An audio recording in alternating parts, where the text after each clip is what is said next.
the minute, the start-finish line is occupied by some quite big names. Those who want to get up in the breakaway have to find a gap or two in a minute once we get going. Let's see how we go. Countdown on. And 222 kilometers for the Grand Prix Cyclistes Montréal on the way. And it is a very quick start. Remember, slightly downhill into the first line. This is Julien Alaphilippe racing here for Soudal Quick-Step. No attacks, no moves yet. They will come, I'm sure, as soon as we get to that climb in just a moment, Pippa. It's settle in here, try and get used to the conditions. And well, one way to stay warm, get up the road. You have to wonder if Soudal Quick-Step are going to do a Remco in this one-day race, an attack right from the start and just make it a crazy race. It wouldn't surprise me to see Alaphilippe do something as bizarre as that, but yeah, it's a difficult start. You've been standing there, you've got cold, and then suddenly you're soaked. And, I think we're going to see a few guys opening the rain jackets after about 500 metres of this. UAE Emirates with their Portuguese champion Oliveira on the left-hand side in that white rain jacket. Alaphilippe has settled in alongside him in the black rain jacket, white helmet. Manuel Ebuado, who's always a candidate for a breakaway, just sitting on his wheel behind with a turquoise jacket on. And here is Valentin Madouas, who has no will whatsoever to get involved yet. He's sat on the right-hand side, alongside Ethan Hayter, who's towards the back as well. Well, it's no real surprise to see Ethan Hayter at the back. Probably a bit difficult for him today if you're going to hand out the tickets to the autobus from the back. Yeah, it's not a circuit where you can kind of linger at the back too much, because there's once you get on the downhill, there's a massive accordion effect in the corners because you don't really brake for those corners. So the big long straights, quite often it's lined out and you're sprinting for a long time if you've not got a decent position on what used to be the little climb up to the hospital. Then it's a bit of a dodgy downhill. We were going to see that, we're going to see 18 times, so there's plenty of time to talk about that. First move, first attack. Looks as though it may well be one of the Canadian national team riders, given the different coloured bike here. Again, this might be interesting as far as some of our judgments are concerned as to who's who for now. You might have to be patient with us with all the rain jackets on. But Novo Nordisk are getting involved. There's Luke Plapp on the left-hand side, easily identifiable. He's the Australian champion, of course. Those gold and green colours. Not canary yellow for any of you 12-man fans watching. And this is our first look now at the Côte Camillien-Oude. Takes you up into the park, up to the Remembrance Street, Chemin Raymond Brance. In the second half of the lap, they'll go past the university. And here, though, it's not a particularly good start for Mathis Louvel. It looks like he's stuck in the wrong gear. It looks like the gears are about to crash mode, and he's got one choice, which is way too big, even on a little ring out. So that's going to be a bike change straight away. It's not something we see very often, for that kind of incident. The weatherproofing is much better than it used to be. Bit of strength training early doors then for Mathis Louvel. This here at the back is number 154 from DSM Firmenich. Marius Meyerhofer, the winner in the Cadel Evans Great Ocean Road Race. I think I've got that all out in one. One of the longest names of any races we have on the calendar. Great start to the season for the German. He's going to be heading off to Tudor Pro next year. In the meantime, that's Martin Laas, another fast finisher from Estonia, racing for the Kazakhstani team Astana. And Chris Juhl Jensen once again to the front in the blue for Jaco Alula. Might look to your eyes a pedestrian start, but this is an 8% gradient all the way to the top.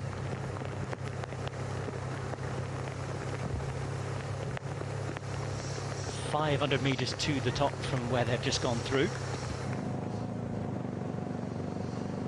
No early decisions made. Kofidis trying to get involved.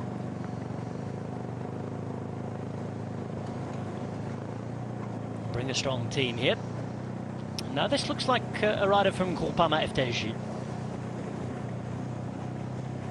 tried early to get in the breakaway the other day, failed with Kevin Junietz.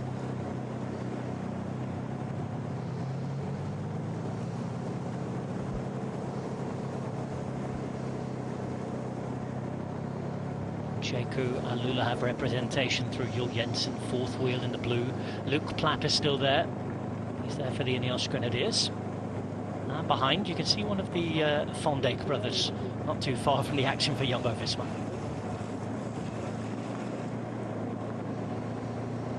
Over the climb for the first time then.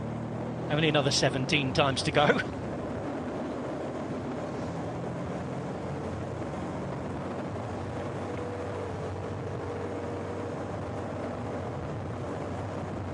This is how it goes. Downhill then from here. Next climb comes up just as we get to the 6th kilometre. That's the Côte de la Polytechnique near the university. And again, the gradient's not savage, but severe enough when you ride them 18 times. 6% average gradient. And there's 200 metres of that almost kilometre-long climb at 11%. So nasty enough. And you can see from the downhill, it's not really downhill enough that you can just pedal. You can stop pedaling and recover. So you come off the top and it lines out, and you're straight back to that big gear again. And it can be quite difficult if you come over, 5 meters down. You can stay 5 meters down for a long, long time until you get to the kind of braking zone, and you take a few risks just to close the gap. As we can see, Ethan Hayter here, 10 meters off the wheel, and he's not going to freewheel back on, that's for sure. Doesn't look a pleasant place to be in many places, but I mean, at the back as well, with everything being kicked up, you can see the gap in front of you. It doesn't look particularly pleasant at all. Again, normally this route is lined with supporters. Might be a slightly more strange experience today. You would not be surprised if quite a few are watching at home on the telly, given the weather. It's a really beautiful race in the dry, so it's spectacular. Usually the trees have turned, but sometimes if it's been dry weather, the trees have turned a bit earlier, and it's really lovely to ride, even though it's kind of an urban circuit. You can't really say that about when it's in the rain. There's that much stuff gets chucked up at you that, and there's a few white lines as we can see here. You spend quite a lot of the time cursing that you've been sent there. For a lot of riders, I guess, given the time of year, again, not everybody's at the race they want to be. There'll be a few disappointed they didn't go to the Vuelta, things like that. A lot of riders, he'll be thinking about just getting around and surviving now, won't they, given the conditions? Yeah, there won't be many candidates for the final, that's for sure. There's quite a lot of guys who put their hand up in the team meeting and say, right, I'll cover the brakes, and hopefully they can get in the brake and kind of stay warm for a bit, and then they've got an excuse when they, especially if you're passing the hotel, like we saw, we talked about in Quebec. It's if you're passing the hotel and you see you see this one yours there, and you think, wow, I've done my work for the day. I committed to 150 kilometers in the front, didn't get in the brake, so what good is it going to do getting tired riding around here? This is a longer race than the one we saw on Friday as well, let's not forget. As well as being more difficult, there's the distance, there's an extra 20 k's to ride. As we're seeing the first few mechanical problems, and here's the rider from Alpecin de Koenig. Couldn't quite catch who it was. Looks like he'd lost a chain there. Issue 2 for one of the riders who was very well dressed up, wrapped up there for Bahrain Victorious 2. It's not been a pleasant start for many. If you can be here, this does look like the best place to be. At least you can see where you're going.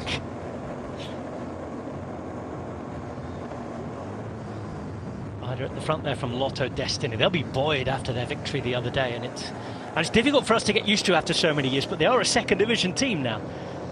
They really did beat the Premier League lot fantastically with their young start.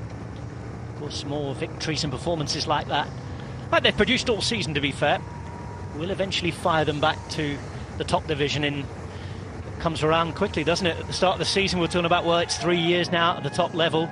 Suddenly we're at the end of this season, and if you've got all the victories racked up, you can say, well, 2 more years and we'll be back among the big boys. Yeah, and also they have to get invites, so they have to get those wildcard invites as well to certain races. And if it looks like you've got someone like Arnaud Delis who's going to win, or has got the chance of winning those races, then that wildcard invite comes out much quicker than it would have if they were kind of chasing points all the time. Onto our second of the 4 climbs on this particular circuit. This is the Côte de Polytechnique.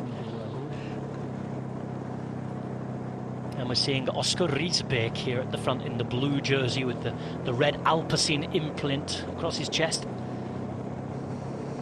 Woods up to the front on the left-hand side with Oul as well. 2 Canadian riders for Israel Premier Tech.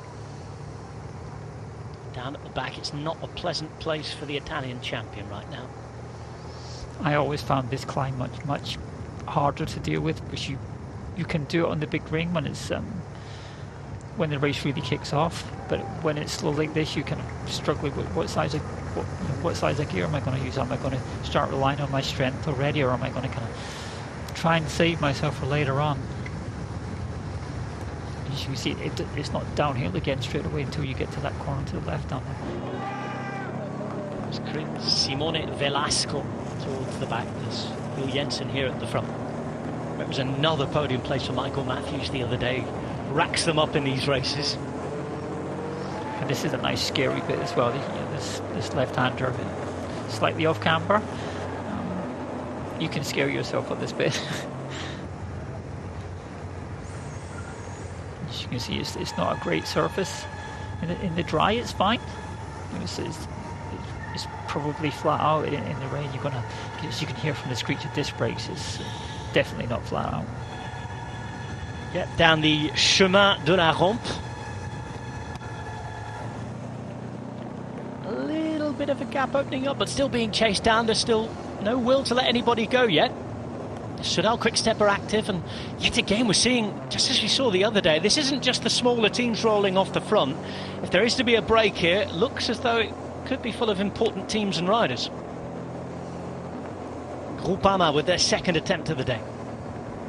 Jayco not letting them go anywhere. Stander Wolof is the man with the white helmet and black rain jacket on, brown shorts, blue and red bike there, third wheel for Agi Dozert, the French team. And at this point, when you're kind of covering the front of the race, the only idea you've got of kind of visual idea of who the riders, who's up for to doing the start is, have they got a rain jacket on? And if they haven't, you know that those are the guys who are only going to do a couple of hours. I think this will be at the back. Anthony de la Place. Anthony out of place right now. And you had almost half of Vastano out the back already, so they're not that motivated for the moment. Well, they were in the break the other day with Garofoli, and again, aside from somebody like Velasco, you don't really see too many potential winners in their 7 here, I'm afraid. Velasco, Basso, Boaro, Garofoli, Nibali, Scaroni and Las, and of course the Bassos and Nibalis amongst that 7 aren't the ones that have won all the races down the years.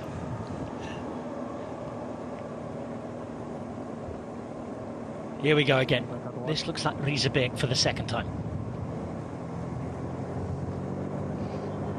Again, given these conditions, for now I'm going to very much put the emphasis on looks like. And you can see the start, almost every lap's like this, you lined out every corner. When you're down the back, you're accelerating from 35 kilometers an hour up to 70 along this bit, and your biggest gear is spinning around. You're just trying to close 5-10 meters at a time. That's Girmay out the back early on as well for Andermatt, it looks. Had a teammate with him there. Maybe hoping it'll settle down for a while, but there's no real settling down here. It's an attempt to try and get away for the Canadian national team. And this is 2-2-2. This is Quentin Cowan.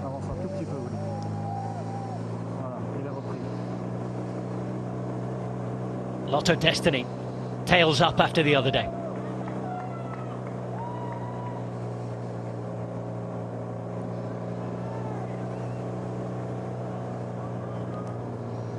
Looks like the figure of Van Gils. Again, I'll reserve final judgment until we get a closer look. Jumbo Visma are chasing. Soudal Quick-Step are never far away, are they? Many of the big teams coming to the fore. Plapp looks like he's the man on duty, doesn't he, for the Ineos Grenadiers to follow these moves. Yeah, quite often Luke Plapp gets given the first 100 kilometres to cover. And he rides in a kind of really strange way. He's either in the first 5, 10, or he's in the last 5 or 10. So you never really see him in the middle, kind of relaxed. He's at the front or he's at the back. Usually he's at the back because he's done that much work that he ends up there kind of through natural selection. That group coming back for now, including Biniam Girmay and half the Astana team. This is Plapp, who we were just talking about, as a Movistar rider on his wheel.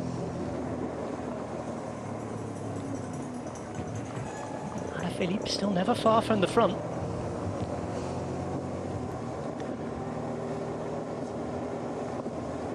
Still on the opening lap. Next climb takes us up Montréal.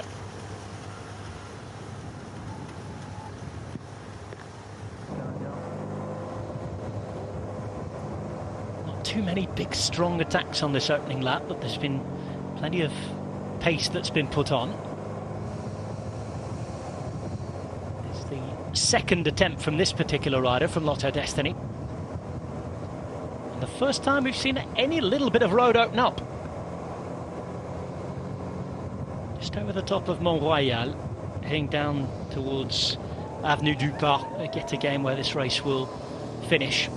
Remember, he's got to get around that 180-degree turn that kills all speed, and even more so with this surface being as wet as it is.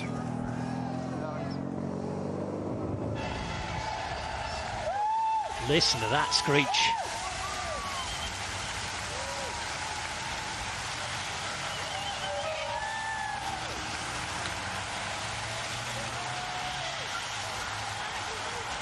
Everybody more or less still just about together. It's one long line of riders chasing this lone rider up the front now from Lotto Destiny. Going to come through the pits area in a moment.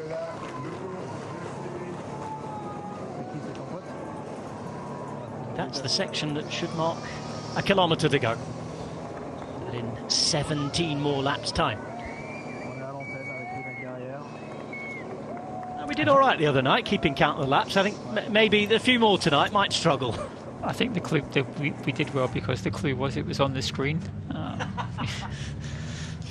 I'm not going to argue with you there, Pippa. No. It's always quite funny as well that the Canadians have that kind of American language when they use English, and they call this the hot dog turn. This looks like Florian Vermeers to me. So when you come here in the bunch like this, you're thinking, now they'll go around the outside. Somebody dive bombs on the inside, they're going to take me out when they slide out. So you can never quite figure out. Do you come into it on the right-hand side of the road or the left-hand side of the road? It's one of those, because you carry slightly more speed around the outside. However, all the people who cut the corner on the inside, like we see here, they usually squeeze you against the barrier. So you all end up doing the kind of same thing. It's quite strange. This will be the run into the line. A few of those rain jackets being taken off, and this is indeed Florian Vermeers. Podium finisher, let's not forget, in Paris-Roubaix. Lost his way a little bit the year after that. Again, not unsurprising given all the attention that had been thrown his way. He started to boost some more consistent results again this season. And now it looks as though somebody's trying to join him. Once again, seems to be from the Canadian national team. 18 minutes 53 seconds for lap 1.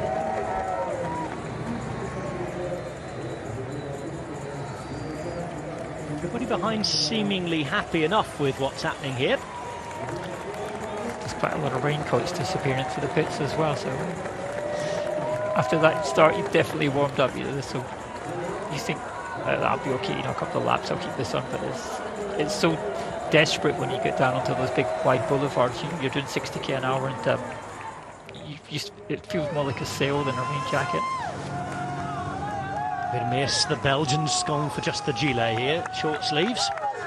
He ain't feeling the cold, and certainly not riding at this pace as he's on to the early longest climb in the race that's to be taken on at the start of each lap. It's the Côte Camillien Wood, just under 2 kilometres long. One chaser from the Canadian national team, And this looks like Van Avermaet up the front.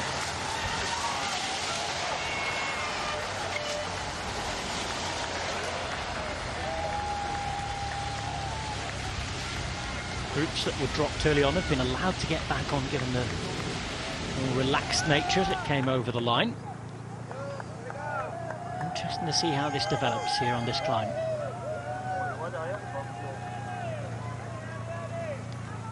Well, for Florian Vermeersch, he won't want to do a whole lap on you know, laps on his own. It's too difficult a circuit on your own to keep any kind of substantial gap unless you, because it's a circuit race, it's always somebody who's excited behind. One of his teammates, Maxi Vogels, who won't be too excited about having to have a bike change. A number of riders who are coming back there as well. This is Vermeersch. Again, he'll be wanting some company.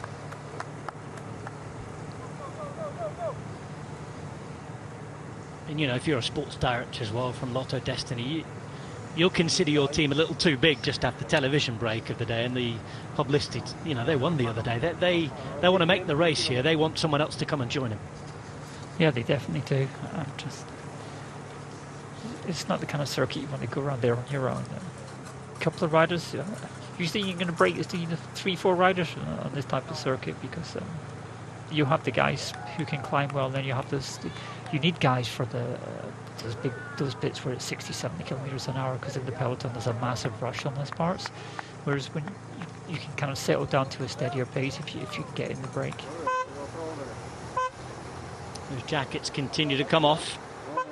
It was Derek G towards the back, 195 in front of him, the retiring Daryl Impey today.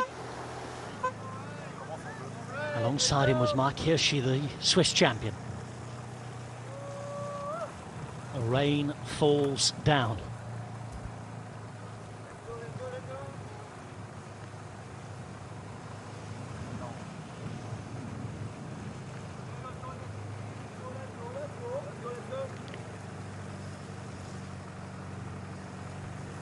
Big ring still up here, but easier sprocket at the back.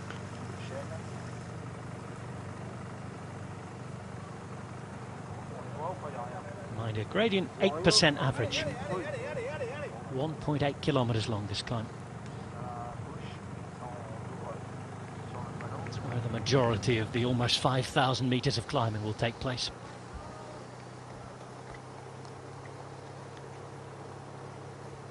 First sign of Alexander Kamp here at the back, who was in the mix at the end for Tudor Pro the other day. He's wearing 201, black jersey and rain jacket on. Derek G on the right hand side, just getting rid of that rain jacket into the pocket.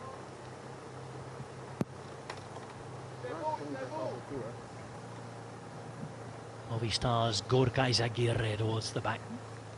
Experienced man, and well, this weather won't faze him, coming from the Basque Country.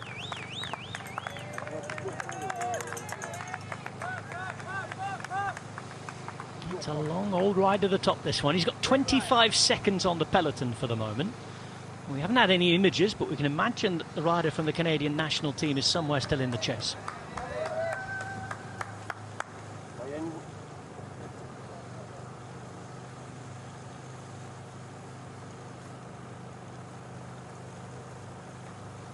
It looks like the rain's stopped just ever so slightly. You know, doesn't seem to be the same rivers right down as they did on the first lap. And it is meant to clear up after, I think about midday local time that it's actually going to start to dry up, if ever that's possible. You do tend to get the cloud sticks to the top of this hill, so it's it can look quite miserable on television.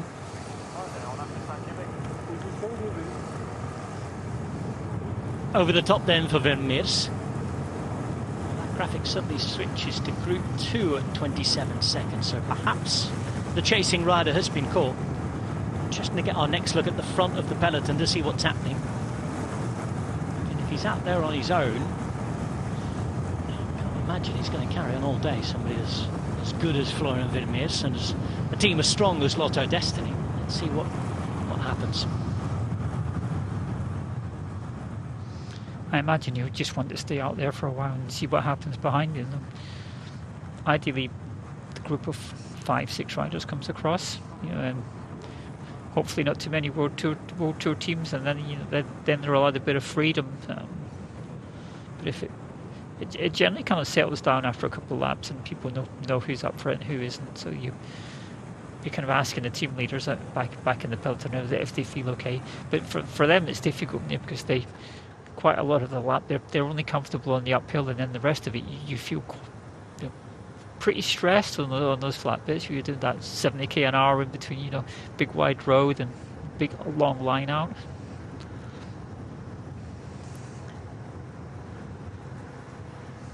Nature of a circuit race as well, I guess you're not travelling point to point. There's not that point where you think, okay, for this transitional part we're going to settle in. It's just a different mentality, I guess, when you're on the bike in a circuit race. Yes, so there's bits like the uphill where you think, all right, yeah, I feel okay here, and then there's the other parts where it's really fast, and you think, well, I'm struggling to hold the wheels. And, unless you're on a really kind of super day, your morale kind of goes up and down as you go around the lap. Well, Florian Vermeers out there on his own at the moment.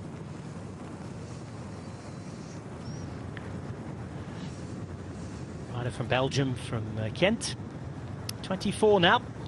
Just the one career win that came last season in the Antwerp-Port Epic, also known as the Sales Trophy. Of course, this year in the Renewy Tours in fine form. Second to Matej Mohoric at the end on that final GC podium. Some fantastic top 5s and 10s. Was headlined by that second place in Paris-Roubaix 2 years ago.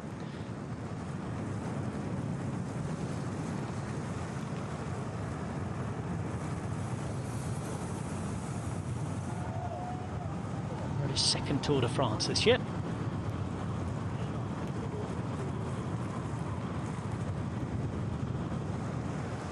It's the team not taking part in the Giro d'Italia, choosing to forego their invitation.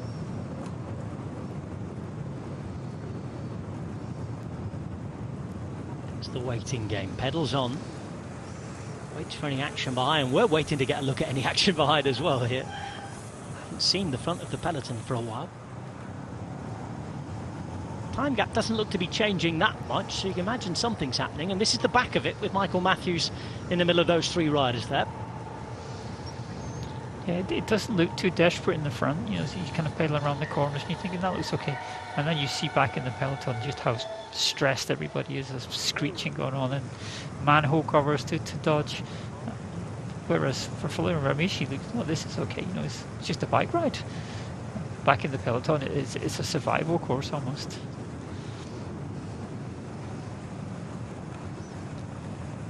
Lotto Destiny got their 17th win of the season the other day. Last 2 have come on the very top level on the World Tour, with Andreas Kron winning in Barcelona, of course, the Vuelta a España. Strange old day up and around Montjuic, given the neutralisation, and could only be described as a bit of a farcical opening weekend to the Vuelta. But in the record books, they all count those wins. Kron had to fight for it, didn't he? Yeah, he certainly did, and okay, we can say that not everybody was up for being riding that circuit under those conditions, but the guy, he still had to beat the other riders who were committed to try to do it. So, like we said, it's still a stage win of a Grand Tour, and not everybody gets that opportunity.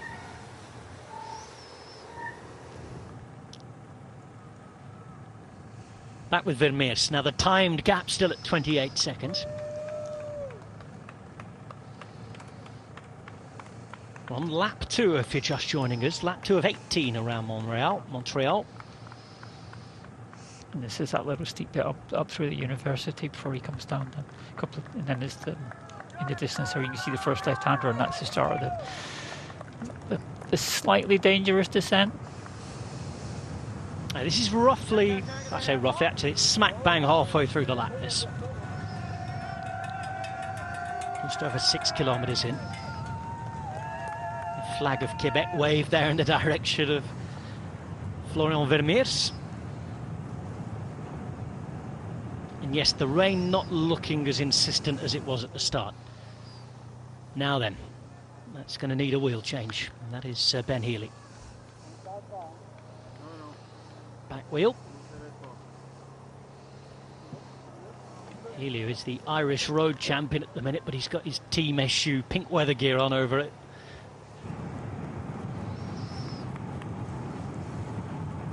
Now, this is the bit of road you were talking about, Pippa.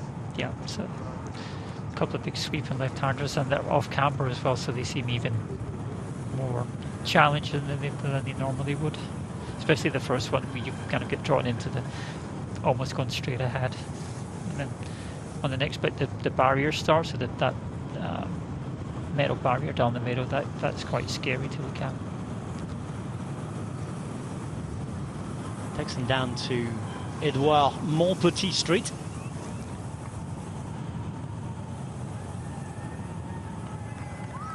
And yes, Vermeers, gifted bike handler, gifted bike rider, having a good look at it as he came around the corner there.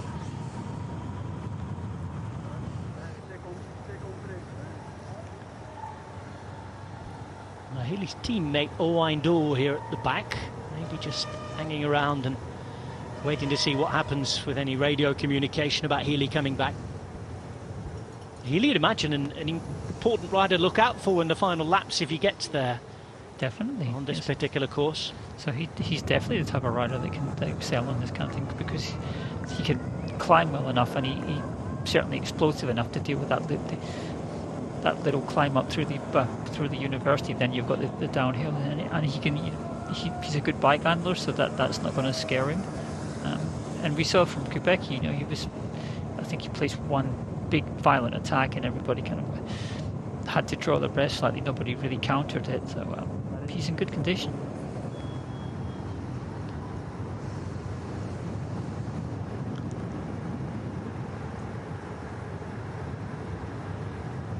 Well, gap come down to 21 seconds, and look at this. Is the first look we've had for quite a while. For some reason we've not been having that camera in front of the peloton, maybe because the gap again was less than 30 seconds. But we had a little look up the road for the first time there, and there were little splits, there were little gaps. Somebody's chasing with some severity here. Yeah, that just happens from those corners on those sweeping left-handers. Well, they're not sweeping in the rain. They're actually quite dangerous. But then you get down onto these big boulevards, and you look in front, and you're 300-400 meters behind, and everybody's a bike length off the wheel in front. And if you're at the back, you're sprinting for a long time until the next break and so on, and then it happens again. Well, this is Vermeers. Just keep my eye on that corner there to see who's going to swing around the corner. 20 seconds down. Not quite in the shot, unfortunately.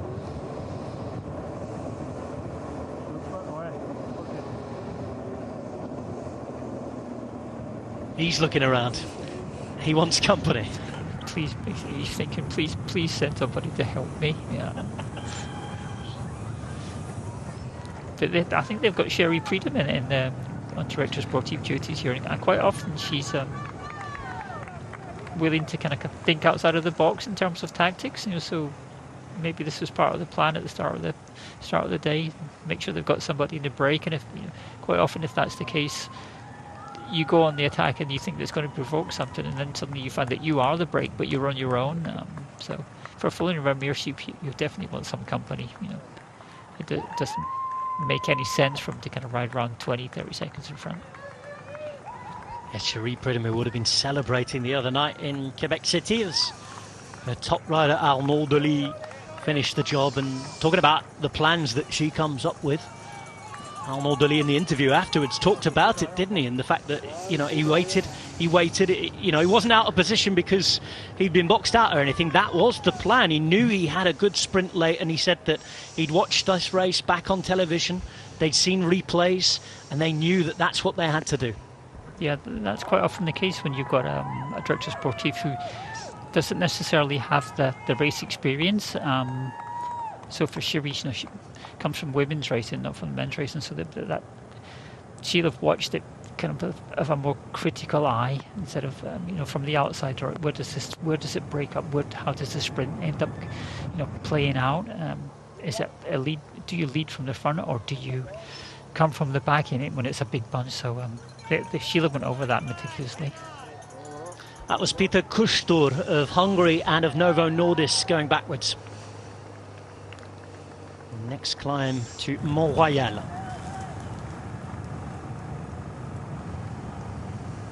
18 seconds, so the lead that was just under half a minute has been reduced with around 3/4 of this lap ridden.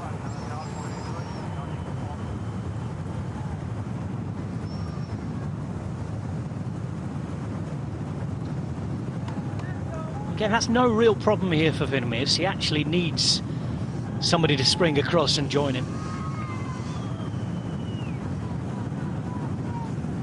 The problem is if he's left hand hang out for dry for too long.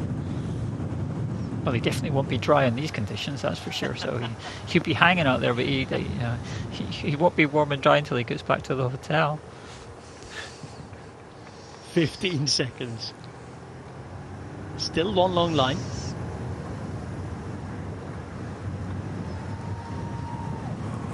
At the back there is Niccolò Burrati, the Italian from Bahrain. This now is that very fast bit of road that leads you towards the final kilometre of each circuit.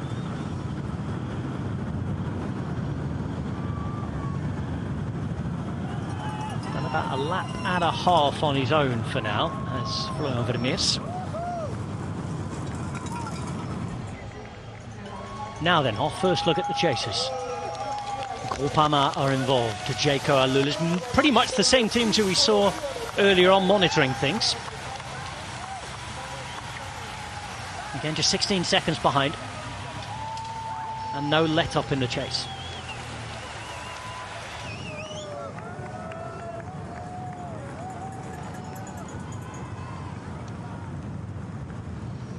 Interested to see what happens on this next climb now when we come through the finish line and see if there's any moves to try and get across, because the gap is half of what it was the last time he was up there. Yeah, that's just happened because of whoever's on the front of the peloton looks around and sees the rider behind it 5 meters, so they accelerate, and that goes all the way down the line. So it's that kind of swings and roundabout stuff. If Vermeers rides on probably slightly faster than the peloton up the hill again, and then on the downhill he's not usually. He's probably not losing anything at all. You lose all that speed in the front on those big boulevards where the accordion effect behind. They can see him, he can see them. 180 turn coming up here. Sivakov towards the front now. Tim Wellens there on the left hand side as we look at it as well. Christophe Laporte in the centre of the picture. There's Loic Vlieger as well. His teammate and good buddy Binyam Girmay moving up into the centre of the bunch. And it is Israel Premier Tech who are leading this chase. Movistar are interested, a few riders from Lidl Trek as well. Ben Swift moves up for the Ineos Grenadiers. And it looks as though Kevin Junietz is not far off making some sort of move over to this side. Now is that to see Soigneur? Probably looks like it for now. That was a proper bit of personal service there, where you like, I'll hand this over to you instead of throwing it. Not often you'll see that happen in a World Tour race. A slower second lap, 19.5 minutes. As Jose Joaquim Rojas rides through the centre there, thinking, what on earth have I done not to be riding around Spain in the nice warm weather at this time of year? It is a front wheel change for Kevin Junietz in the meantime. 17 seconds then. Said that 17 seconds is on the graphic. It was 28 there on the LED board, so 28 seconds the real gap. A front wheel change for the rider from Tudor Pro as well.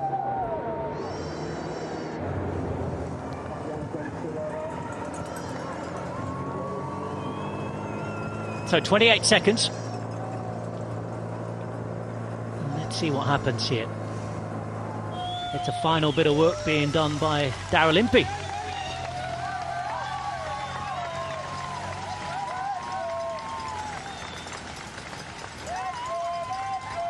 Valentin Madouas is there in the French national jersey. Plapp, who was towards the front, is now towards the back. Yeah, he does tend to do that from the front to the back in one fell swoop. Can't see Ben Healy's come back yet, so maybe he's in the cars for the moment. Oliveira and Hirschier there. White jerseys on. Everybody looking for every little bit of space on the road here. Simpi is in the chase. Left-hand side, Jul Jensen has removed the rain jacket as well. Vermeers continues to do what he's done since the start. Right alone.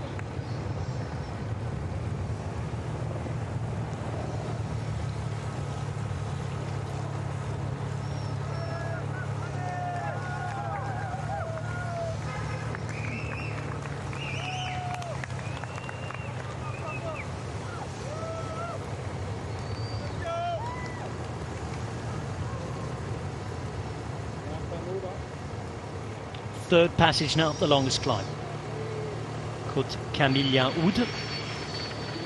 And well, we usually get a lovely look around Montreal. Today, we'll do our best to bring you what we can. I gather that is the Parc du Mont-Royal. It's what it usually looks like anyway without the cloud.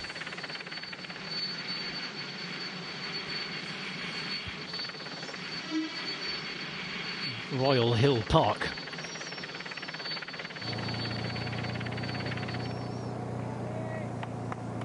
"30 seconds then."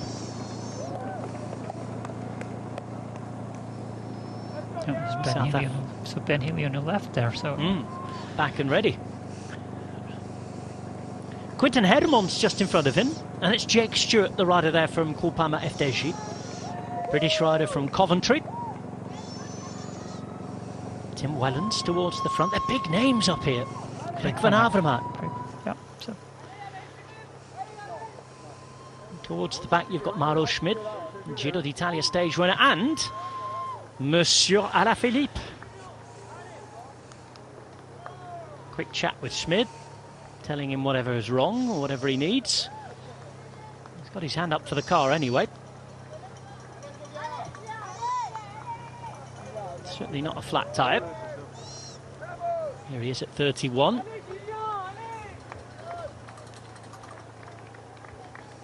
Well, we're over 20 kilometres in now, so feeding should be allowed. Yeah, I was just thinking, if you had a big breakfast before this, for that hill start, probably not a great idea. So it's one of those things you actually take into account. You're going to start uphill after about 800 meters or so. So eat a little bit more on the race instead of eating, kind of stuffing your face at breakfast is like you might be tempted to with 220 kilometers in the rain. Here we go. Lotto Destiny times 2. This is Eenhoorn now with Stan de Wulf on his wheel. So as we were saying, a Sherry Pridham, slightly different tactics just to see what's going to happen, just to see what it can provoke. And it has provoked a move, has provoked a reaction. Clever, clever stuff. We're getting a move across now from a Lidl Trek rider. You've got DSM in the chase as well. Alpecin de Koenig getting involved, and Stan de Wulf looks like the most motivated, although I think aero expert, my mate Rob Hales, wouldn't be happy about that jacket flapping in the wind like that. Certainly in a circuit race. You give it away to whoever you want. Here's Montréal. At the top of the climb, Vermeers. He will be being told in his ear as he looks behind that there is something happening behind him.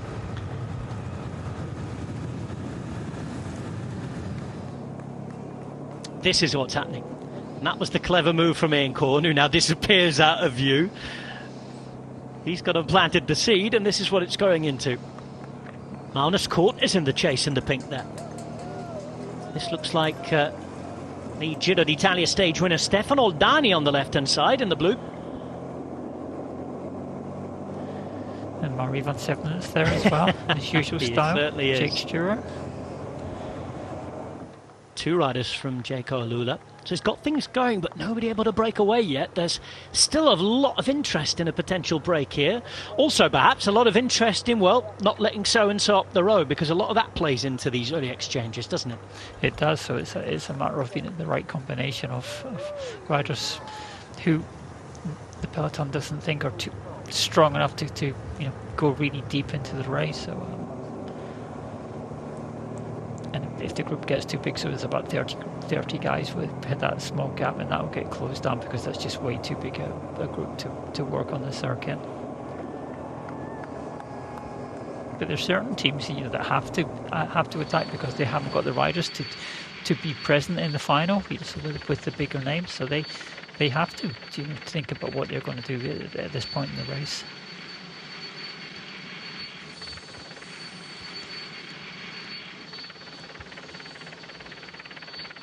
Well, downtown Montréal, 195 kilometres to go in the city's big sporting event of the season in terms of cycling.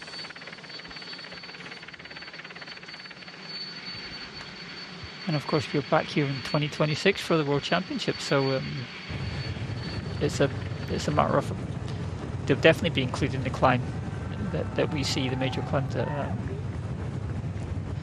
But what are they going to use for the rest of the circuit? So they'll look at that and think, right, we've got the climb sorted after we go through just after the finish, but maybe change that so there's not what they call the hot dog turn just before the finish. That would be slightly strange. It'll certainly pique the interest. I mean, there's always a great start list at these couple of races anyway, but you might just get people in the next couple of years coming over and having a look and dipping toes in water and seeing how it feels to them. Definitely. Be interested. Yeah, go ahead.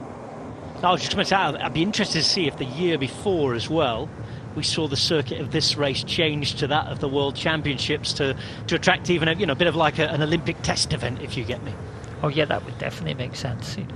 Even if it's just a kind of hybrid course of a mix of this and then what the Worlds is going to be.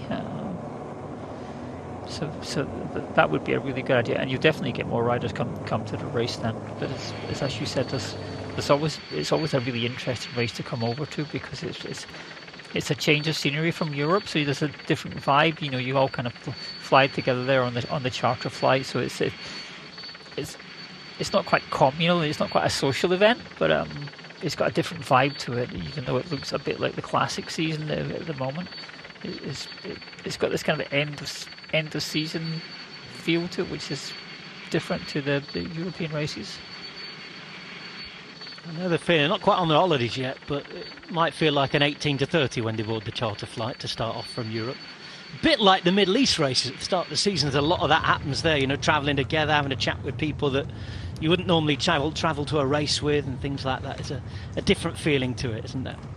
Yeah, so like you said, the start of the year, you kind of all get chucked in together after training camps, and so you get to talk with people you might not talk to. You get to catch up with your friends, and these are the same type of races, but generally more of a bit of talking about where you're going to next year. What are you doing, who's coming to the team, that kind of stuff. So it's a different experience from when you go to the classics and it's full on commitment from everybody, and you don't really talk to anybody in case you give something away. You might ride past them on the Skelder path at a very fast pace, but give them a nod, not much more. 40 seconds from Vermeers to those behind. There was that little skirmish, but Israel Premier Tech again putting the pace back on the front with Jayco Alula, with nothing doing in terms of chasers. Back up to Montréal. We just saw its cross on the top of the hill there. Christened by Jacques Cartier back in 1535. It wasn't until 3 centuries later that people started scaling it on a mass scale and walking up there.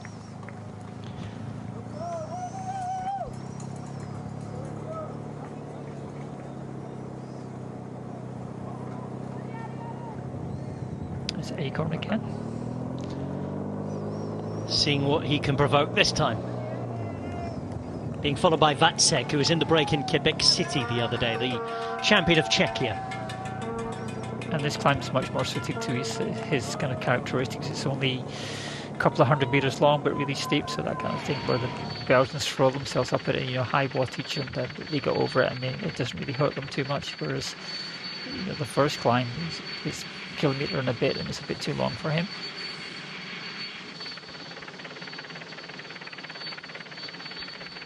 Cities University, founded in 1878, up on the hill there on Montréal. Big old place. 13 different faculties there. 2 extra schools affiliated to it. There's 3 or 4 no longer affiliated to the peloton at the front. They're off, being chased.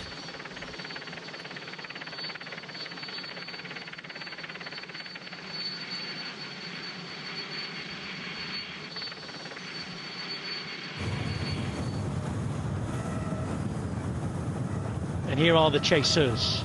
Jaco Lula have got a man with Eenkorn and Vatsek, and that rider is Alexandre Balmer. Balmer is a Swiss rider.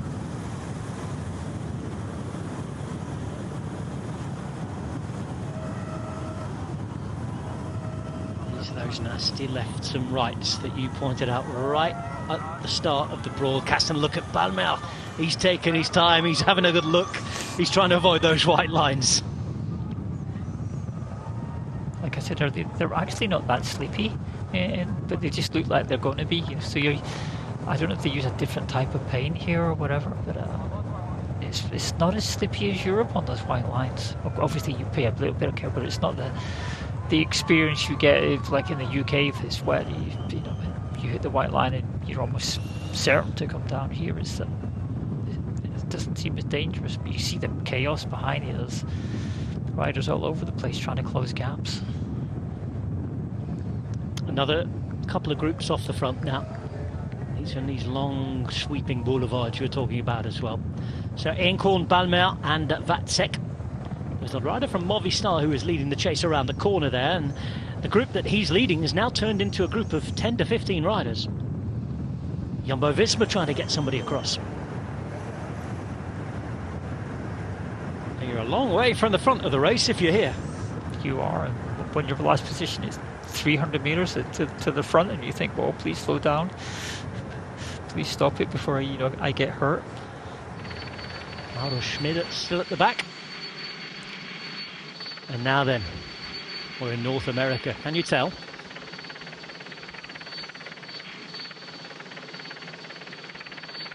And the NHL jersey being presented to Greg van Avermaet earlier on today, and there's the American football stadium of the Carabin.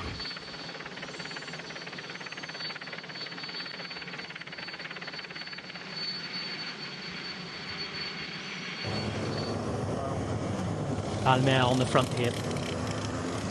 Checo Alula have been busy since the start. Lotto Destiny, the team that's taking it to everybody else at the minute though.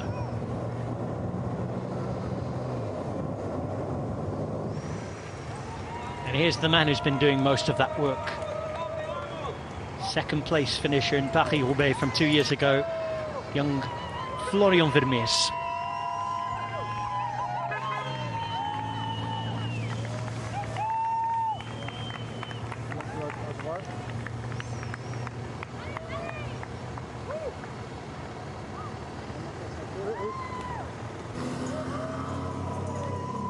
Pañuelo or Mont-Royal. A couple of different names for this climb. And look at that from behind now then. Who is that? Because that looks like it could be a very familiar star. Soudal Quick-Step on the move. To say the peloton don't want to let those 3 go the moment they can sense the danger there if those 3 get across to the front. And this is the closest anybody's been to Vermeers for quite a while. I would say just less than 20 seconds maybe now. And he knows they're coming, so he's kind of saving himself. That's why he's looking back all the time, so he knows what's happening behind.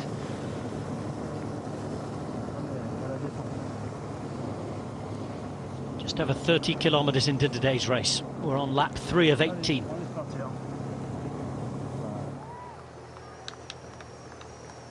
If it was a long way from the front a minute ago, it's going to feel even further right now. Borati with all the jackets hanging out of his back pocket. Tony Galopin not far from the back as well.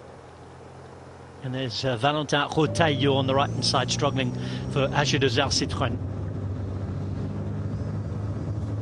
And it looks like the three counter-attackers has been taken back, so then it may calm down. So it looks, what's that? The Jumbo rider went over the top of it, so maybe it's not going to settle down straight away. So if it does settle down, you can bet your life that if there's anything left in the tank from Acorn, he'll try again, or be told to try again and provoke something behind. Here he's following.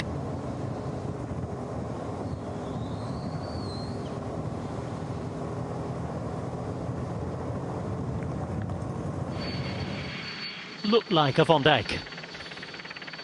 There's Mick and Tim both riding. Just about get a look at downtown Montreal.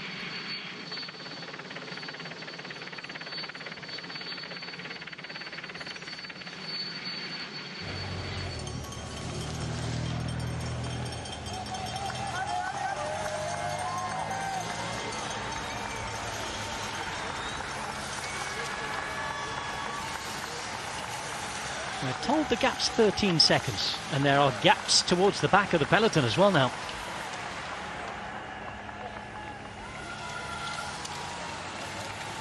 Rider from Lidl-Trek forced to try and close that one. There is Valentin Madouas, French champion, who's caught out. I think this is Tim van Dijk.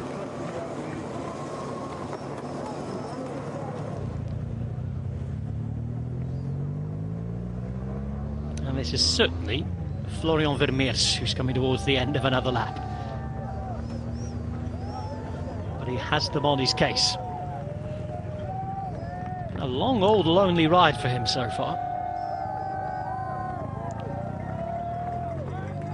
It seemed like a good idea when he first set off. I'll go on the break and everybody will know I'm here. But now he's been out there for almost a good half hour, 40 minutes. He's thinking, this isn't all it cracked up to be.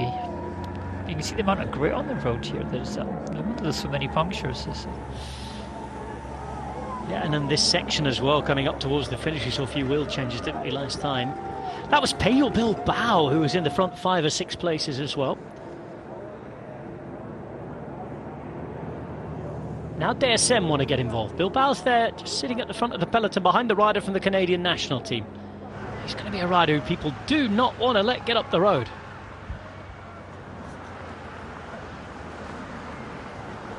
Oman Benedetti spotted there. There's Puccio towards the front.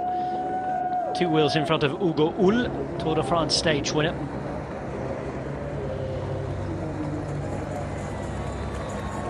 And you can tell that the bar is now open, can't you? And the contrast between Florian Vermeers in the front, who looks fairly relaxed, thinking, right, please come and help me out, and then the desperation, but 10 places back in the peloton, and there's grimaces and suffering going on. But if this comes down, then Florian Vermeers is going to ride another lap on his own.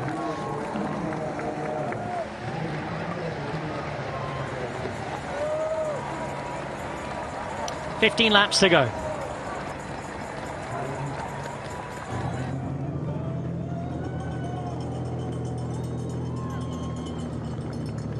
Vermeers with 12 seconds.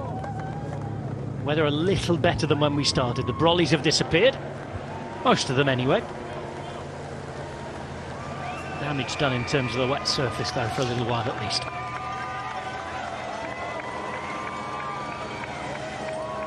Same could be said of the wet shoes and the wet backsides.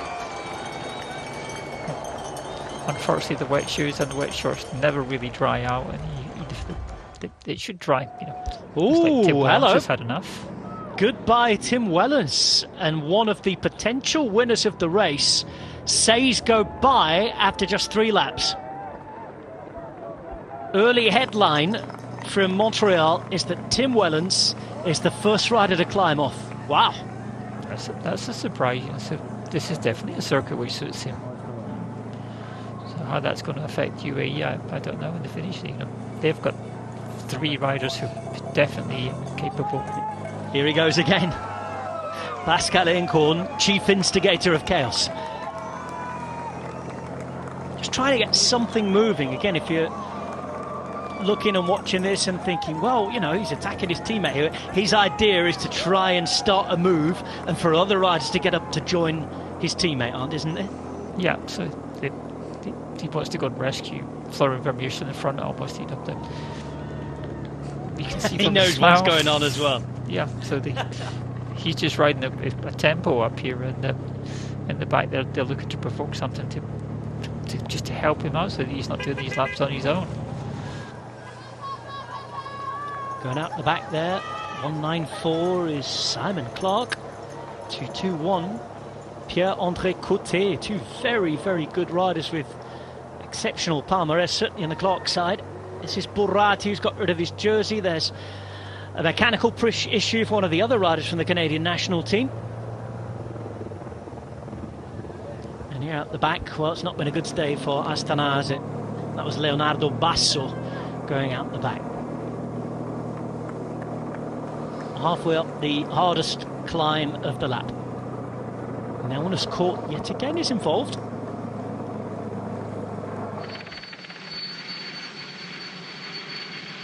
And this time Bora chasing.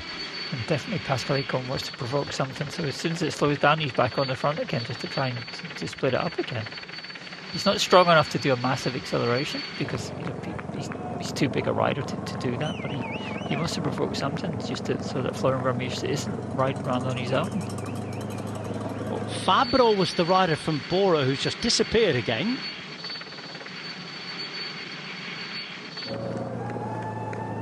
And this is now Sam Oman. Yellow jersey. Derek G on his wheel from the Israel Premier Tech.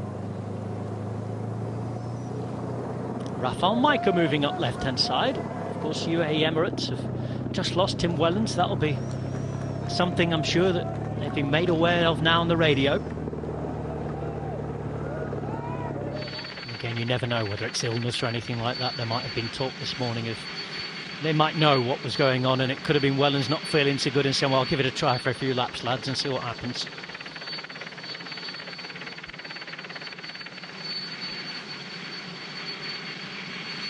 Florian Vermeersch, despite needing help, has ridden away from the peloton again. So I reckon he's feeling better than he thinks he is. You know, so he's just riding up here at his own kind of tempo and not suffering big attacks from the peloton. And he's going to go over the top 30, 40 seconds in front again, and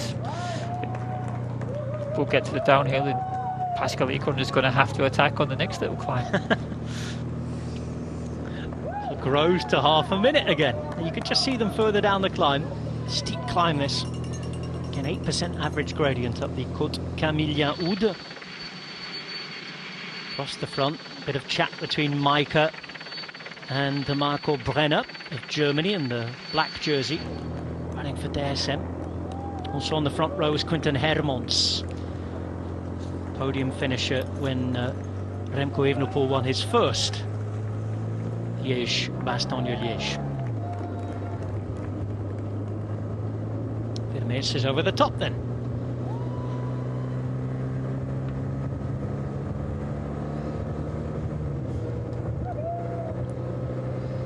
I'm wondering when he's going to get to the point where he thinks, right, I've had enough of this, I'm just going to push on and see what happens, because I'm right within myself and I'm kind of waiting for you guys to come across, but you don't want to, you seem quite happy to leave me out here, so there's going to come a moment where he just says, right, stuff it, I'm just going to start riding and then see what happens.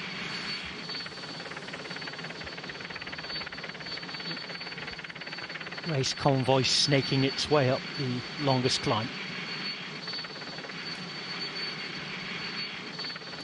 Come up to Remembrance Street, Chemin Raymond Pons. And through the Montréal Park. We saw that giant cross, didn't we, on the top? Been up there since the early 1920s. Commemorating a moment in 1643 when Maisonneuve, the founder of Mont-Royal, promised to erect a wooden cross on the summit of the mount if the young colony survive flooding. And they've got through the flooding so far today. Still quite a bit of wet weather gear about those. Canadian national team are now on the attack.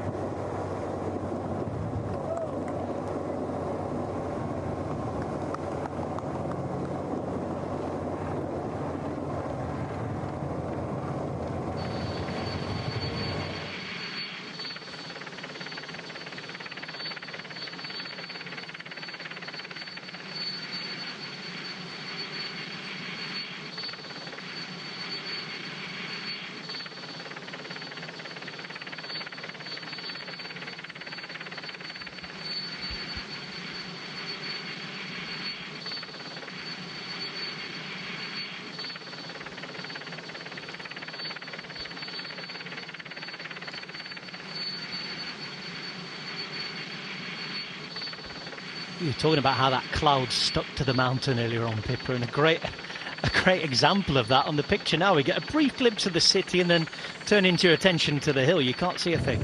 No, I was just thinking it's a bit like San Francisco, where you kind of get, you get a picture of the bay and there's a big bit of cloud stuck over the city, so that kind of very similar vibe to it. Oh, so for the first time we've got service built for flying from me, so he's obviously up, so he's up to a minute, yeah, so maybe the car will come up and have a talk to him. Well, this is Mathis Julien.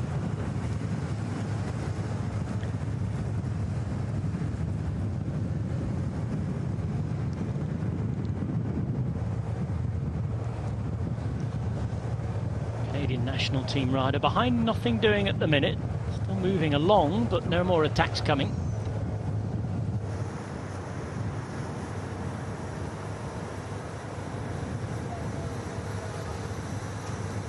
Julien has just come off the Tour de l'Avenir,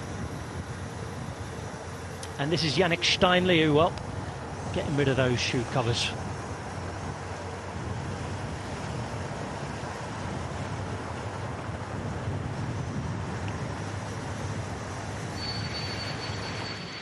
One of those things where don't try this at home. It takes a while, a good bit of practice to start.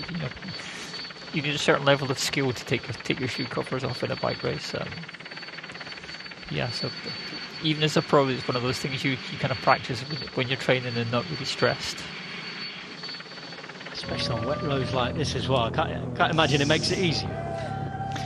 No, and it really sometimes you kind of rip them off and then they're just trash that you probably have to throw them away. But it depends on who's making them and the kind of construction of them. If there's a lot of lycra and rubber in them, sometimes they get ripped, they get caught on the shoe plate underneath.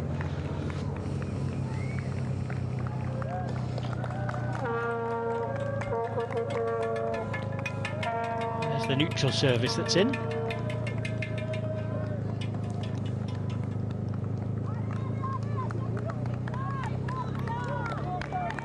Still no sight of the chaser behind. Now the peloton is at 1 minute 32, so things have really calmed down, and it looks as though if he's going to carry on with this, it is going to be quite a long and arduous afternoon for Vermeers. He might get one man with him.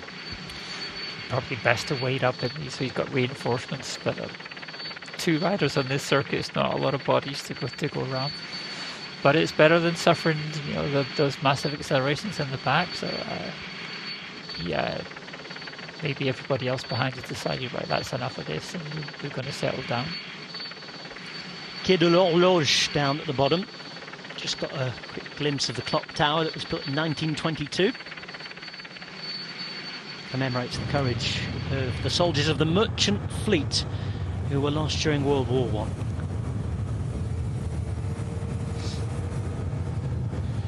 Now, Vermeer's problem here is that the chaser is far too far back, isn't it? 1 minute 20. Wow. I think it's like I said there, I think he's decided that he's just going to press on with this, just kind of stop messing about, wondering who's going to come and help him.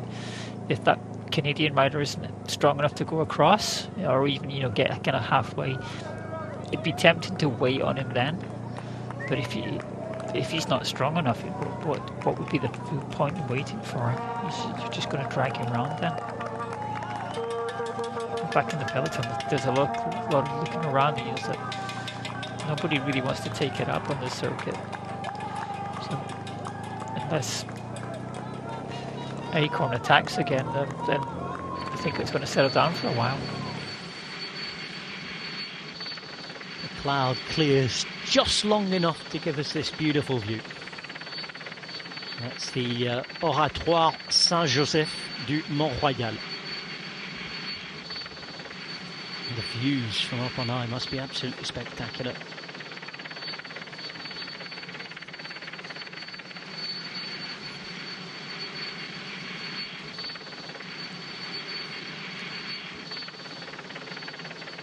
Right in the northwest corner of Mont-Royal.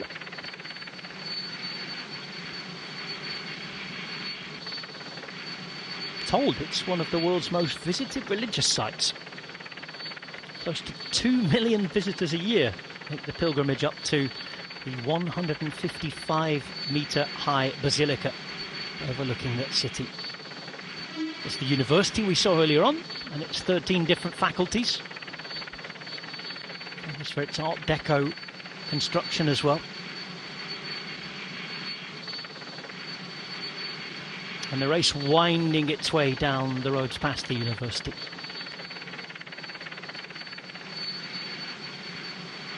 On the hill of Mont-Royal, of course, the city Montréal. Montreal. Here's the peloton. Almost 2 minutes now.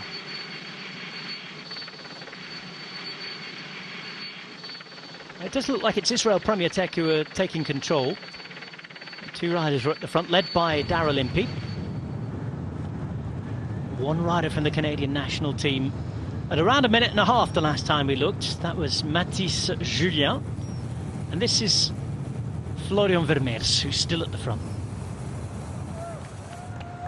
Lotto Destiny, who won the other day. Problem in the meantime for Oliveira. His brother racing to great success in the Vuelta a España at the moment. Rui Oliveira helping to lead out in fine fashion the other day. Sebas Molano, Colombian sprinter. And that was Ivo Oliveira, the current Portuguese national champion.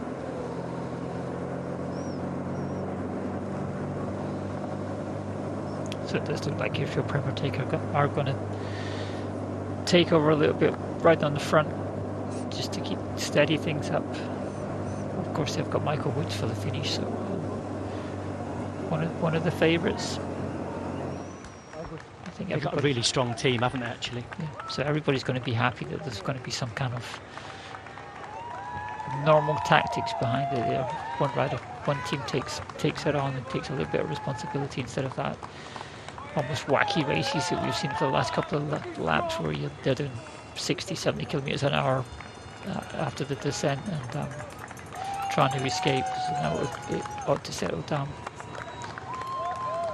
Average at 42 so far, by the way.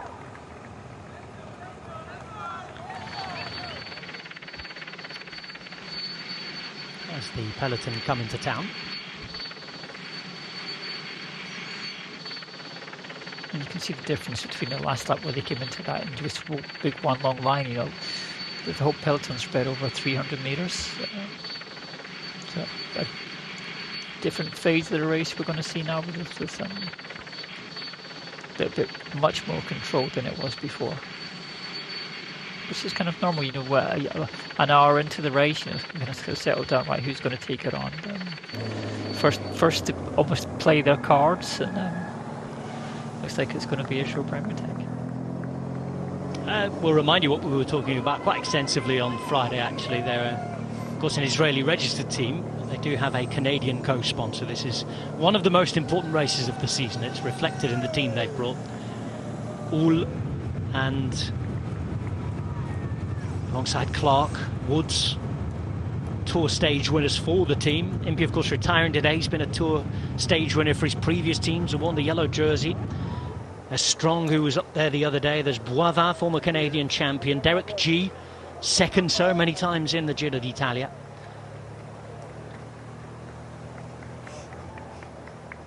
We think today Michael Woods is the man that they're riding for. As we look at the Madouas, he of course is the Breton French national champion. 27 now.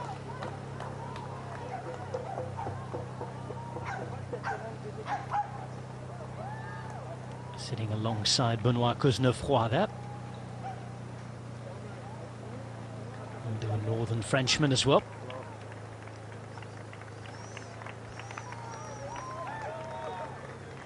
And 6'5", just on the wheel, Thibaut Garnolec. And Mauro Schmidt to the right-hand side, who's been at the back throughout the race. 2 minutes then from the peloton for Florian Vermeers. This time as he rides through to the finish, he's unlikely to see them as he has done on previous laps. You can see body language has changed. He's committed to doing this now. That rider who counter-attacked the Canadian looks like he's only 20 seconds in front of the peloton, so he will be of no use at all. So Florian Vermeers out for a long stint on his own, it looks.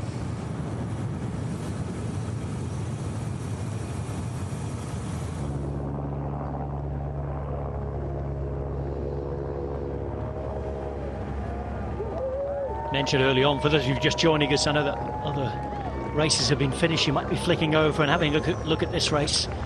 We're almost 50 kilometres in now. This is Vermeers, the 24-year-old from Belgium. Went away on the first lap. His team behind, trying to ignite other moves to get people to come across and join him. Hasn't really happened. There's one chaser. That's Mathis Julien from the Canadian national team.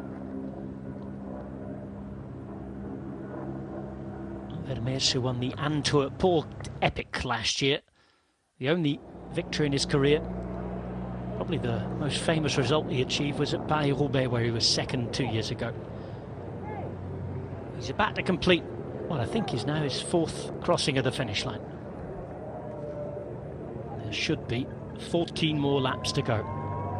Again, for the benefit of those of you just joining us, it's an 18-lap race today. 12.3 kilometres per lap. 270 metres of climbing each lap. All adds up to just under 5,000 metres across the whole race. Started under a rainstorm, really.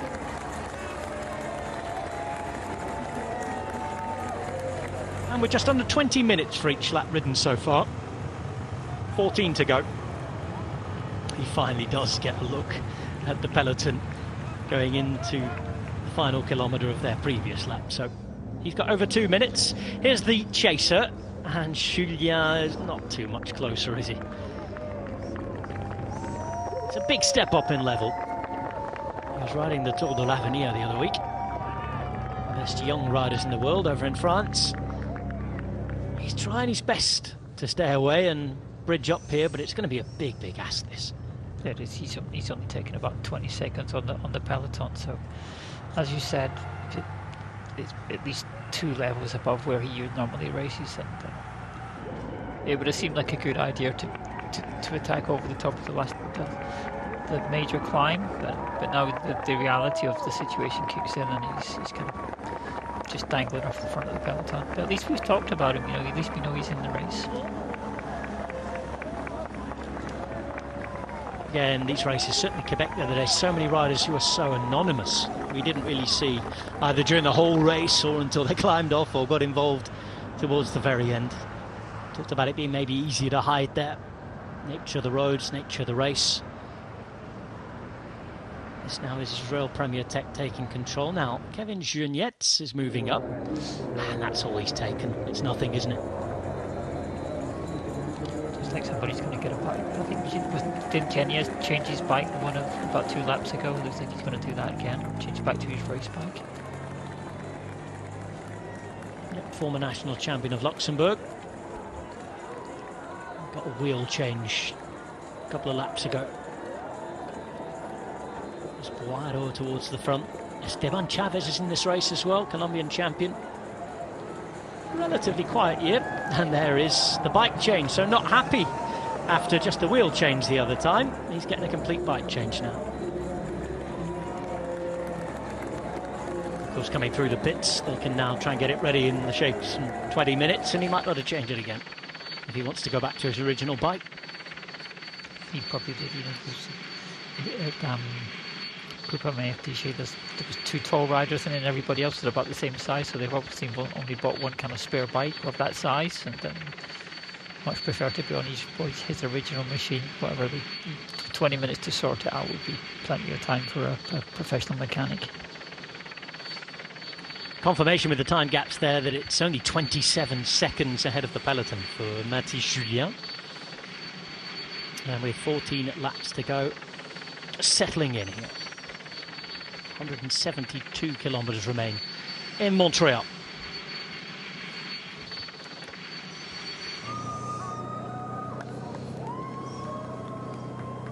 Yet again, Tudor Pro Cycling put a rider into the chase. It's all practice for next year when they have a much stronger, solid, effective, and all the races they look like they're going to take some kind of responsibility and actually have an influence on the race. So we saw this with Alpecin as they were kind of coming up through the ranks, that they would participate in the race where they didn't seem like they had any kind of real advantage to do that, but it's all part of learning how to be part of the bike race, and earning respect from the bigger teams. Well, they'll have done that to a degree with the results so far this season. This is their first year, by the way, as a fully professional team. They were a third division team last year, so invited to races that didn't really reach this world tour level. They've been a second division team all year. I expect they're going to stay that way for now, but they'll be working their way. They have ambition to be one of the biggest teams in the world. Yes, they in terms of budget, they'll be gradually increasing that, and then quite often when they want to track more kind of established riders, bigger stars, if you're thinking about moving to that type of team, you want to see what they ride and how they ride, what the attitude is, how it's set up, how they go to these races and take part. So part of the reason of actually being active at this level is to do that, to kind of establish a reputation of this is a serious team, and we intend to step up to the mark and become eventually a world tour team. This is how the laps have gone so far. Average speed at 38 kilometres per hour. It's gone down quite a bit now. It started at above 40. This shows the last half a lap has really, really taken things down. The weather as well, let's not forget. Certainly influencing things as Vermeers pulls out 2 minutes 30 of a gap now.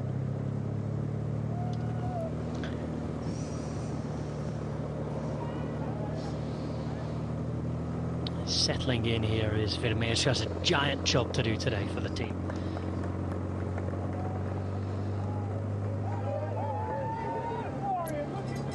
I'm sure that Delis, who's in form, will be trying his best to hang on again all day. Showed in the Renewed Tour that he can climb fantastically well. Again, as we were talking about with Biniam Girmay, maybe at the hard end of things for him today, we think. Let's see.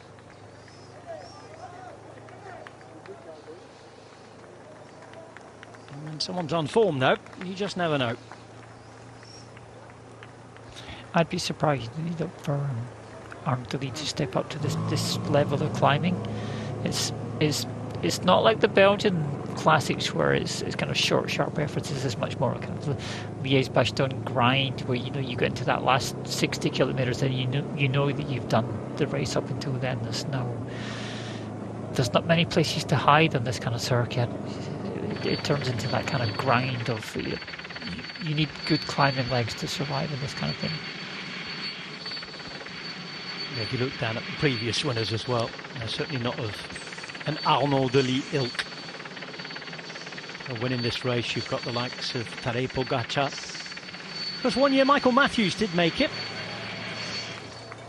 I think the year that Michael Matthews won, there was 2 laps less. They've added a couple of laps to this to make it slightly longer. So it was part of that reputation of being a proper World Tour race. They've actually made it longer, and those final 2 laps will definitely count. Up to 200 kilometers, you know, most pros can ride that and race that. But once you go over 200 kilometers, it starts to pull on you a little bit, and you get worn out. And especially today, it's wet. You're going to have to be really motivated to be going to those last 3-4 laps and still be thinking, right, I can win this race. There's Christophe Laporte. Ah, here he is. I'm wondering where he was at the start. It's Manuel Ebuardo being Manuel Ebuardo. On the attack, wanting to be at the front, always an animator. He's a commentator's dream, this man. He's being chased by a rider from Cofidis as well. I'll tell you what, it'll be Florian Vermeer's dream if he gets across. He's a great rider to ride within a breakaway. It's a long way to get across though. And now behind, it's provoked another move. Wow. Crazy this is all happening with almost 3 minutes of a gap.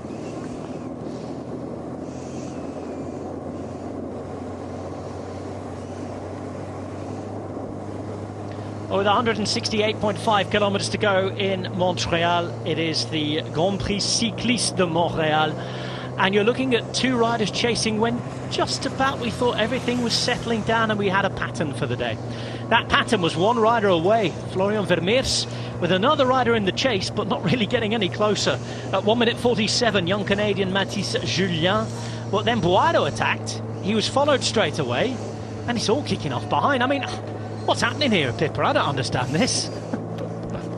It's hard to figure out, isn't it? But quite often, you know, Montreal's like this because it's a circuit race. It's always interesting. There's always good choices to be made about, you know, who thinks they need to provoke the race to make it, you know, slightly more interesting just for their you know, their team leaders. So quite often we see this kind of counter attacks go, and they can't really, the peloton can't really let these two go.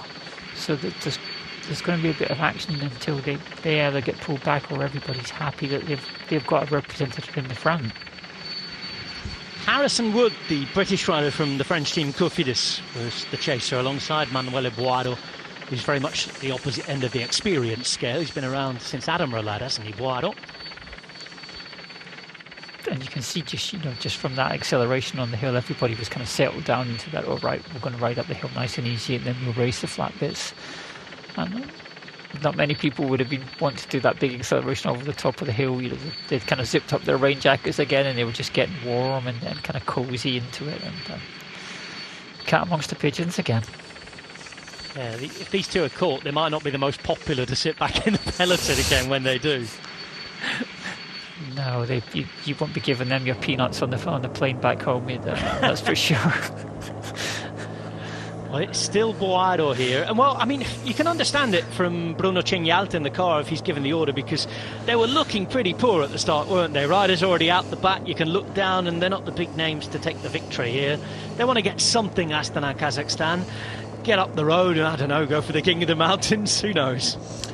They were pretty anonymous in Quebec, so you know, they have to do something to justify being here. And as you say, the director sportif will be thinking, right, guys, you know, we've come a long way. There's a lot of work being put into coming here in terms of logistics. Let's at least do something so we actually know that Astana are here. 2 minutes 31 back to the peloton. Yet to get a timer on the two in the chase. 1:49 is the gap back to Mathis Julien. And all alone at the front still Florian Vermeers.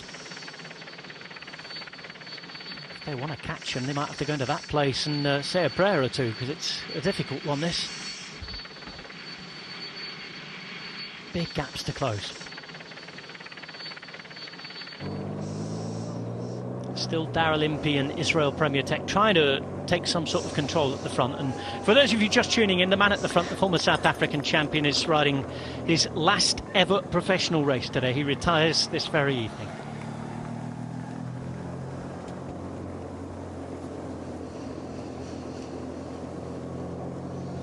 And of course for Israel Premier Tech, this is almost a home race for them. So Suvan Adam, who's kind of one of the major sponsors of their race, is a Canadian, born in Canada and then moved to Israel. So for him, he'll become, this is a home race. He wants to see them take take responsibility for what happens in a lot of this race. And he is on the ground. I've seen the pictures put out on their social media account. He's in and around there is Sylvain Adams. And quite a serious cyclist on his own, so World Masters champion a couple of times. So. Already talking about defending his title, I think next year, he was saying. Now then, there's a mechanical issue, it seems, dearie me, for the rider who was in the chase, Mathis Julien. Harsh. Another one with crash mode going on. Couldn't get a little ring. He can't even get a little ring, so he's not going to ride around in that size of gear on this circuit. So that's one less rider in the chase. I think we can probably honestly see, even with all the respect to him, that he was the least serious rider in the chase, because he really didn't make any impression, did he, over the lap and a half, and we already went into reasons as to why. He's a young rider who's just come off the Tour de l'Avenir. There's a mechanical issue too now. A back wheel change required for the French champion Madouas. No panic. Yeah, Peloton are still just going about their business here. It doesn't look like there's been a huge reaction, really, to the two chasing, as if they're not that bothered about it. No, they'll probably see what happens, just by kind of... Once they reach the front, if they settle down, what kind of difference that makes to the time gap. But, for Israel, they've got 3 riders on the front, so it would be 3 in front, 3 behind, so it would be kind of status quo over what happens, and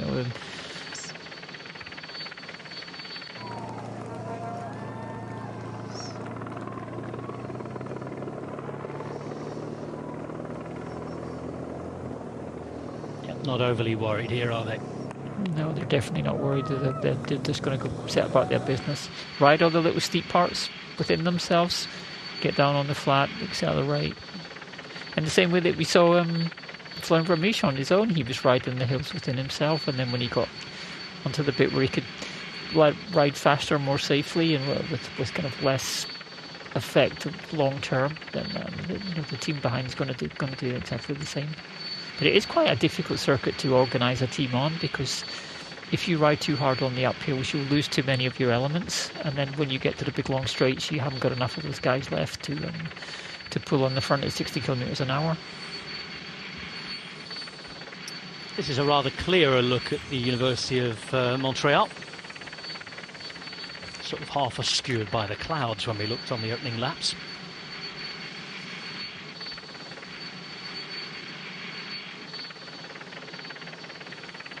Main building completed in the 1940s, designed by Ernest Cormier, built in the Art Deco style. Not too much time to look at it, even if the view is clearer here. Concentrating on those sweeping bends. No, there's not much when you're in the bike race. There's not much time to actually look at the build inside it. It always seemed that you were going down, so you've got the concrete each side, and it's a bit like being in a tunnel, without the cover over top. So you kind of aim, you've got no kind of visual references when they have those concrete barriers. So you're kind of figuring it out based on white lines and where the bumps are and where the holes are. There's Lucas Hamilton off the back. 135. Is Johan Jacobs, the Swiss rider from Movistar, and here's the front. And again, very much as you've been detailing throughout this race, when we're onto these long boulevards, it's more strung out, the team's working, and this is where it's advantage Peloton. Like Van Avermaet.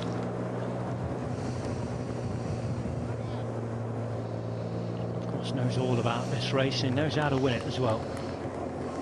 There we go. You can see the Isher Darlimpi saying to his fellow worker, ride over here a little bit, So a little bit of experience passed on there about where to put yourself so that everybody else just kind of stays safe and we use the least energy possible.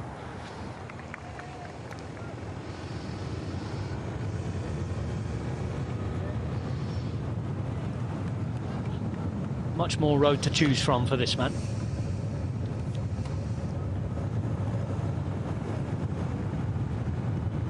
Been told in his ears for a while, I'm sure he promised that, yep, they're coming to join you, honest. The man who was coming to join him didn't get there, had a mechanical. Now there's two more in the chase. At 1:44 we are reading at the minute.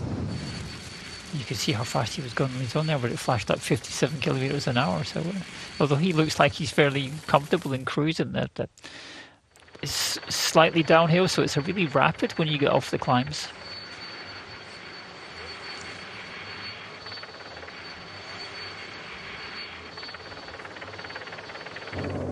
This looks a beautifully green city. There's Montreal.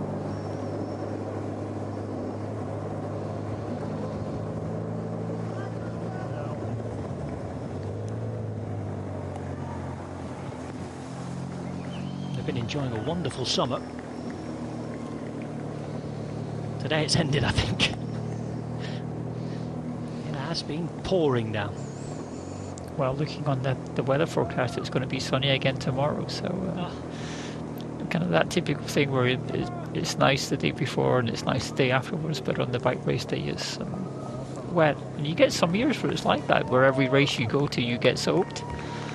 And then there's the other way around where it's miserable weather, and then on race day it's beautiful. So these kind of swings and roundabouts. We used to have a saying in the Cricket League in Lancashire that if you want the day to fine up, call the match off, because as soon as you call the match off, the rain disappeared. Here's Vermeers coming back towards the finish line again.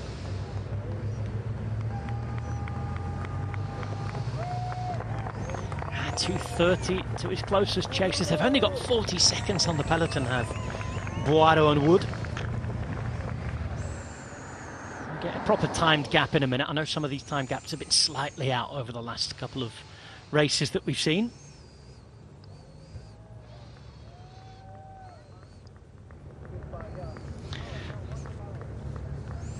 So Vermeer's just definitely got his race face on at the moment. You can just see the amount of concentration he's got on, and he's settled down into this level of effort. And he's going to see how far he can go. But the contrast with where he was those first couple of laps when he was riding around thinking, right, I'm going to wait for reinforcements, and now he's kind of fully committed to riding this on his own. And if the two chasers can get across them, all well, but if they don't, he's just going to keep riding.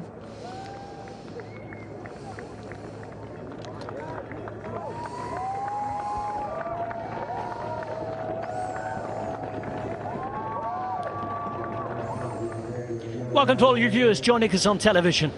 We're in Canada, in Montreal, or Montréal.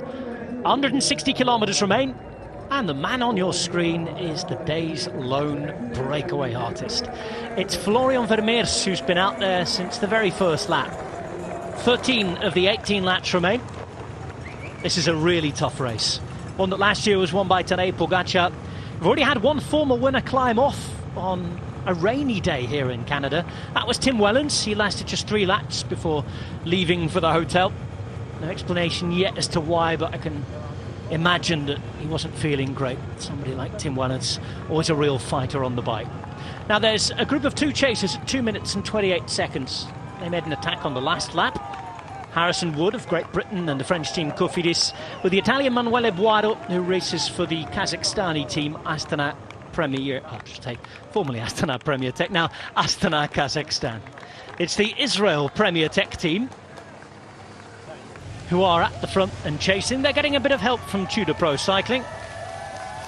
We're seeing too that Ethan Hayter has abandoned the race alongside Martin Lass.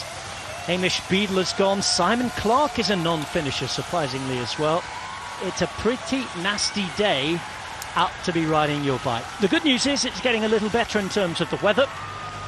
The bad news for Vermeers is it's going to take one mighty effort for the two in the chase to reach him at the front. It's been a strange old start to the race, and here are the chasers. We'll get a proper timed gap on them as they come through the line here. We've just had our slowest lap yet. Just over 20 minutes it took for them to get round. Here's the young British rider Wood. He's going to get rid of his rain jacket now. He's decided to go quicker. 23 years of age, and having come through the SCG Racing Academy in the Netherlands, he's a solid young rider. No wins as a pro yet. He's gathering experience. It's his first full year as a professional at this level. raced all over the world representing Cofidis this season. And he's got the trip to Canada, and he's out there on the telly right now, being chased by two-time winner Greg van Avermaet here in the white, and a whole host of riders along with him. With me, Rob Hatch, in the commentary box is Philip Ayot, and we're about to see the time gap here, Pippa. 2:21, not too different than the one that we were being told, and it's an almighty ask because Daryl Impey, retiring today, is going to lead the rest behind. Not too much interest. It's almost as if they're riding two separate races, these groups, at the minute. Yeah, so the riders in the peloton know that they're eventually going to pull back the riders in front, but the riders in front aren't going to make it easy. Quite strange that the two chasers, Poirot and Woods, haven't really made much inroads into Florian Vermeersch on his own. You'd have thought they'd be kind of rode across a bit quicker, or Florian Vermeersch would have eased up so he could wait on them. But no, they kind of, Vermeersch has settled down into the speed that he wants to go, and he's quite happy doing that. And the other two kind of stuck where they are, roughly a minute in front of the peloton.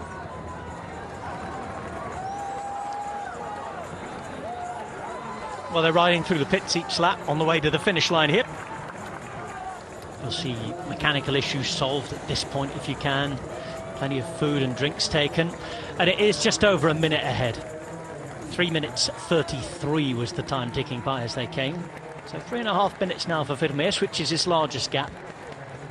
And Peloton slowed considerably on that last lap there. In terms of each lap, it's the hardest at the start. The longest climb of the lap comes right out of the gate, and that's the Côte Camillien-Oude. This primarily French, but also bilingual city. A lot more English spoken down here in Montreal, than in Quebec City. Officially a francophone city in the Quebec region of Canada. So once they go up the Côte Camillien-Oude, it's a descent to the University Hill, the Côte Polytechnique, back into town, up Mont-Royal, and then the final little ascent is the Avenue du Parc up to the finish. It's been a cloudy morning on the top of the hill, and the hill is Mont-Royal, and this is the old cemetery.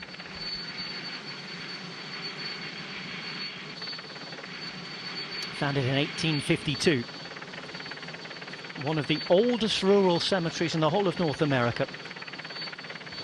165 acres out on the north flank of Mont-Royal. As well as all the history there and residents of the city laid to rest from centuries past. You have almost 150 different species of birds there. You're looking at a very special species of bike rider on your screen now. Greg van Avermaet, a two-time winner, riding the Grand Prix Cyclistes de Montréal for the final time in his career. What a year 2016 was, eh? The golden Greg year. He did it in Rio de Janeiro, he came and did it here. He did it again 3 years later.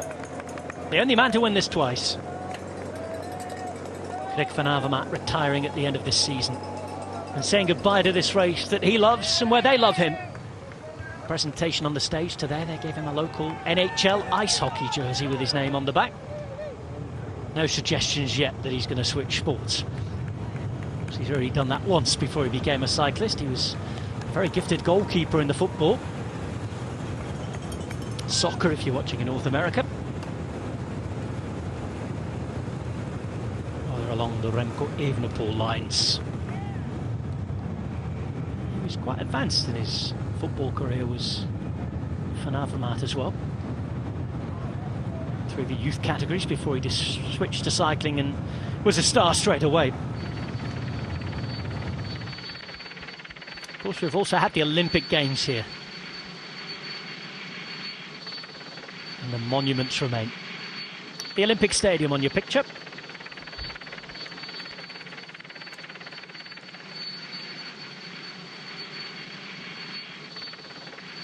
Stands out and really towers above that neighbourhood, doesn't it? built in, or for the 1976 Summer Olympics. Centrepiece of the Olympic Park, and look at that from all the way up here. Must have looked very futuristic at the time. Built by a French architect, Monsieur Roger Taillibert. The tower you could see there, the tallest inclined tower in the world.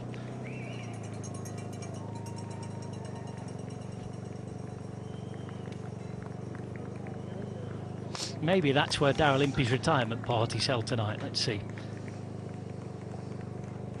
Quite some views from it. Here he is riding his last race and he's gone to work. Interesting that Ineos Grenadiers have put a rider up towards the front as well here. Just sitting on his wheel. That looks to be Luc Plapp. I'm wondering if he's going to come through and take a turn. Imagine so if he's sitting so close to the front. That's definitely Luc Plapp. So back to the front for him again. To, you know, as I said earlier, you know, either in the first 5 or in the last 5. Hasn't got Ethan Hayter to talk to at the back, so he may as well come to the front. You're kind of wondering who they're going to ride for. You know, deep into the final, they don't really have anybody as explosive enough to follow the big riders. So you kind of wonder what they're going to do as they go into the kind of last part of the race. You know, so probably maybe Danny Martinez or Pavel Sivakov could provoke something from quite far out, but when it comes to the sprint, they're not really as fast as the kind of usual suspects. If it is going to be finishing a kind of reduced sprint. Of course, we've seen Michał Kwiatkowski win Milano-San Remo from a bunch, a very small group sprint, a 3-up sprint. But of course, a sprint after 300 kilometres is a very different animal, isn't it? Yeah, and it's a very different race as well. So that, you know, the Milan-San Remo, although it's 300 kilometres, it's not that hard. You know. The difficult thing with that is tactically you have to be in the right place at the right time. And Kwiatkowski's very good at positioning, whereas for this race it's quite often physical in terms of can I move up. So it's not really about fighting for a position. It's you go and you ride near the front because you actually can. You know, so it's not about one of those kind of technical aspects of being in the right place at the right time. Quite often this race is can I move up, and then you just kind of pull out the line and move up, especially on the you know, when you're climbing here.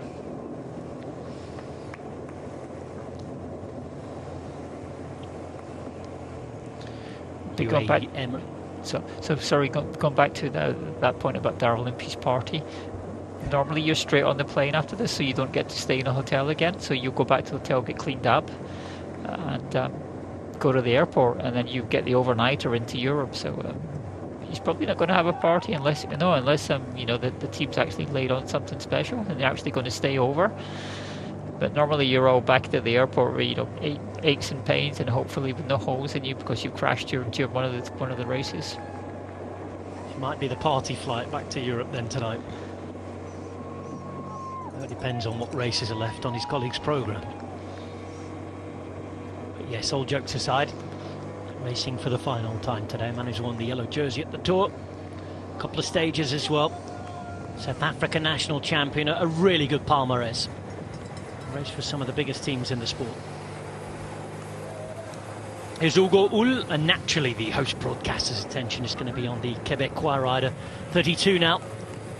Really worked hard throughout his career, and of course, top moment of his career, that stage victory, that emotional stage victory at the Tour de France last year, where he remembered his late brother. And in the team, both on and off the bike, one of all 3 Canadian Tour de France stage winners. Michael Woods, the other active rider, Steve Bauer in the sports director seat. You know, that we don't really see that many Canadian pros, even though obviously when we come to these races it's really popular and there's big crowds, and we see, you know, and the races that go before it, there's a lot of actual cycling goes on, but we don't see many coming to Europe and kind of plying their trade in the professional ranks. Certainly not as many and not as spectacular as the the actual USA riders. Yeah, there's a handful of very good riders. Let's not forget Ryder Hagedal was a Giro d'Italia winner, of course. But yes, in terms of the number of victories and the number of pros you see, it's a very small group. In fact, there are 11 Canadian riders in this race, and they're only split across two teams. You've got the national team with 7 riders and the Israel Premier Tech team. We've already explained, and you mentioned earlier on, that they have a Canadian heart as well. They've got a Canadian co-sponsor, a Canadian owner as well. A Canadian-born owner, I think we should say, has Israeli nationality now, the Sylvan Adams.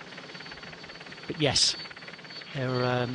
It's a good thing that the Israel Premier Tech team exists actually for Canadian riders, because again, one of the most difficult things, Pippa, as you know, you would have known coming through British scene when there wasn't too much of a scene at the time as well, is getting that opportunity to ride for the biggest teams if you don't come from a nation that's sort of in vogue. Exactly. So you ask yourself, or you look at it from the team's point of view. If you go into a team, are they going to be tempted to pay you this kind of same amount of money, but you're actually a better rider than have a local? You have to look at the kind of market terms. Is it more interesting for say a Belgian team to just have Belgian riders and get that coverage, whereas if they have an overseas rider or a rider from another country, say Germany or something like that, is that rider going to get as much coverage in Hit Last News or on TV2, that kind of coverage? So that's why it's quite difficult, as a kind of outsider from where the team's registered to maintain your place. You usually have to be a kind of step above the kind of the same pay grade almost, and it seems unfair, but it's just one of those kind of natural things that happens to you. Well, British rider on Cofidis here. That's happened a few times in the past. And Harrison Wood is there at the front alongside Manuel Ebuaro. Of course, an Italian rider on Astana is not a surprise. Kazakhstani team with an Italian heart, and that goes for staff and sports directors as well. That's done for a long time. 2 minutes and a half though. Well, they're not really getting any closer to Florian Vermeers. No, they haven't. I think when they attacked it was 2:34, and they're still 2:30 down. And okay, Vermeers has taken another minute out of the peloton, but it doesn't look like there's much panic going on.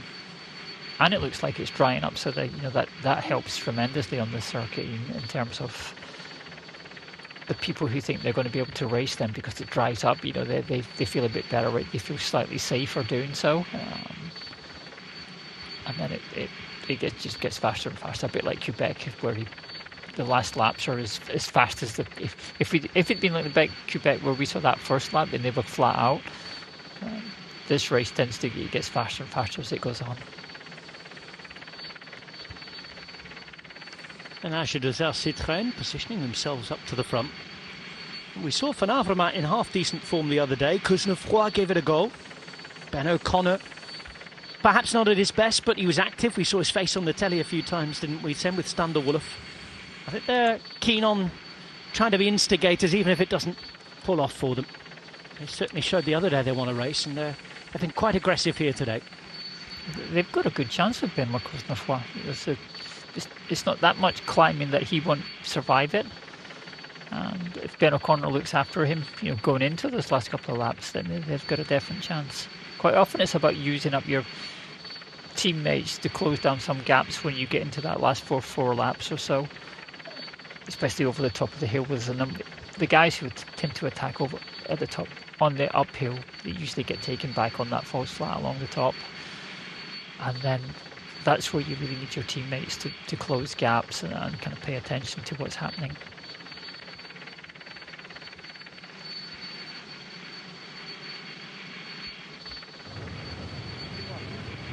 Up on high at the university there.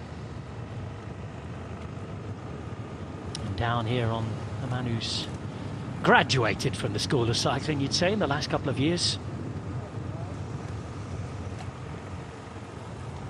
Full marks at his first season.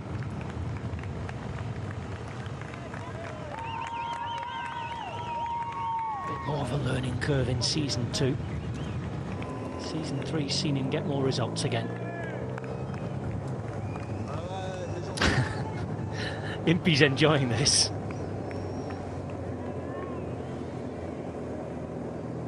And why wouldn't you? 16 years, I think, as a pro. Yeah, a long time as a pro, you know, and still able to influence the race. So I think he was on doing commentary the other day. I think was it not Tour of Spain? He was with the Tour de France actually with us not so long ago. Yeah. And he was saying he was really enjoying his last races. So obviously has an influence. You know, still be able to have some kind of say in how things go. Obviously, not necessarily at the front of the race, but he's still enjoying it. And although he seemed ready to stop, I think he was glad that it was his choice and not kind of imposed upon him. Yeah, always difficult. I know that last year I had to fight for that last year contract, and always a much more pleasant experience, I'm sure, as an athlete, deciding when the time's right for you, and showing as well last year that he could still mix it with a fantastic win on a stage in the Tour de Suisse. Surprising a lot of people that talked about his palmarès, including what he did at the Tour de France, but a grand total of 30 wins in a brilliant career. 2 times winner in the GC Down Under, was a winner of the Czech Tour, Tour of Turkey, and here in Canada actually at the Tour of Alberta. Short-lived stage race, but a very good one, and stage wins in a lot of the best World Tour stage races. Of course, mentioned the Tour de France, where he also wore the yellow jersey, but Catalonia, Suisse, Dauphiné, Down Under, and a 9-time time trial champion of South Africa, as well as a road championship as well. So from those days on Baller World in the noughties to finishing with Israel Premier Tech, and having ridden most of his career for what was Orica Green Edge, now of course Jeko Alula. A very, very happy retirement to Daryl Impey, who's got one last job to do at 38 years of age today. Try to help his Israel Premier Tech team win today's race.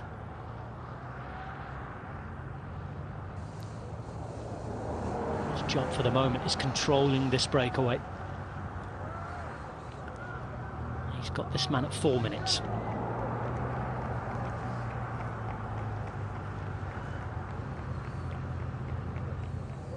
I guess for Israel Premier Tech, a lot of the hard work was done by not letting the big breakaway go away.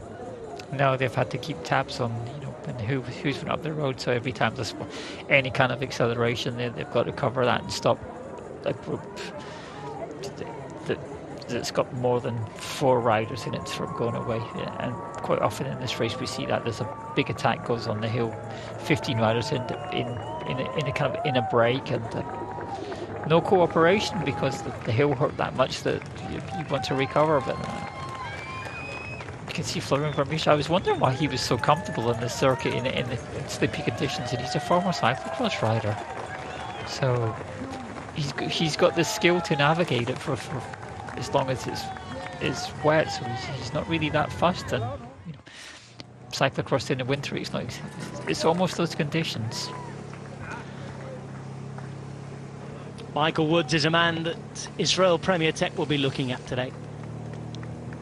Looking at to provide some glory if he can. 36 years of age. That stage win in the Tour de France, and a reminder that he came to this sport from another. He was a runner. He's adapted to cycling rather well. A relatively late age. Top bike rider. Was it Michael Woods who was going out for a run after some of the, some of the stages? There was one of the riders who were adding a Wout van Aert has done that previously. Wout van Aert, yeah. Wout van Aert comes in with a cross shot. I know that Woods left running because of an injury originally. It wouldn't surprise me if he still did the running that his body would let him, because I know that he was very good at it. I know when they were presenting the Canadian team on running through the team presentation, I think it was Perry from their team who was going to do a marathon after this sometime in the winter. So seems like some riders like a bit of crossover. You wouldn't think it was that beneficial to do running as a cyclist, but for some riders it seems to work. It's usually one of the funniest things. I mean, before this sort of crossover from cyclocross to being a top road rider, came in with Van der Poel, Van Aert a few years ago. certainly with it being much more common, let's say, with Tom Pidcock as well. And there's always been some sort of crossover, hasn't there? But with such high success and such regularity, not so much. But it was always one of the funny things when you got, you know, the first few years of social media, pictures of bike riders trying to run in the off-season for 2 or 3 weeks and showing that they weren't very good at it and not enjoying it, but doing it to maybe keep the kilos off so they could have a tipple of their favourite drink or the odd box of chocolates or something. And now, yeah, it turns out there's quite a few who are quite good at it. Yeah, most cyclists can't run to save themselves. And I know I don't hate running, but it's not the same as cycling where you see the distance actually coming towards you quite quickly and you'll be there soon. Running, quite soul-destroying because you never kind of reach where you want to go to. And it's painful at first, you know, the kind of shocks through your feet, which you don't get from cycling. Cycling much easier on your limbs and your joints. So, and you can see stuff. You can see over hedges and things sometimes. Whereas running, well, certainly for me, I never seem to get anywhere. So it can be painful. 2:55. They're getting further, not closer.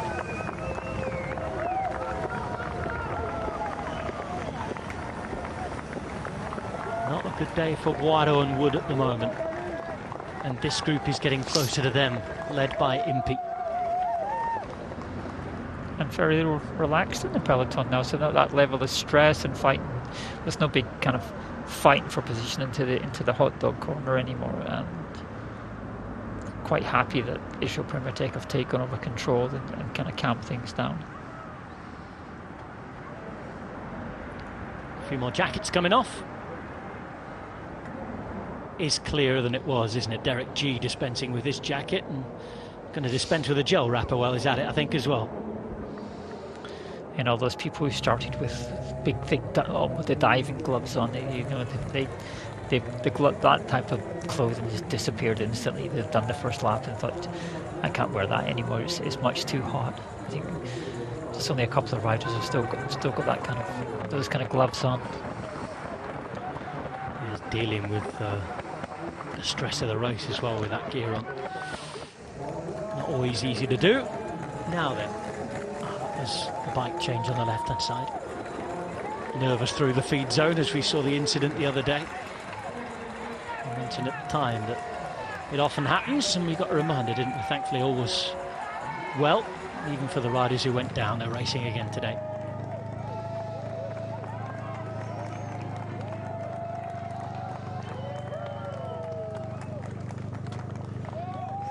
Well, we're about to welcome some more television viewers in just a moment.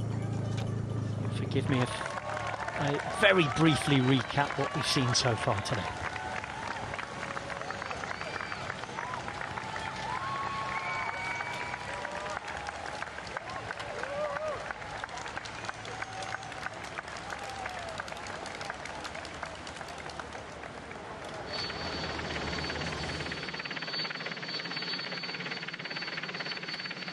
It's the Grand Prix Cyclistes de Montréal, Montreal Grand Prix in Canada. 12 laps remain, 145 kilometres. Hello and a very warm welcome to a rainy Montreal. There's the town hall, centre of the old town there, sprung into a giant metropolis nowadays. Hosted the Olympic Games almost 50 years ago, and for the last 10, 15 years or so, has been host to one of the top bike races on the calendar. We saw its sister race take place on Friday in Quebec City. Here we are in this side of Quebec, Quebec's biggest city. The old city hall shown off on the picture now. A picture that was rather rainier at the start today. It was absolutely pouring down all morning. Thankfully it's more or less stopped now, but the wet weather gear's just about there. Most of the brollies have been taken down, and we still have just the one man up the road in the breakaway. Florian Willemeers, 24 years of age from Belgium, going over the hardest climb on each of the 18 laps today. It's the climb to Camillien-Oude. Other climbs on the loop include the University climb, comes halfway through the lap, before Mont-Royal and the Avenue du Pas all the way up to the finish line. A tough race that has seen some fantastic winners down the years. Two riders in the middle. They did launch an assault to try and get across, but I'm afraid they're getting further from the front, not closer. Those two riders being chased by Israel Premier Tech and Daryl Impey, who rides his final race today as a pro cyclist. Two riders in question, Emanuele Boiro, the Italian from Astana, Kazakhstan, and the young British rider Harrison Wood, who represents the French team Cofidis. We've had quite a few riders pull out in the rain in the early doors and early exchanges as well. I'll tell you as well that included in those riders, Tim Wellens, a former winner. Ethan Hayter also climbing off so far today. It's not everybody's day as we look at the cross on Mont-Royal. Stood there since the 1920s. 30 metres high and overlooking the city. 4 minutes 18 then from the lone breakaway rider all the way back to the peloton. A chance to have a look around. Mont-Royal and the park on the top of the hill dominating the skyline, as well as those skyscrapers we had a look at the moment. Chalet du Mont-Royal on your screen now, inaugurated in 1932. And inside you can have a look at plenty of pictures that trace the history of this city. Plenty of artworks by famous artists. You can have a look at the Fleuve Saint-Laurent that we were looking at the other day from up on high here, the start of the St. Lawrence River. Flows all the way out to the North Atlantic. But it's the peloton that's in its own flow right now. And Pippa York, who's alongside me, Rob Hatch, they're dealing with things just as they need to for the minute, aren't they? They are. There's no real panic in the peloton. 2 hours into the race, still a long way to go on this, another 3 hours at least. Even though that we're going round at roughly the average speed that the organisers thought, just over 40 kilometres an hour. It's actually good to see that it's drying up. As the weather forecast said, it was heavy rain at the start. The riders all wrapped up, hiding in the tents, in the pit area there. Not looking forward to this at all. But now, as it dries up, we'll get more and more interested in the race, and people will be able to use their capacities to the full instead of kind of worrying about if they're going to fall off or are they cold. It's not exactly warm out there, just under about 18 degrees at the most. So as things go on, we should see the race develop quite nicely. Israel Premier Tech at the front and taking control. Michael Woods, one of their main actors today, or at least they'll be hoping so. Simon Clark, by the way, has already climbed off his bike. He's another of the non-finishers we've seen written down. Derek G's in this line of riders at the front, though. Led still by Daryl Impey with Ugo Uhl on his wheel. It is a very strong lineup. Interesting that the riders who were there for Ineos Grenadiers, Luke Plapp sat up there but didn't really, from when I was looking at it, take any turns. They've gone to sit a little further back now and sit around the likes of Michał Kwiatkowski. Nobody is up there challenging Israel Premier Tech or even giving them a hand at the minute. We did see Tudor Pro Cycling briefly up there, as we saw in Quebec as well, but they've decided to save their energies too. This is a more difficult race on paper and of course in practice, and the weather conditions not helping at all today.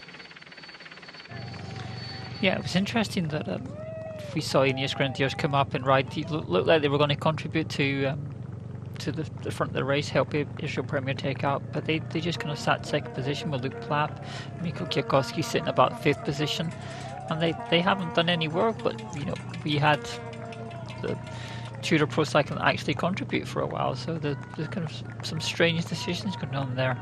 Maybe Ineos just want to kind of hold position and just in case there's another one of those big accelerations again.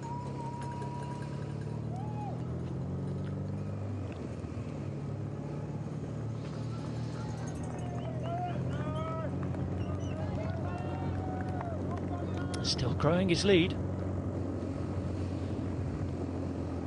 4:22 now. Lonely day for Florian Vermeers.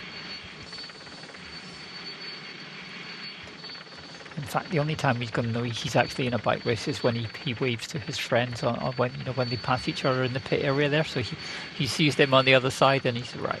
They are actually in this race, and I'm not just riding around here on my own, because it can be quite lonely up front when it's like that. And I think we'll eventually get to the point where certainly the riders from his team wave to him, to let him know they're still actually there.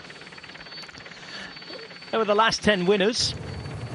Of course, Sagan at top level was among them. Greg van Avermaet, the only man to have won more than once. And he's riding for the final time today. Will retire at the end of the season today. Not his last race, as it is for Daryl Impey, but leaves the peloton at the end of the year. Rather like his teammate Michael Scher as well.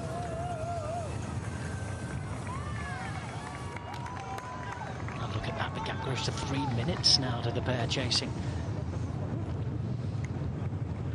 Essentially find themselves in the same position as they were when they attacked. They had about a minute and a half on the peloton.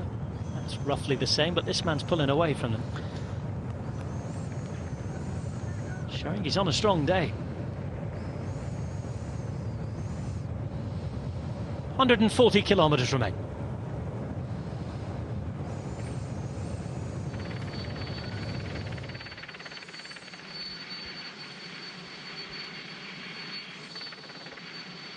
For those of you who've just joined on the television, this is the Oratoire Saint-Joseph du Mont-Royal, one of the most visited religious sites in the world. 2 million people a year go up there, up on the top of Mont-Royal. And just see the proximity of the big hill to the big city in the background as well. Of course, the slopes of the hill, a big part of this race, climbing up straight away from the start-finish line. And that part of the lap, thankfully for Vermeers, is out the way now.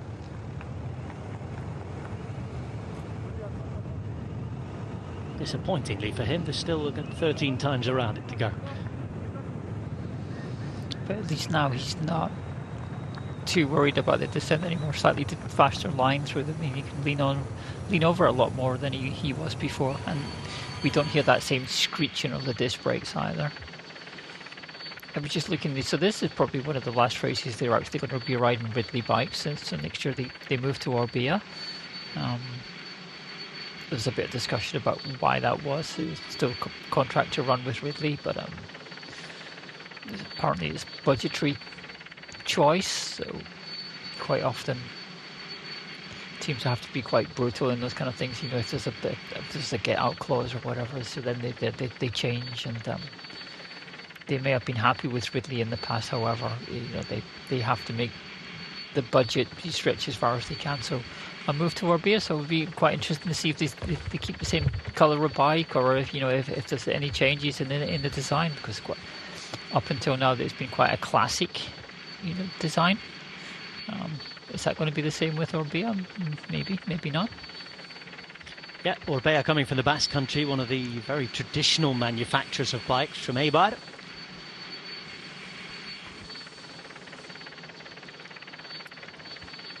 From one traditional cycling region to another, sponsoring a team from Belgium. It's a man from Belgium who continues to put more time into the peloton. 4 minutes 34 now.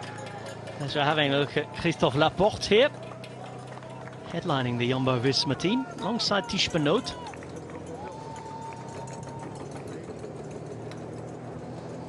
Just in front of him there, that's Aurélien Paré-Peintre, who was a stage winner at the Giro d'Italia earlier this year.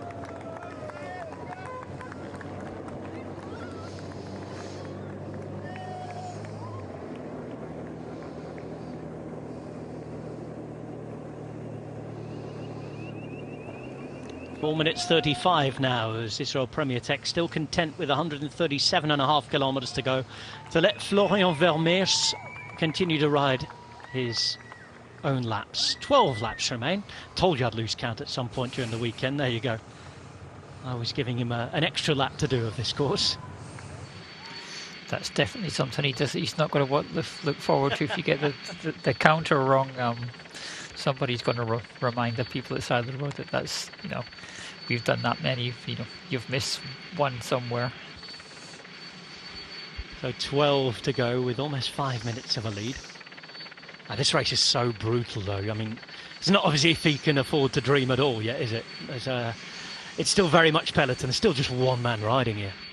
No, and we can see, you know, how that accordion effect comes out of these corners. Everybody's a bike length or two apart, and then when you're in the last few riders, you're actually braking for these corners, whereas these guys are already on the pedals and accelerating back up to speed. So we should see that log line again, you know, spread over 300-400 meters almost, and the riders on the back actually sprinting to try and stay in the peloton. Average speed of 39 kilometers per hour, just above at the moment. The fastest predicted time scheduled by the organisers.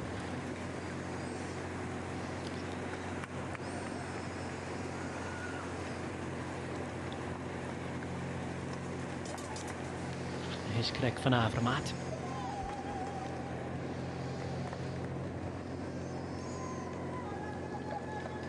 And Impey just pulling it along here on this long straight.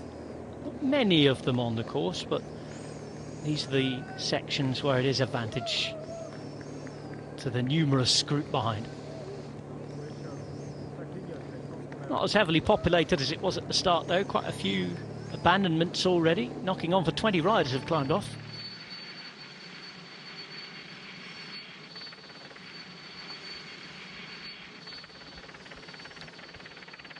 American football pitches past here.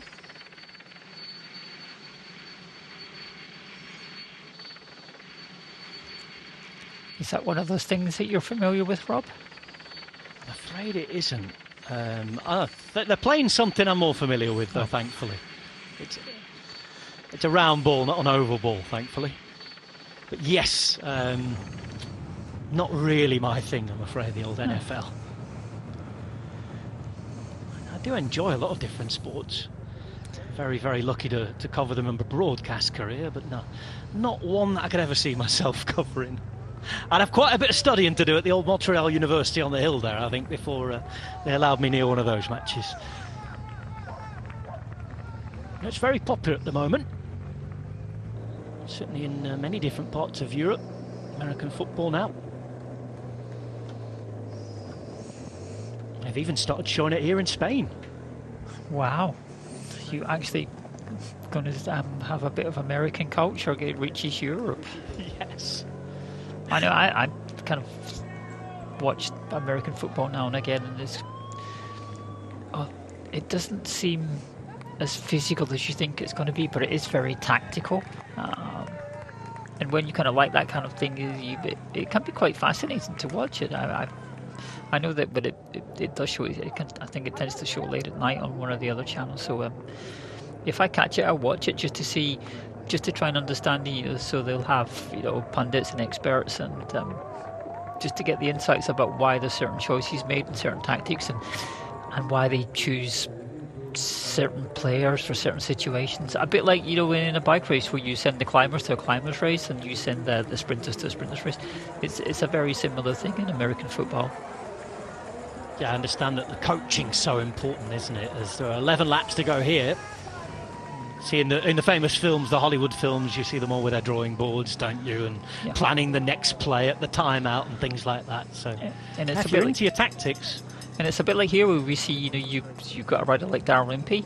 You'll have riders like that in American football where they kind of do the groundwork, and they're the ones who take down the other rider. The other, not other riders, the other kind of players. So they have kind of domestiques, and then they have the star players. Yeah, the runners and the quarterbacks. And it's those riders who, well, have changed position a bit here. Of course, Van Avermaet, twice a winner here. Possibly more in support today, we'll see. Same with Impey, we went through his palmarès earlier on. And today very much helping others in the team to do their bit. 11 laps to go, as we can see, and 4 minutes 30 is the gap. Just less than 11 laps to go for this man. Still just over 11 laps to go for the peloton. We're yet to cross the line again. And this is the longest climb on the lap. I know a few of you joined later on the television, and possibly after watching the Vuelta a España, Tour of Britain, CIMAC Ladies Tour. What else was on today? For me, it's all on. And whatever you missed today, a reminder that you can catch on GCN Plus and Discovery Plus. But it's 1.8 kilometres long at 8% average. The longest of the 4 climbs on the lap. All adds up to just under 5,000 metres. And this shot gives you an idea of you know, just how far up out of the city you go. So you can see how high above it that, you know, this park is. It's right at the top, and it kind of road snakes its way up. And it does wear you out when you get after halfway and you start to feel tired, and you're wondering how you're going to cope with the next half.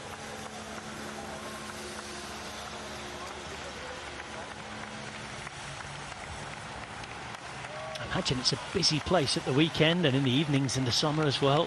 Looks like a great place to ride your bike if you live there.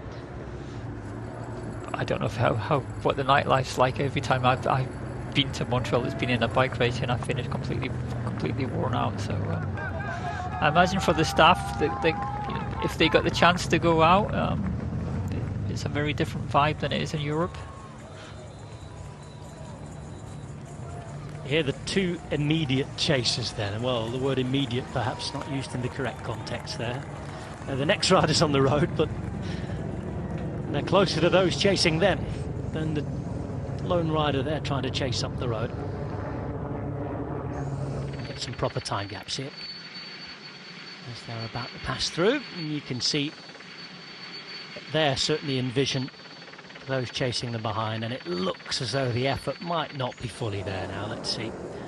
This is Boado, there's Wood, they look around. Can we stop please now? Please come and help.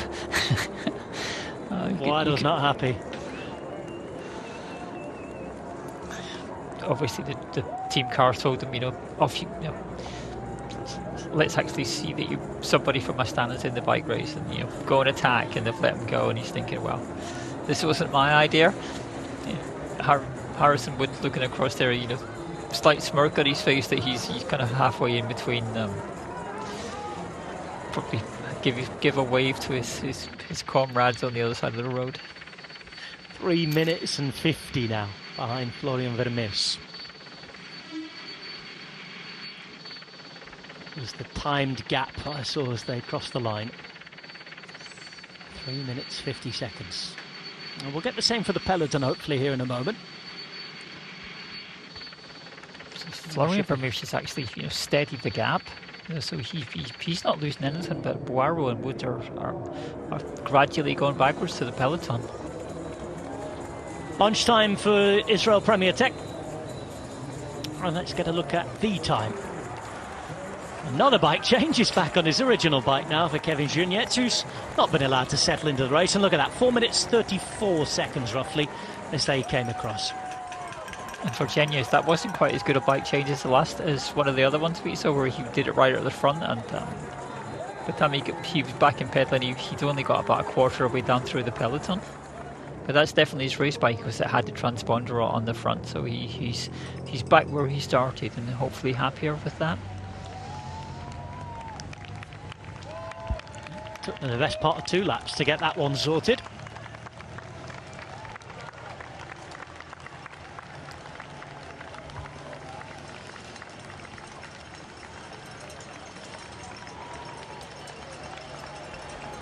Off they go up the hill again then, almost 5 minutes of a gap.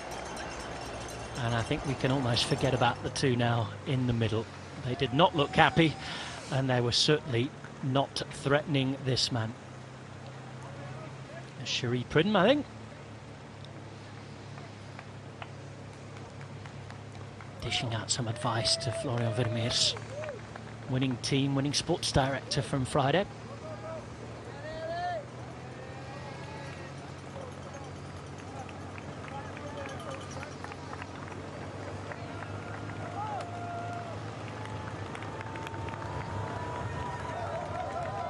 Over the hill he goes, and GPM number 9 goes to him. Reminder that there is a King of the Mountains competition in each of these races. We never did find out if Murray Van Sevenert won the Grand Prix Quebec one, because normally you have to finish and he didn't. And I'm kind of wondering if it's going to be the same set of rules for here, that obviously Vermeer looks pretty spot on to win that competition, and I think it was 16,000 euros, so something you'd quite happily take, but if he has to finish, you wonder how that's going to work out for him. I think as well in Quebec it was heavily weighted towards the last few laps when I took a look at it too, so there were more points for the last few laps. But yeah, we'll see how it goes, and again a lot of it will depend on what happens in this peloton here as well, as we see Daryl Impey continuing to knock out the pace up this hill, and he's got that extra motivation that today's the last time.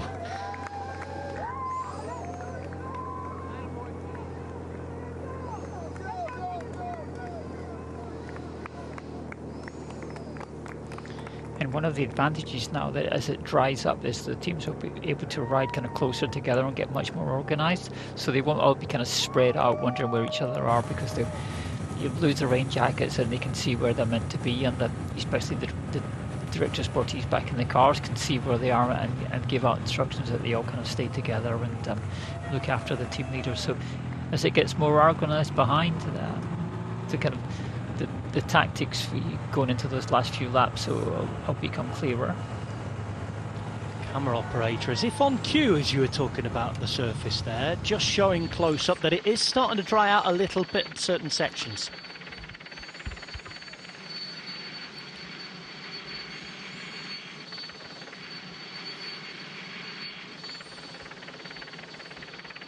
Well, back to you television viewers. It's almost welcome back to the peloton for the two attackers. 11 laps to go in the Grand Prix Cyclistes de Montréal, Canada. Two attackers who were in no man's land really for the majority of this race. Harrison Wood and Manuel Eduardo. The lone attacker has been the star of the race so far in Florian Vermeers. Pleased that Pippa and I are now joined in the commentary box by Brian Smith. I see him impatiently waiting. It's not as if he's not been used today. He's having another double time and a half, I hope, for the second race for him. Pippa's off for a quick break. Brian joins me and teletransported from the Tour of Britain. I know you won't be giving the result away, Brian, and if anybody wants to check out the result and listen to you doing your double time, I know that the foreman will be checking the hours you've worked and everything. They can get on the GCN Plus and Discovery Plus and see what happened in that final stage in Wales and Caerphilly Mountain. Here in Montreal, though, Brian, it's a funny old start, really. We had Vermeers out there, we had other teams trying to instigate something. His team trying to get riders to join him. Wasn't happening. How have you seen what's happened so far?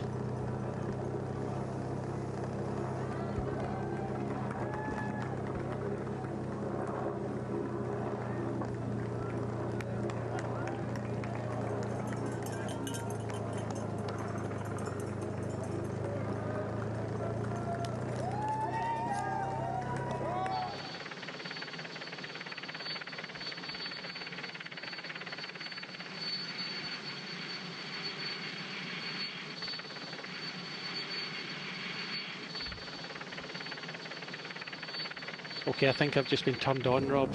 I was just hearing in my ears that I wasn't live, so I can hear you, don't you worry.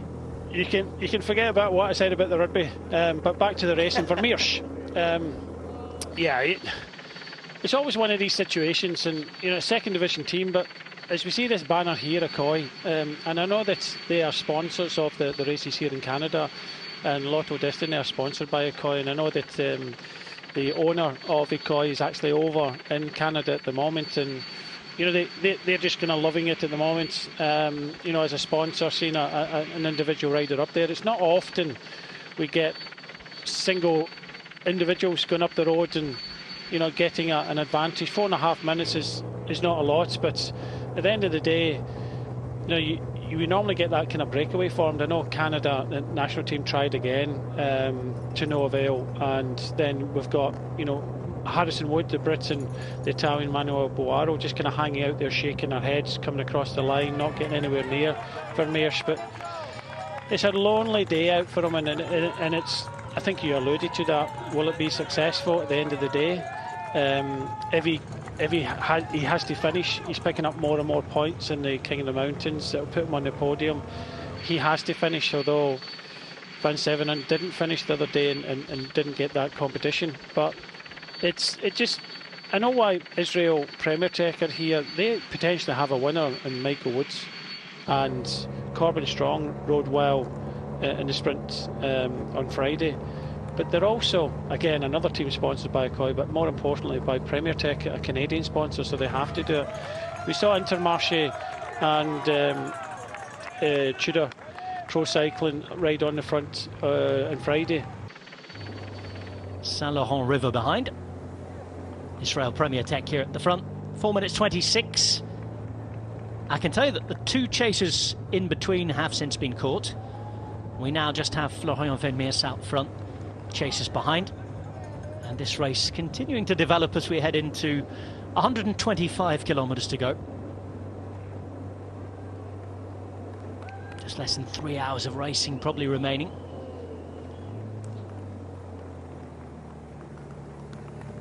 Not quite entering the next phase yet. Everybody content to just let this play out, and I guess, Brian, that is what it is, just a waiting game for this bunch right now. Well, the peloton, they're just riding tempo. I don't think they're really worried about one rider being in front with 4.5 minutes. Okay, it's a strong rider, but very difficult. I don't think many people have done that. In fact, Eurosport's Jackie Duran, I think from memory, was the only person that went and did it in the Ron van Vlaanderen many moons ago. But not many riders, single riders, attack a length of a race like this and stay away all day. So this is just keep it safe. You know, the roads are starting to dry out, as you're saying, but there's still some dangers, and just keep Michael Woods and the team out of trouble. Show your sponsor at the front, but they may as well treat it as if, you know, the peloton are all together. It's all a big waiting game for the final couple of laps. We saw it on Friday in Quebec. There's a large group came to the finish. Normally it kind of splits up a little bit more, but I think everybody's kind of happy to leave it to the last couple of laps here. It gets so difficult. It's, you know, more wearing down than possibly Friday was. So this is a hard one, hillier one. We heard from Arnaud Delay after Quebec that he said, no, this is not for me, this is for Van Heels, because it's a little bit too hard. But for the moment, most of the peloton are content. They were felt maybe a little bit miserable this morning with the rain coming down, but it looks as if it is drying up for the rest of the day. Just going to double check, but I have a feeling, you know, that Maxime Vauxhils has failed to finish. Yes, he's down as a non-finisher already, so plan B for Lotto Destiny. Let's get up the road and try and cause some chaos.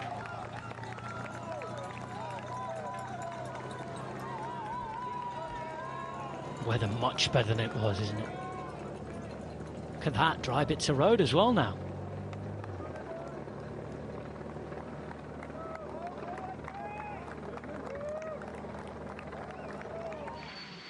Pippa's back with us. Pippa, if you're Steve Bauer here in the car for Israel Premier Tech, how do you play this? What's the plan here? I know that you've got Impey riding at the minute and just leading and controlling things, but what is the plan? I imagine, you know, he's going to have to talk to Michael Woods quite a lot to see how he's feeling. So one of the really good things about the circuit is this little part where you go through the university. If that starts to hurt a lot, you know you're not going to be part of the decision making that goes on. But if you're kind of getting over there and you don't look like you're going backwards every time you go there, that's a really good indication. And when the car comes up, they can ask you how you feel, and if you have to be honest with them and say, you know, this part hurts and I'm not going to be able to accelerate here. What happens, you know, once they get inside that last 100 kilometers? As Brian was saying, you know, it's a really difficult circuit. As you go into that especially last 3 laps, you have to know where you are, you know, who looks strong, and you can kind of place a couple of accelerations there. Maybe use another rider, not use Michael Woods then. You know, play one of the kind of lieutenant's cards and see what that provokes, and see who's able to cover the moves. And And then it comes down to Michael Woods just covering the other favourites and hopefully being able to win a sprint from that group or on his own. But one of the hard things about this race is just in terms of communication, and that you go through so many phases of feeling dreadful, and then you feel good as the other kind of riders drop away. So for Steve Bowery, control the gap until the last 80 kilometres, and then send a couple of probing attacks from somebody else, but save Michael Woods for the end, because it generally comes down to that last big sort out in the last at least 2 laps. There's really big accelerations happen everywhere on the circuit, not necessarily on the hill, but afterwards you have to be really attentive to what happens over the top on that kind of falls flat downhill, and on that part run by the university where you tend to stop because it's really steep, and then you've got the kind of flowing descent, and you can come out there and find yourself 200 meters down, then that kind of, you lose morale then. Well, we're talking about the tactical plans for American football. We'll find out from Brian Smith in a moment what his tactical plans might be if he was in another team chasing in that bunch. I gather some of you watching on the television are going to go off for a very quick commercial break. If you're a subscriber on our digital platforms, join us now and see what Brian thinks.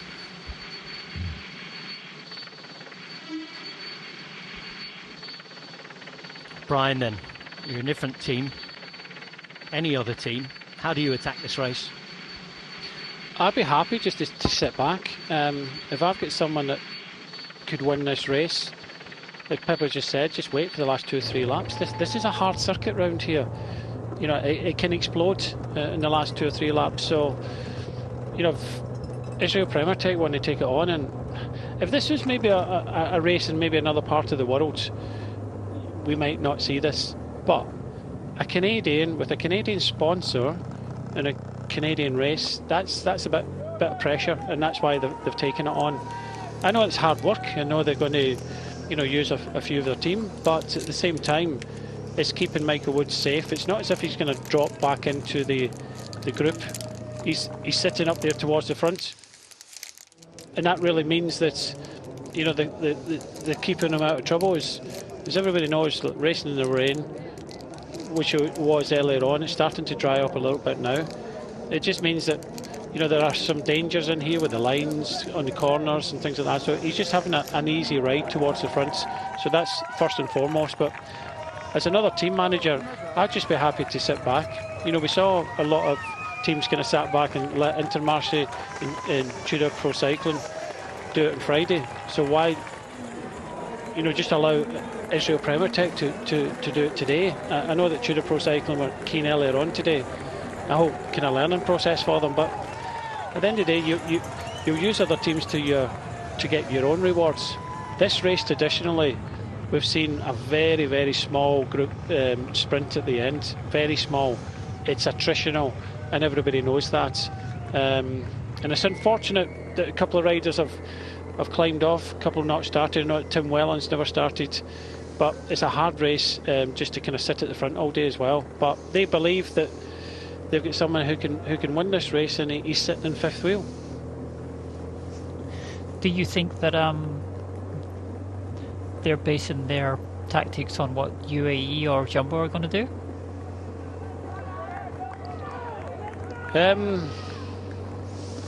I think if Steve Bauer's in the car, I think they're just taking the bull by the horns. They're taking it on from the front, Pippa, I think, and like any other part of the world, they might not do this. They know that the pressure's on them, and no one else is coming up, and no one else will come up, because you've got to remember, one rider in front. It'd be different if it was a breakaway of 6 or 8 riders, but one rider in the front, he can come back very, very quickly. He's going to start fatiguing lap after lap after lap, and in fact, he's riding well. Like you said earlier on, in the climb, he's taking it easier and then pushing on when he needs to push on in the descent and the flatter part. So he's doing a very good job there of kind of holding on to that advantage about 4.5. But for most of the other teams, they're just saving as much energy as possible and waiting for these final couple of laps.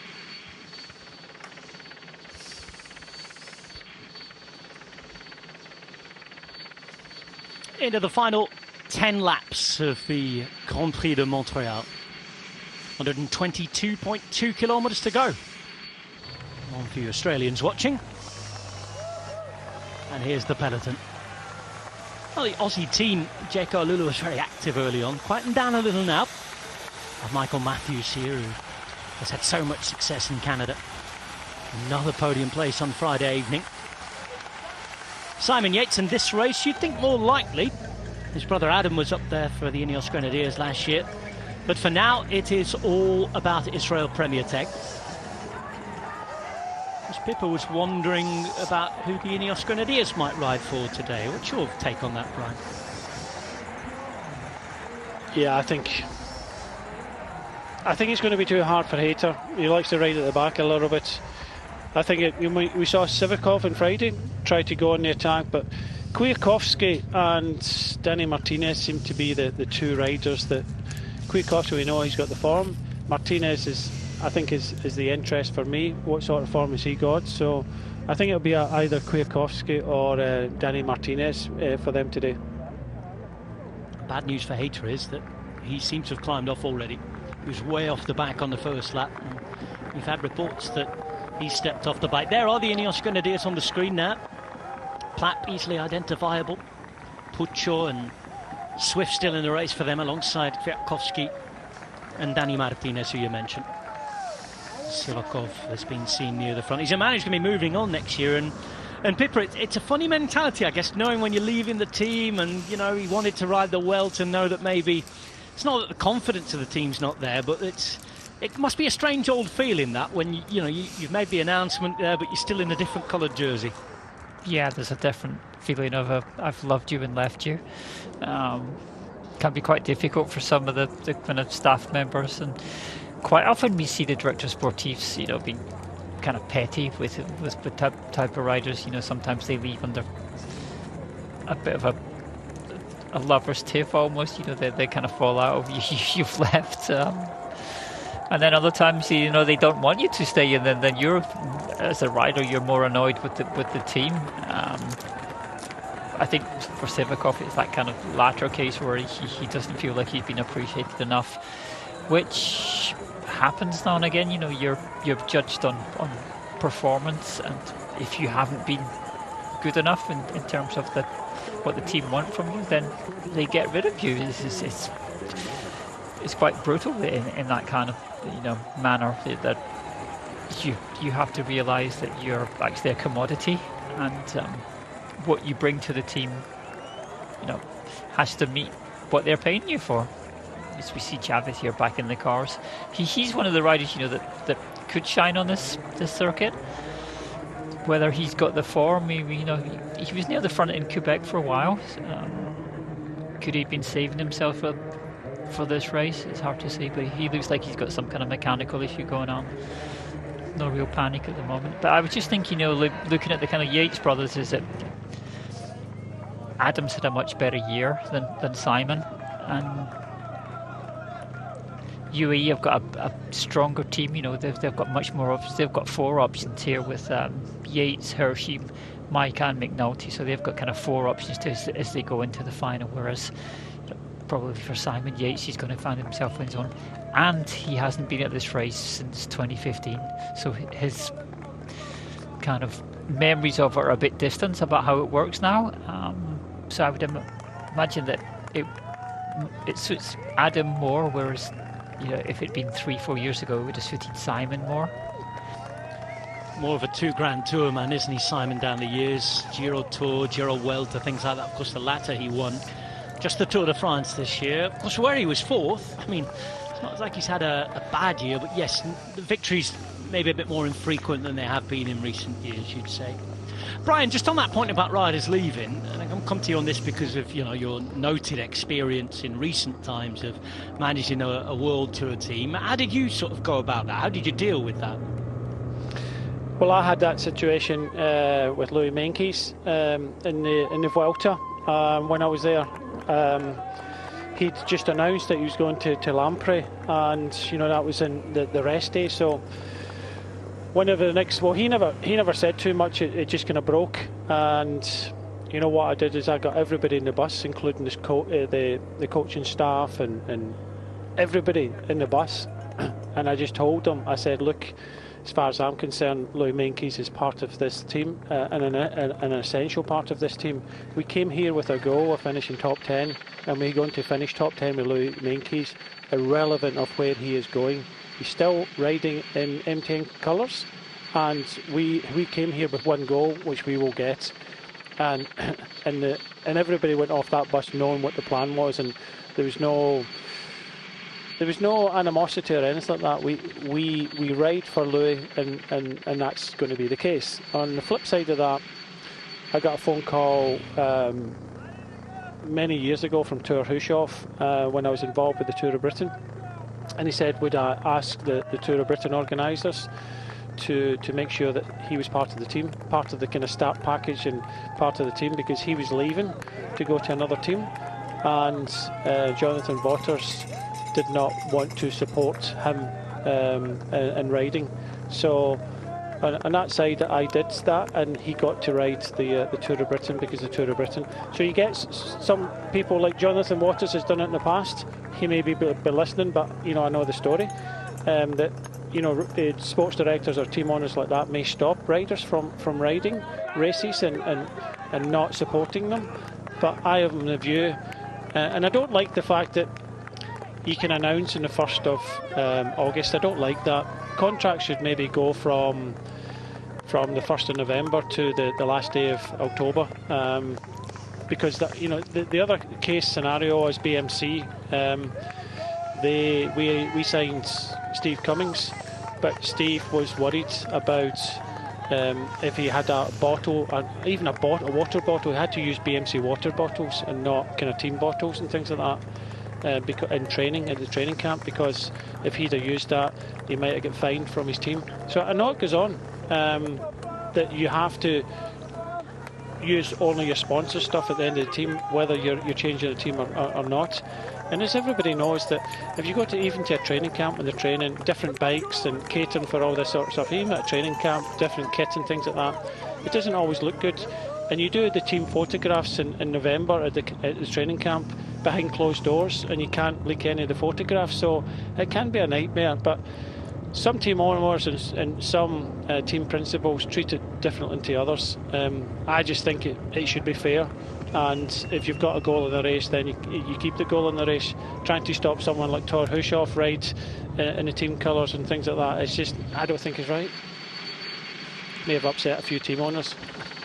So do you think that you've come to that as a kind of more modern outlook than, say, somebody like Patrick Lefevere, who quite often, you know, we see often, especially a sprinter will come to his team, be really successful over 2 years, and then he tends to get rid of them. But in that process of when they leave, he does tend to be quite petty with them. Yeah, I don't like that at all. I've got you know, any team manager that starts to do it, it's not right. Maybe I'm not, or maybe I wasn't as kind of cutthroat as some of these kind of sports directors. I just don't like it. Just, you know, treat everybody as you want to be treated yourself. So if Patrick Lefevere is treating people like that, when you try and treat him like that, he doesn't like it. He doesn't like his own medicine, from what I see. So just treat everybody the way you want to be treated yourself. There's a counterpoint to that. Sorry to be the boring one here. It's only natural that announcements are going to be made, though, when the contract's about that. That's just sport and business, isn't it? I mean, even, you know, you get it even in soccer and football as well. You know, such and such is leaving this team to go to Real Madrid at the end of the season. Doesn't mean they're left out the team, but in terms of keeping it under wraps, Brian, sure, that's impossible. It's impossible, but the sponsors have to be aware of that. I'm not saying you know, it's against the team and things like that, but when you're trying to do team photographs and you know, you're trying to do a training camp and you're getting riders worried that, you know, if they've brought 2 bottles to a training camp in South Africa where they need other bottles, what you have to do is refill their bottles in the training camp, and they can't be seen, and you have to restrict what pictures are taken. Aesthetically it doesn't look good, because that's where you can get a bit of content from the first training camp. So it's more the sponsor side of things, but it's the team it uses that, you know, sponsors contracts that you're not allowed to do this, this and this. It's just difficult sometimes for teams when everybody gets together. I think you know, there's been photographs, I think it was in South America, you know, there's someone caught out wearing team kit that they shouldn't be wearing, and you know, of course, if you're moving teams, you want to get the new kit and your new bike and ride it and get used to it, because that's the whole scenario. When you ride for a team, they may use certain bikes, equipment and things like that, and the sooner you can get used to it, the better. That's certainly a case in complete agreement with you about the dates of contracts, because that's just something that, if it was organised better, it could certainly be avoided, couldn't it?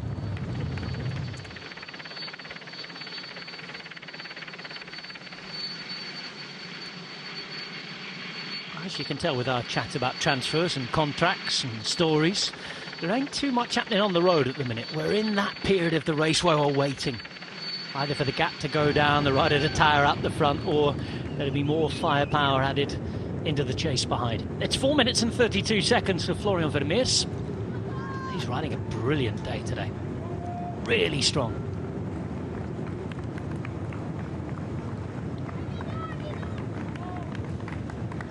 We've shown and we've seen since he came on the scene how strong he is. Starting to develop a bit more consistency now. It feels like there's a really good feeling around this team. Lotto Destiny getting the positive results. I think they got that was huge for them on Friday.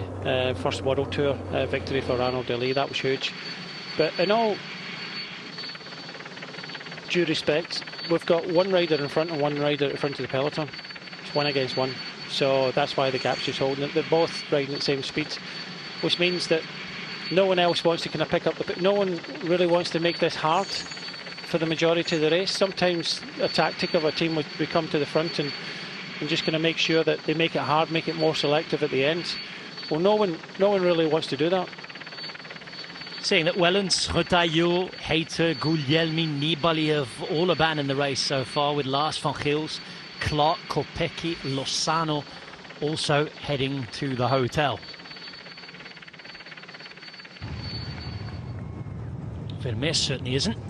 He's got 114 kilometres to go. We're approaching halfway. Remember, a 222 kilometre race. 12.5 Ks to be repeated 18 times.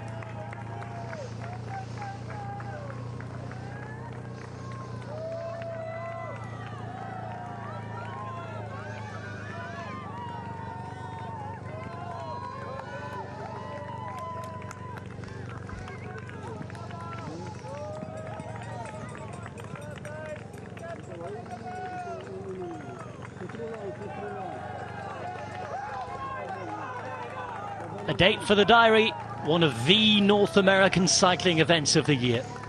It's the Grand Prix Cyclistes Montréal, the Montreal Grand Prix, led in the peloton at least by the retiring Daryl Impey.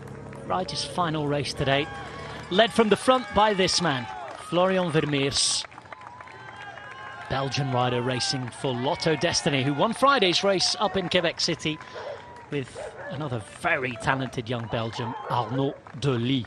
They're without the man they should be trying to win with today, Maxime Vauxhils, who's climbed off the bike. Former winner Tim Wellens is a non-finisher as well today, as is Ethan Hayter and several other riders. 112 kilometres remain, halfway through the race here, and 4.5 minutes has been the gap for quite a while. In a holding pattern, as we look downtown into Montreal, or Montréal, in the native French language.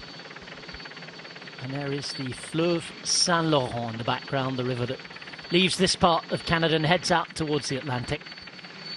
And we saw it a little closer upriver towards the Atlantic the other day on Friday. Here we are further inland. We've been having a look round at the Olympic City from 1976, up on Mont Royal, Mount Royal, the hill on which most of the racing here takes place. Asked the university several times. That's where the peloton are heading right now. You see the stone-collared buildings in the background. And Impey versus Vermeers, as Brian Smith was just telling us, is the duel of the moment. It's 1 versus 1, really, with a whole host of other riders waiting. Some time for the crowd to settle in, but I mean, Pippa, it would be strange, given the way racing is at the minute, if we were to see everybody waiting, because not everybody can wait for the final lap or two, can they? No, not everybody can wait. However, everybody knows that it's going to take place in the last 4 laps, so you're going to get this lull in the middle of the bike race, where it doesn't look too hard, but you're really kind of worn out just by the nature of the circuit. And even though it's a circuit which flows really nicely as a bike rider, so the only part which really kind of upsets the rhythm that you eventually get into is that little steep climb. So there's ramps up through the university. That's the only part that kind of disrupts the flow, but the rest of it is a really nice circuit to race, and everybody knows it. So those last 4 laps are the crucial time, and as in every pro bike race, there's a kind of lull before the storm that's about to happen, that is going to come. And maybe somebody will kind of provoke an acceleration, maybe 6 laps to go, but for the moment everybody's just kind of making sure they've eaten enough and drank enough to allow them to race as they go into the kind of last hour and a half at the most. It's quite a difficult circuit to race for more than about 40 kilometers flat out, because just of the nature of the way it goes, even though, as I was saying, it flows really nicely when you race it. However, it does wear you out. Again, no problems maybe in forgetting to eat here, but again, like with any circuit race, Brian, eating and drinking's not as easy maybe as it seems for us sitting talking about it here. There are technical pots, there's climbs, there's always sort of something happening on a circuit. There is, and you can see here Vermeers, he's not accelerating too much out that corner. He's just easing into it. He's just every trick to try and just be nice and steady. He gets a little bit aero when he has to.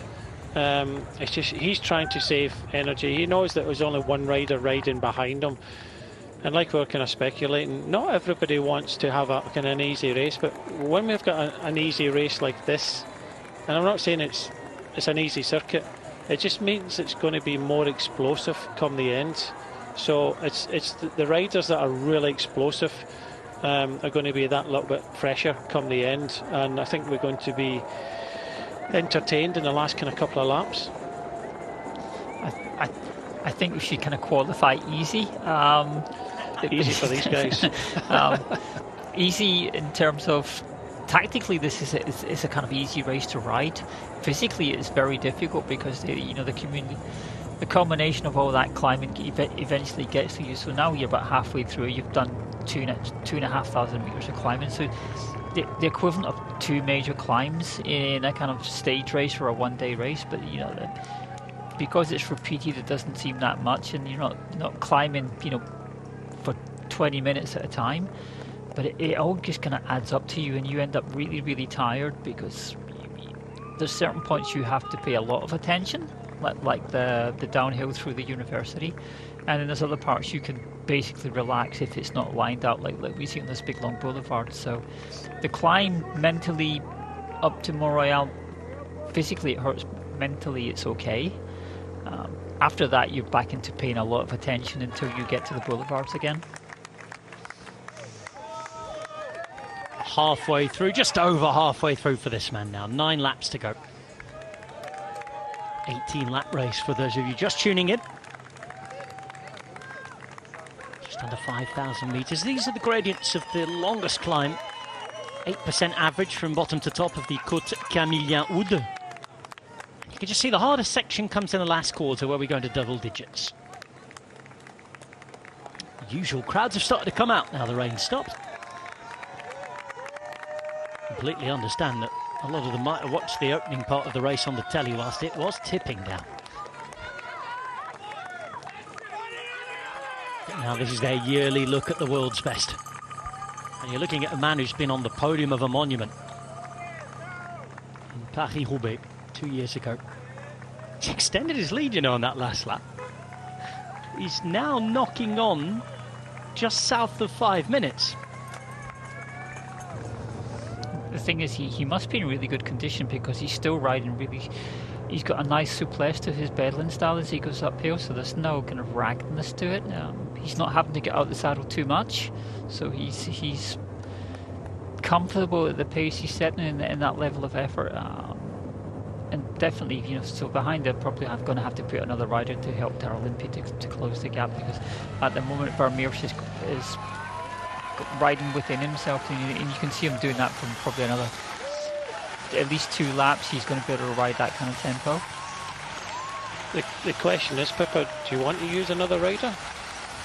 You know, do you want to bring him back? Because you cannot take the whole responsibility of this race. I know we talked about Canadian in a Canadian race with a Canadian sponsor, but surely you want to have a little bit of help. I think what Israel Premier Tech are hoping that maybe another team comes up or puts one rider up.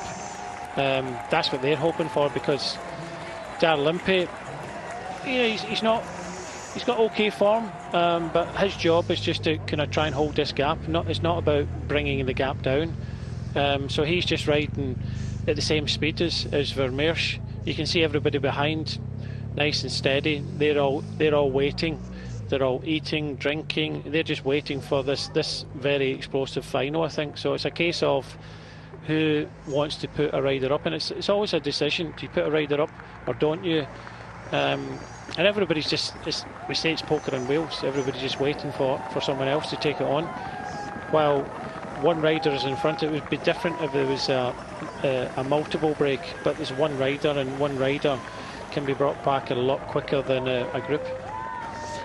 Yeah, absolutely that. But you know, as when I've been in this race, and it's that situation where you've only got a couple, maybe just 2 riders in front, or maybe 3 at the most, and you can see they're just holding position or maybe coming back.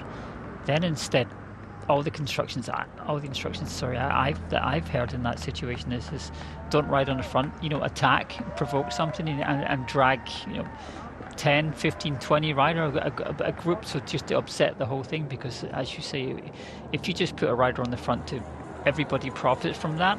So for one-day races, it's much better to cause an acceleration and add a bit of chaos to the situation. It's Jake Stewart coming for some food. And Israel Premier Tech with all the team minus Jake Stewart coming to change a puncture, by the way. They've been unlucky today, haven't they, Groupama FDJ? They've had quite a few mechanical issues. We see that Israel Premier Tech with the entire team minus Simon Clark, who's abandoned the race, at the front.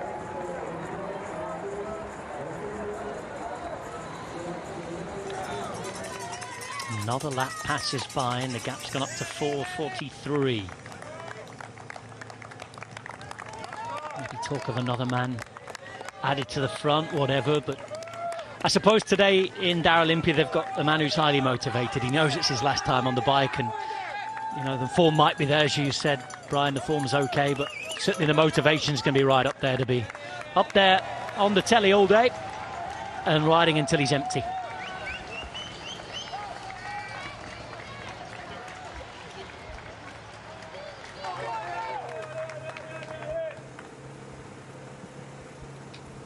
Long climb again. He's getting used to this now. 10th time up it for him.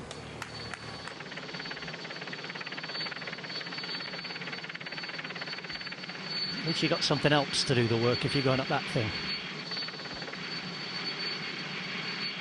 A slower ascent to the top though. Certainly slower on the descent. Mist comes back. Maybe the odd spot of rain returns. Not again. Just as everything starts to dry up. That wasn't in the plan. No, that definitely doesn't say that on the weather forecast. It's not meant to rain in the afternoon. It's meant to gradually dry out. Maybe there's a little bit of wind picking up. Quite often, because it's there's such a big forest on the top of this hill that any cloud that comes along tends to get stuck in amongst it. And there might be a bit of drizzle up there, but usually the rest of the circuit dries up quite nicely, and you can race all those corners pretty safely.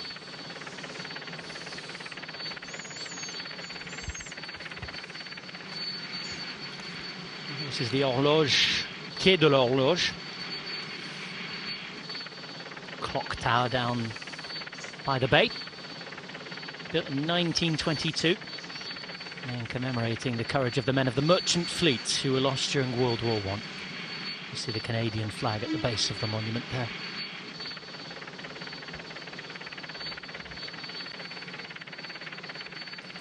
That's a wild old piece of water, isn't that? The St. Laurent River.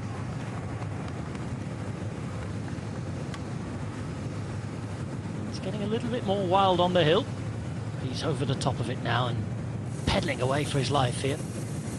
65 k's an hour down. Still, he's got the biggest advantage he's had all day. Halfway through the race. Whatever happens from here on in, it's been a blinding performance by Florent Vermeersch. I guess that's what happens when you have, a big name rider going out in a breakaway, and without meaning to disparage the smaller teams, Novo Nordisk, who you might find in a break like they had the other day, but a huge, powerful rider, a man who's finished on a podium of a monument in a break and showing his strength. First sighting of Michael Scher there. Another of the riders who's going to be leaving the peloton at the end of the season alongside his teammate, the two-time winner of this race, Greg van Avermaet. Encouragement for Derek G on the side of the road there.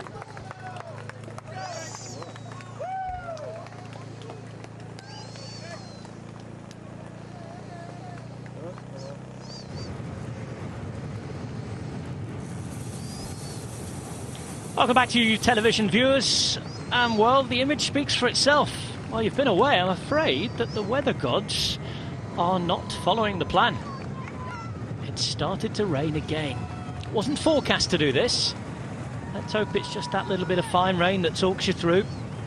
It's spitting, get inside. No chance for these guys. They've been stuck out in it all day when it was raining and pouring cats and dog stuff at the start. It's that little annoying fine rain that soaks you through right now. But they're already soaked. If you think back to how this race was ridden last year in blazing sunshine. Beautiful day it was, wasn't it? Tadej Pogačar, the winner then. It was great to see the races returning after the worst of the COVID pandemic. It meant that there'd been no racing since 2019 at this level in Canada. Second year back, final year and final race for the former South African champion Darrell Impey. Racing for Israel Premier Tech. Not quite the home team officially, but of course Canadian sponsor, Canadian-born owner, Sylvain Adams, and 4 Canadian riders on their roster. One of the big favourites in the shape of Michael Woods. So many big names, and again, we mentioned this the other day, didn't we, when we were in Quebec? So many top riders that you look down at the start list and say, they're here. And we haven't seen them yet. No, you have to hide so often in this race just to get to those last 4 laps that, like Quebec, when you get to that point, you suddenly discover, they're actually in the race. In the rain, it was more difficult to kind of stay hidden, so you were always suffering that accordion effect when you got to the flat bits. Now that it's dried up a bit, it's a lot easier to hide, and it's a lot more comfortable to do so. And you can see that just by the formations of the teams. They're able to stick together a lot more under these conditions. Even though it does look a bit cloudy now, it doesn't look like it's raining very much, and certainly not enough to wet the road properly that you're going to have to pay a lot more attention to where you put your wheels.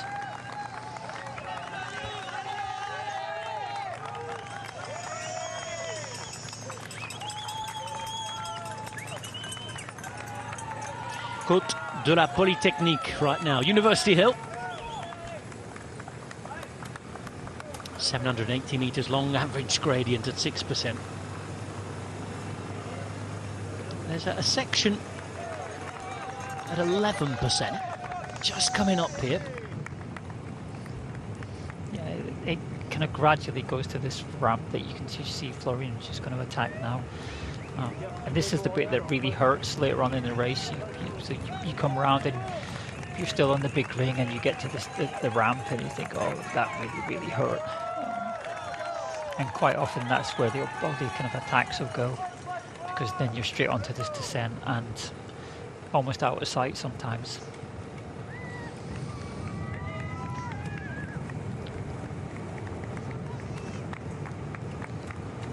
City has gone out of sight again at the minute as the clouds start to come down.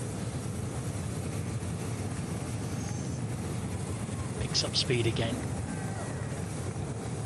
These World Tour races, of course, in terms of points, are hugely important. Something that Lotto Destiny are chasing as they try to get back to the top level of the sport and become a world team again. We used to call World Tour teams. It's the official name for them now. For some reason, UCI have decided in their wisdom to call them world teams, but they still compete on the World Tour. Lotto Destiny relying on invitations to compete on the World Tour at the moment. How much importance, Brian, though, when you were with the management side of Dimension Data and NTN Quebec, did you place on coming to these races? Because I know it's at the same time as the Vuelta. Italian Classics are starting soon. Really, how important are they for the World Tour teams, these races? They're hugely important. I don't think all the teams always want to come. You know, I was listening to you guys earlier on, and logistical nightmare for a lot of teams to come out here. You can't always bring the equipment.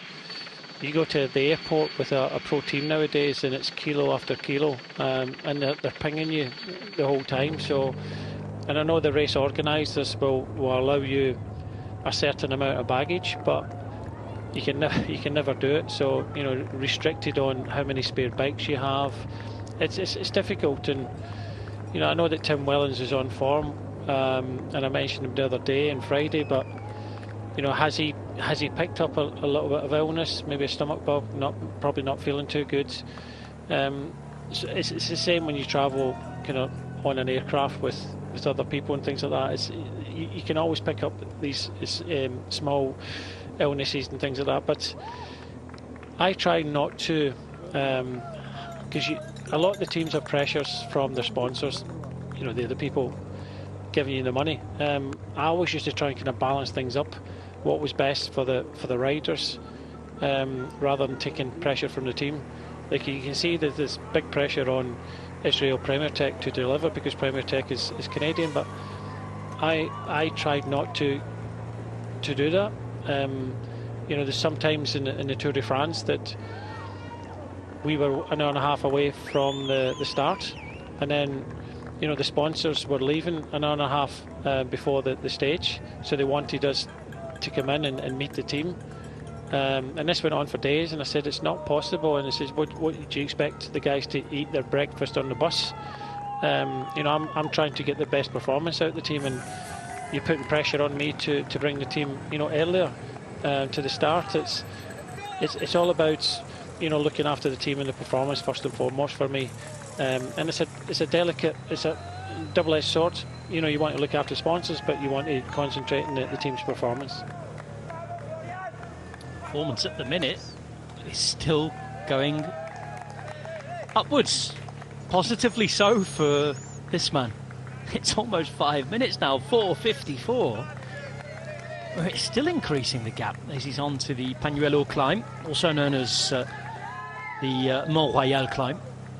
7% average, just 600 metres long. Much more what he's used to taking on in the Flemish Classics. Minus the cobbles, of course. When you look at, you know, the ages, so it's basically Florian Vermeersch versus Daryl Impey. Daryl Impey, 14 years more wear and tear. Especially he's been a pro biker that long. that comes with certain consequences. So the young Belgium, you know, still has a bit of perkiness about him. You know, so when you look at it in those kind of terms, you know, he's going to be slightly better off in terms of, you know, how far he goes and how much time he takes. But eventually it'll catch up with him. You know, Darlington's not going to pull all the time. He just has to keep it running. But as long as it's under 5 minutes, there's 100 kilometres to go. That's a long way in this race. They'll have decided on a number, won't they, roughly? You know, we won't let it get more than, you know, might be that 5 minutes.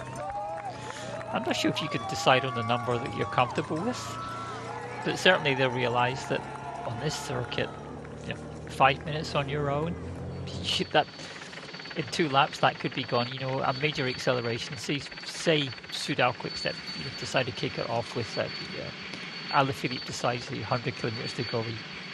He wants to show Patrick Lefevre what he's worth compared to Remco Evenepoel, and he has a crazy moment, and off he goes. See that?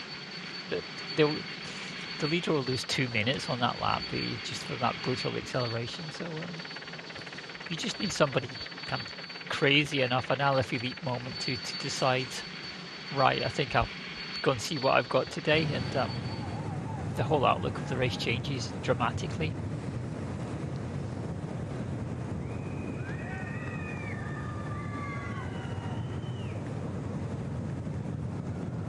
I just saw Le Lac au Castor, Beaver Lake and its pavilion. Considered one of the most innovative buildings in Quebec.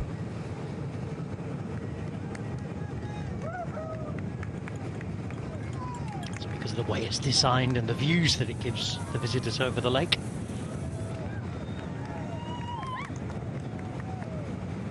A landmark for the hikers to spot and search out.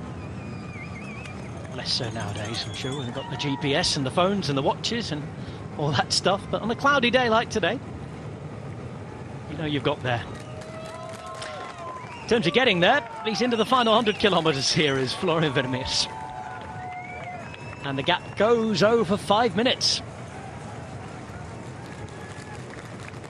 5:01 for the 24-year-old Belgian.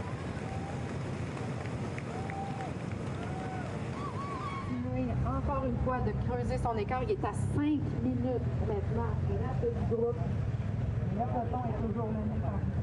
Let's make that 180-degree turn again. And once he comes through the finish line in just a moment's time, there will be 8 laps remaining. And he'll have completed 10.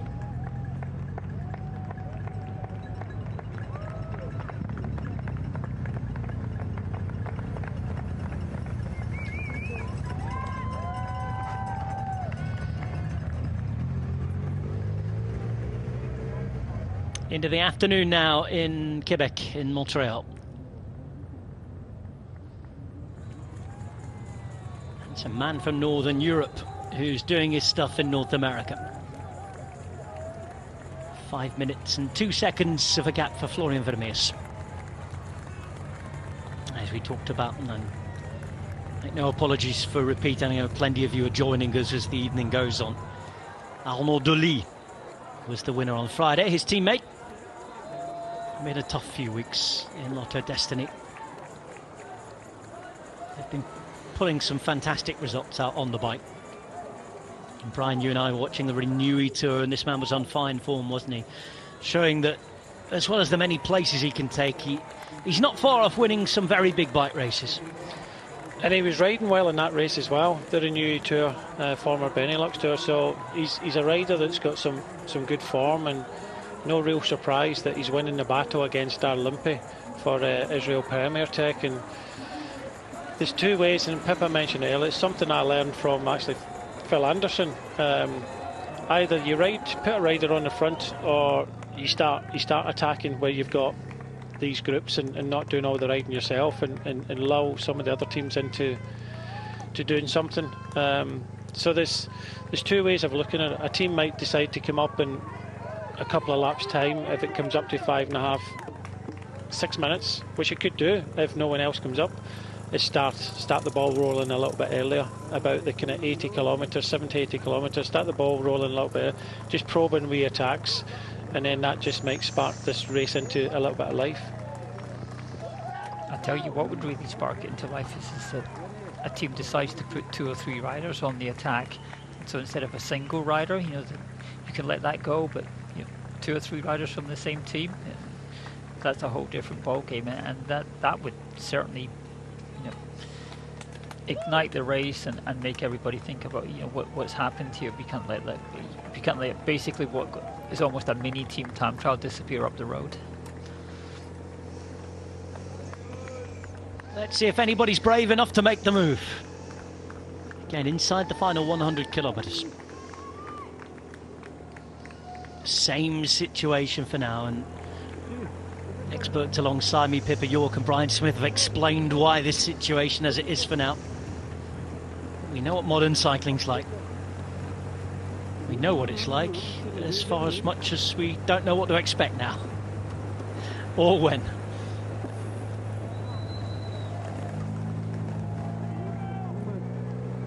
Derek G on your screen.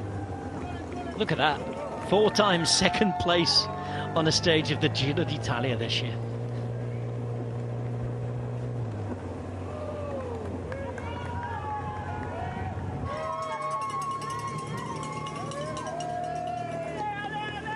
It's another ascent up the long, early climb in this lap for Florian Vermeers. Fleet of photographers, camera operators and cars following him. Having no rush to get them out the gap yet. It's a gap of 5 minutes 4 seconds. He's on the Côte Camillien Oude, a 1.8 kilometre ascent from the start-finish line here in Montreal. He's been enjoying it, I think, today. Even smiling at stages. He was laughing early on about the fact that nobody could get across and join him. He would have much preferred to be sharing the work, but he's doing a fine job on his own. Of course, let's temper that with the news that he's racing against one rider on his own, chasing behind, Daryl Impey. We're waiting for the next move in this race. This is the peloton that's about to fly down the hill and then turn up it towards the start-finish line. They'll have 8 laps to go when they get there. And now, still a smile on the face of this man, even though he's hurting, he's riding hard today. It's the last day in the career of Daryl Impey. He knows that whatever he gives today, it's for the last time. Fleet of riders chasing him. Early news came from the abandonments and a rainy 2 or 3 laps. Former winner Tim Wellens decided to get off after just 3 laps. Ethan Hayter joined him. Several other big names as well, including Simon Clark. That means that Impey's job perhaps is a little bit more important. Less firepower than you might have expected. But of course they have their leader in the shape of Michael Woods. Hugo Hull is a Tour de France stage winner as well. Derek G, so strong early in the year at the Giro and on the track. And in Guillaume Boivin they have a very experienced former Canadian national champion. Rest of the peloton waiting, watching. There's Ben Healy for talking long-range attacks. He knows a thing or two about them. What's going to happen here and when? There's Mauri van Sevenant coming towards the front. Always rides with purpose, as we saw the other day. What that purpose is differs depending on the race. You get the feeling here that something's going to happen quite soon. There's looks like there's a bit of boredom setting in, quite often.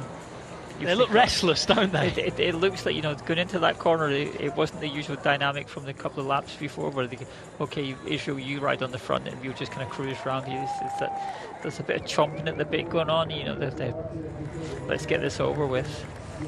This isn't suiting everybody in the race. Some prefer to be a little bit harder. Maybe we are starting to see something, but I still think they may give it another couple of laps.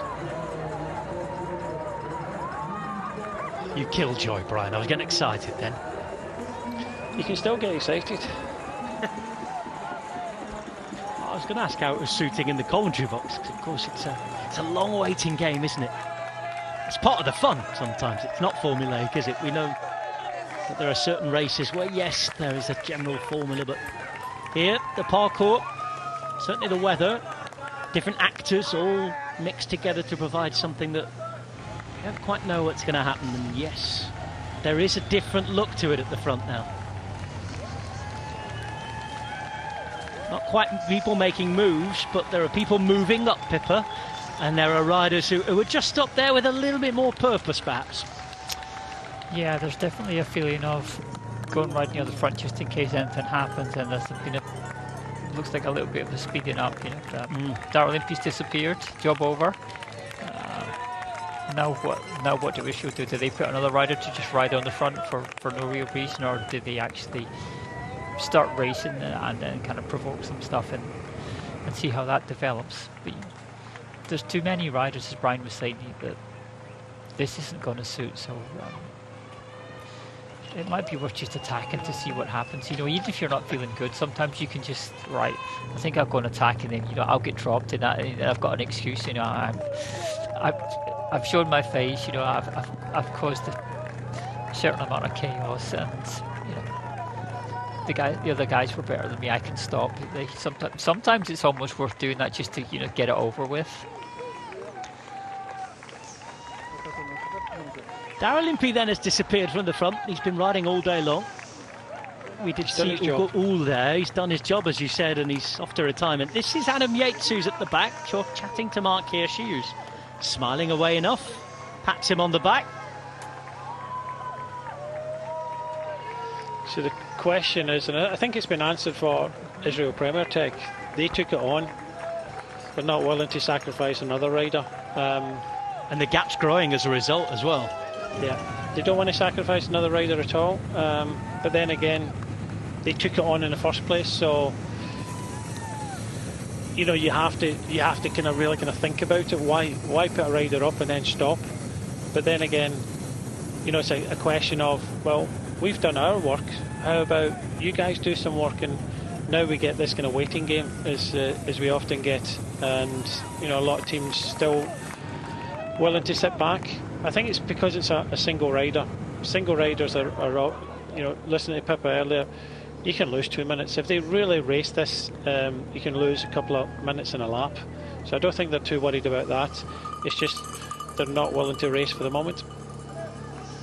And this is that point where you can see riders stopping for the comfort break. So they've gone through the prep for the last couple of hours, you know, get rid of a bit of excess fluid that's been annoying you for half an hour. Come back, decide what you're going to do, and then the race starts. And from the riders on the front kind of looking across at each other as well, you get the idea that there's guys that want to start racing so they're at the front just in case something happens. And usually if anybody takes a flyer from the second or third row, then the whole thing will kick off and maybe a bit of action starts up. Boivin was just moving up on the far side. Yeah, sorry, Brian. If you're in a team and you think you can win, like Madwas, if you think you can win this race, and we've got one rider in each team thinking, well, I can, you know, I just want to wait. It might be it might be one of these races that every team director is given the same thing. Just wait to the last 2 laps. You know, we've got a rider here, so our tactic, and it rarely happens in races that all teams have the same tactic. But we might be in a scenario where, apart from Lotto Destiny, of course, and maybe you know, the team of Cofidis and Astana, but everybody's tactic is, tell you what, we're just going to wait for the last 2 laps, and that's our best chance. It's going to be explosive, so just sit back and wait. And now we get we're in the middle of the race, and no one wants to take it on apart from Israel Premier Tech. They've done their job. They've sacrificed Darrell Impey in his last, poor Darrell Impey in his last race. He doesn't go out with any razzmatazz. He goes out with a bang, and having to do all that work. But it might be a case where a lot are just happy to sit back and wait. If everybody sits back though, and they wait till the last couple of laps, they're in trouble, aren't they? No, they're not. You know, that this is that kind of the pause before the storm. Can you race 4 laps flat out on the circuit? Yeah, you can. Could you be put in the position of the team says, you know, attack for 6 laps to go and see how that develops, and then the whole thing just, you know, the whole chaos of racing starts up, and it comes down to the last 4 laps of between the kind of the favourites. I think when you look at UAE, can they wait for a sprint, you know, so they can save Hershey for that last kind of assault on the last lap, and hope he can make the, you know, a split like last year we saw about 5-6 riders. But the other riders they have, you know, they're not going to win a sprint. Adam Yates isn't going to win a sprint from a group of 10, so they have to kick it off, you know. And as we see here, you know, so Little Trek have taken it up, thankfully. It's Baroncini, and yeah, and just in that little period, Vermeer, I know he's absolutely tired out, but just to present the scenario, he took 20 seconds just while they were waiting like that. Well, I think for Vermeer, he can't stop for a comfort break. Well, he could, but you know, it would look a bit strange. So, you know, he might need to kind of relieve himself, but he can. You know, back in the peloton, everybody kind of settles down. They know the score. They've been here before. You know, heading into 100 kilometers to go. Sort yourself out before you have to really start racing, and you know, if it gives the guy in front 20-30 seconds, it's going to be inconsequential. One big acceleration, and that time's taken back instantly. One of the riders on form for Little Trek is Skelmos. He won in Maryland and he won the Tour of Denmark, and he's come here, and you know, this is an important race. I know it's North America Trek. It's important for them, and I think maybe they were a little bit disappointed on Friday. I think Skelmos just scraped into the top 10. They did come up at one point, and it looked as if they were going to try and do something, because I think for Skelmos to get the victory on Friday, it couldn't come down to a sprint. What he was trying to do is just maybe try and kind of open the race up. So maybe that kind of slight disappointment on Friday means that, and I think this suits Skelmos more than Friday anyway. It's a little bit harder, more selective. So, and he does have a bit of a kick towards the end. So Little Trek have decided that, you know, they want to control things. I don't think anybody's too worried about Vermeers, but I think it's a case of now we're seeing a team that have come to the front to ride and make this race a little bit harder. And I think also Israel Premier Tech, I think it was Derek G that came up and was having a little chat with Baroncini, and they might want to kind of help out, so we might have 2 teams now riding at the front. There's definitely that case of you come to these 2 flyaway races, so Quebec, if it doesn't go well, there's a lot of pressure suddenly appears at the team brief in the morning or the night before. So as you said, there's certain teams you can rely on. So you look at the sponsorship, so first like Israel Premier Tech, you know, basically half Canadian team, and then guys like Trek, you know, the big continental interest from that sponsor, and you know that they're going to commit to the race and to make it kind of more traditional to their capacities. Whereas if you know, Jumbo Visma, have they got any American kind of continent interest? Not really, but they still want to win a World Tour race. So you look at that and you think, right, who's going to commit to this earlier than us? And you play that poker game for a while.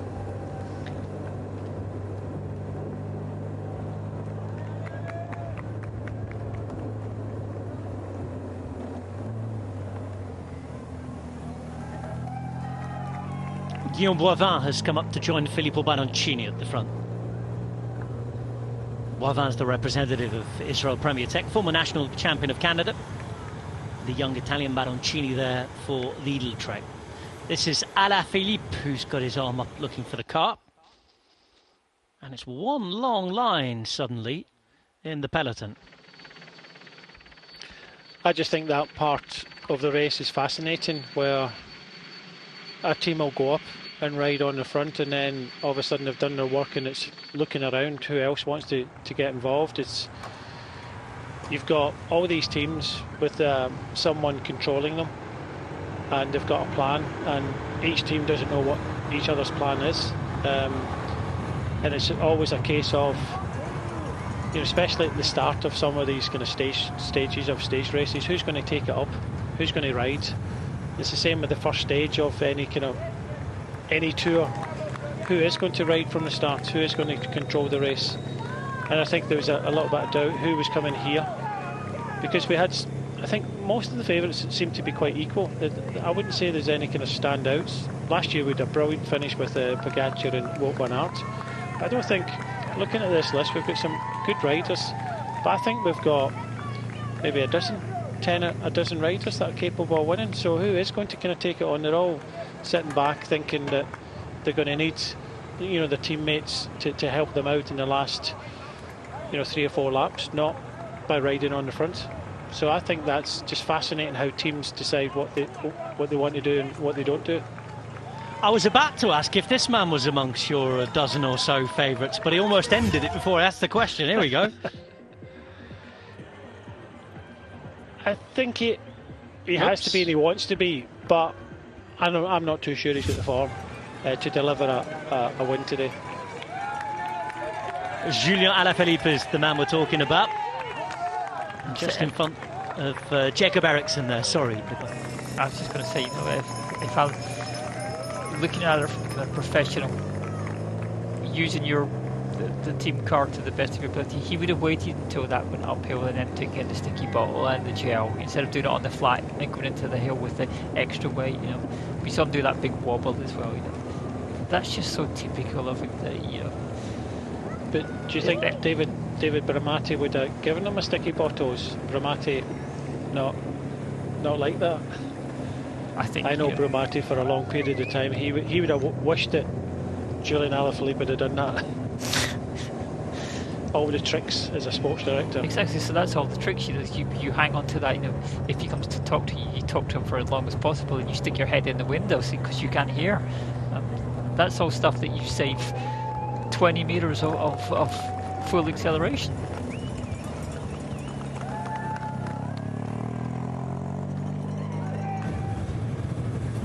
Boivin and Baroncini have taken 30 seconds out of this advantage in a click of a finger. 88 kilometres to go.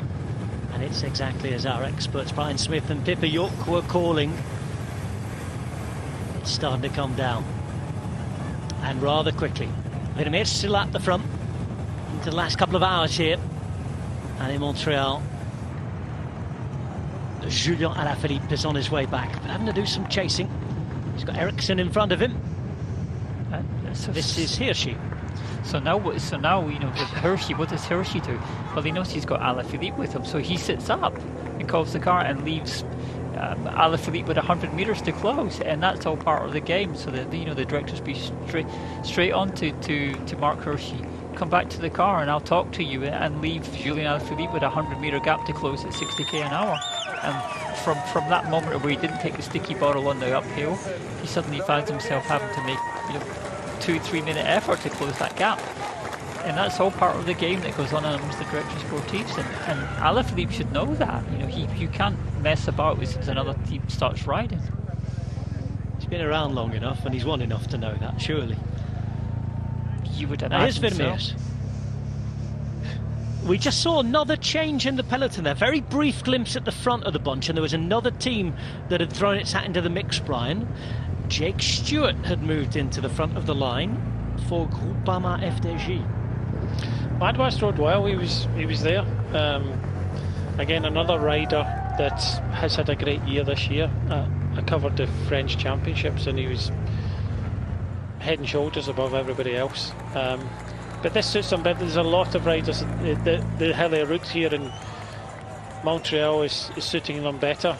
This man, however, he's not going to react. He's just going to ride the same for the next few laps. So, you know, this gap will come down. But it's a case of, they're not really chasing him at the front of the bit. What they're trying to do is make the race a little bit harder, make riders, you know, the rivals ride a little bit. And like Pippa was just saying there, Hirschi realises there, puts his hand up, and he probably went back to the car, got a sticky bottle, and catapulted forward. But yeah, you don't know when someone's going to to go to the front and lift the peloton up, but you do take risks by riding at the back, having to make these kind of small efforts, and sometimes, you know, riders open gaps in front of you. You can see from that hot dog turn where Vermeersch came out, every lap that he comes around there, he's 5 meters further out of the saddle, so it takes him longer to get up to the same speed before he does that gear change to and it's becoming later and later on that false flat towards the line, so he's getting tired just from the natural attrition of the circuit. Here is Jake Stewart, the rider from Coventry. Boivin, the Québécois, and Baroncini, the Italian. Skjelmoser is the rider that Ryan was talking about. He's wearing the Danish National Championships jersey.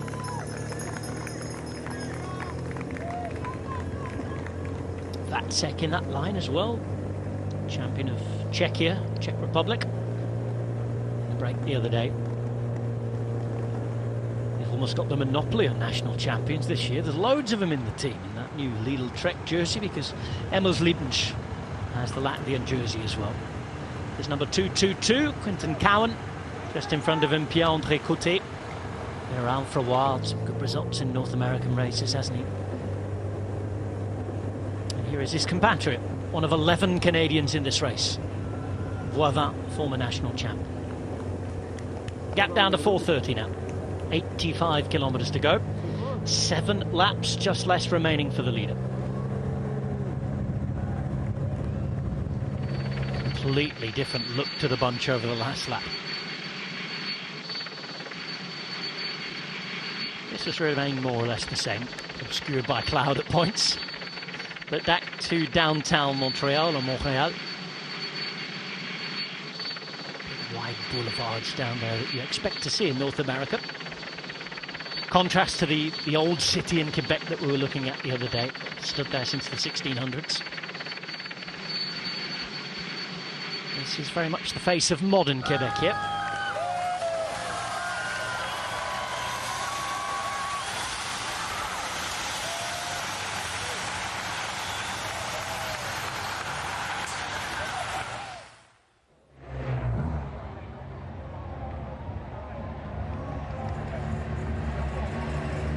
Tony Galopin in that line. We've been talking about retiring riders. He'll leave the pro peloton at the end of the year.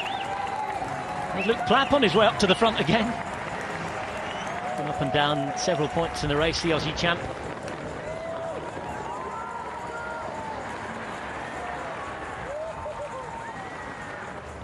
And the speed is very much higher this time coming into this turn.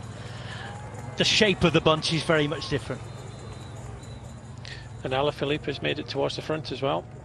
It's only a few kilometres ago he was at the back, but surely that's an effort, isn't it? That's the way he rides, though. But it's just, you know, the effort he has to do to come. He was off the back a few kilometres ago, and now he's at the front. I'm glad you said that. I'm glad you said that, not me, because I watched when he moved up there on that uphill, and he did it on his own. You know, he didn't have a teammate to take him to the front, and I thought, that's another 100 metres that's going to cost you. You get into that final 10 kilometres, and Julien Alaphilippe, former world champion, 2 times in a row.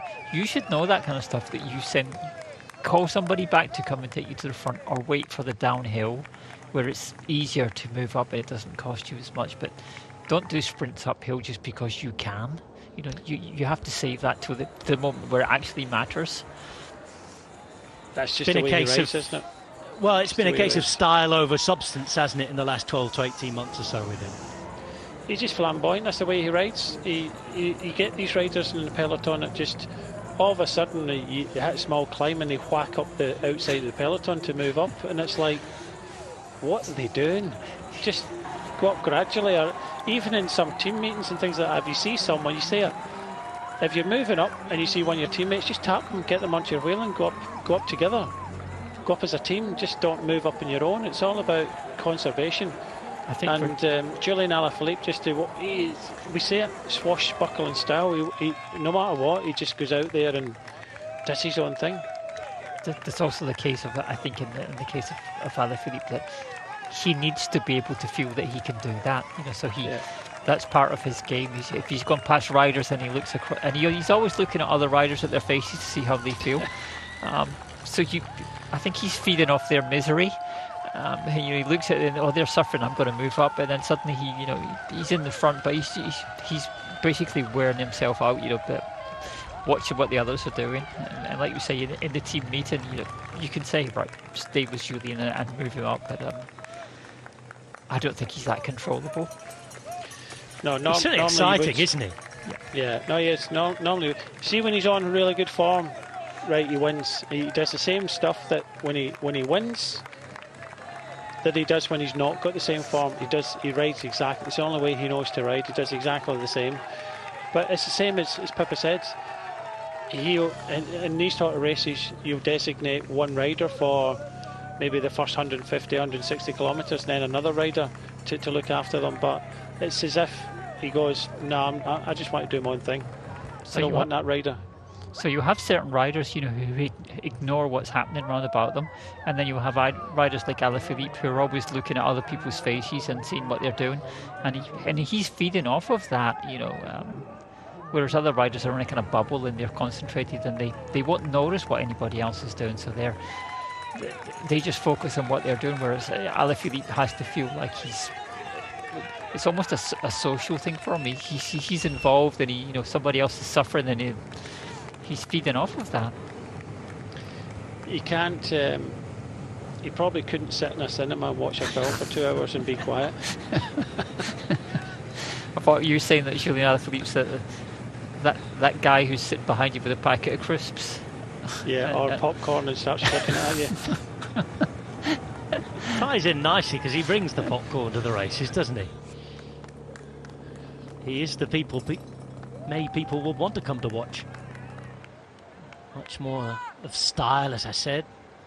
I mean, style over substance now doesn't mean he didn't have the style when he had the substance, because he had it all. It's certainly much more visual rather than looking down and checking the watts every 2 minutes, isn't he? There's Michał Kwiatkowski, who is a clever racer. Gifted, talented one, but a clever one. Now, Madouas starts to move up alongside Alaphilippe. And we've seen Madouas's team start to do the work here with their English rider, Jake Stewart. There's Masnada on the right-hand side as well for Soudal Quick-Step. Gaps come down to 4 minutes 1 second. And we're having another look at the Oratoire Saint-Joseph du Mont-Royal. I know many of you have been tuning in at different times throughout this race. We've been live since the very start. This is a particular basilica perched on the northwest corner of Mount Royal, Mont-Royal. A couple of million people visit a year. View out there from the steps over to the city as well, stunning. We saw Mathis Louvel pull off and finish the race early a moment ago. And Felix Hamel, who was trying to get up there in the breakaway the other day, has failed to finish today. He's got a smile on his face, though, the man from Canada and the national team.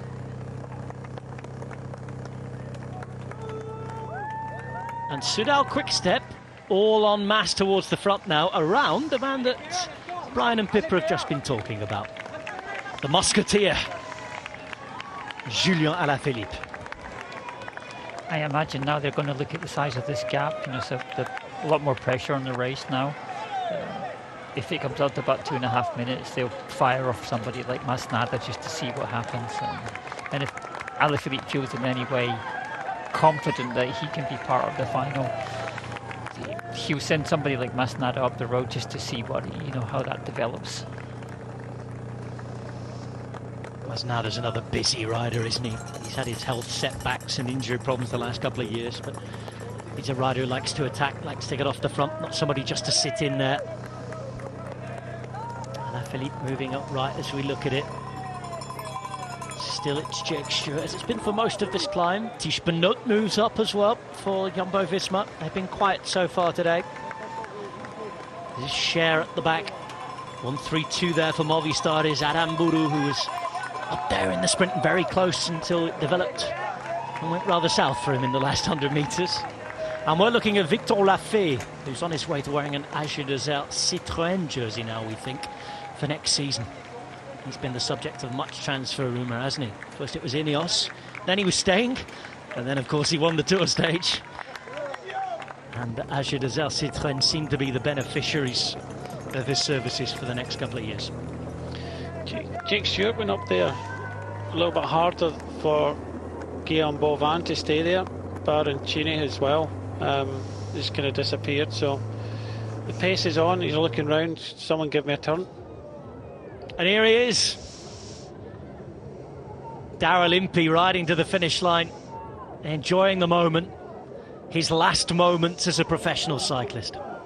30 career victories, several big stage race wins, a yellow jersey in the Tour de France, a stage in the Tour de France, and double digits in terms of national titles across time trial and road. The first South African to wear yellow at the Tour, finishing a long 16-year career here in Canada. Well played, Daryl. Happy retirement. Enjoy it.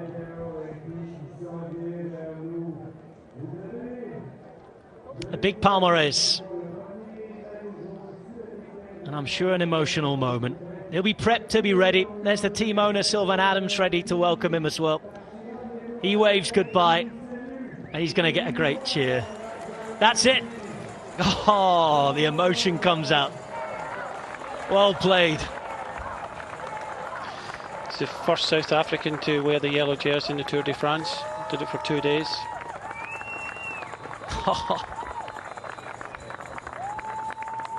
All the years of sacrifice and hard work. And with a smile on your face. As you'd say, be lekker, Daryl.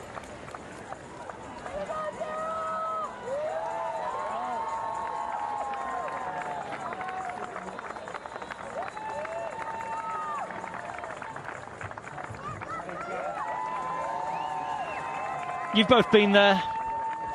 You can plan for it. You might not plan for it sometimes. I guess you can rationalise it. You can think about it, how you might react. But when the moment comes, it's no surprise that some people are just overcome with emotion. Yeah, absolutely. Some riders get to leave under their own terms, and others get to leave, or they're not here anymore. If you're lucky, there's a bit of a celebration, and if you're kind of, most riders just disappear and you become an ex-pro bike rider. But for every one of them, it's very emotional to give up that part of your life which you've enjoyed and loved so much.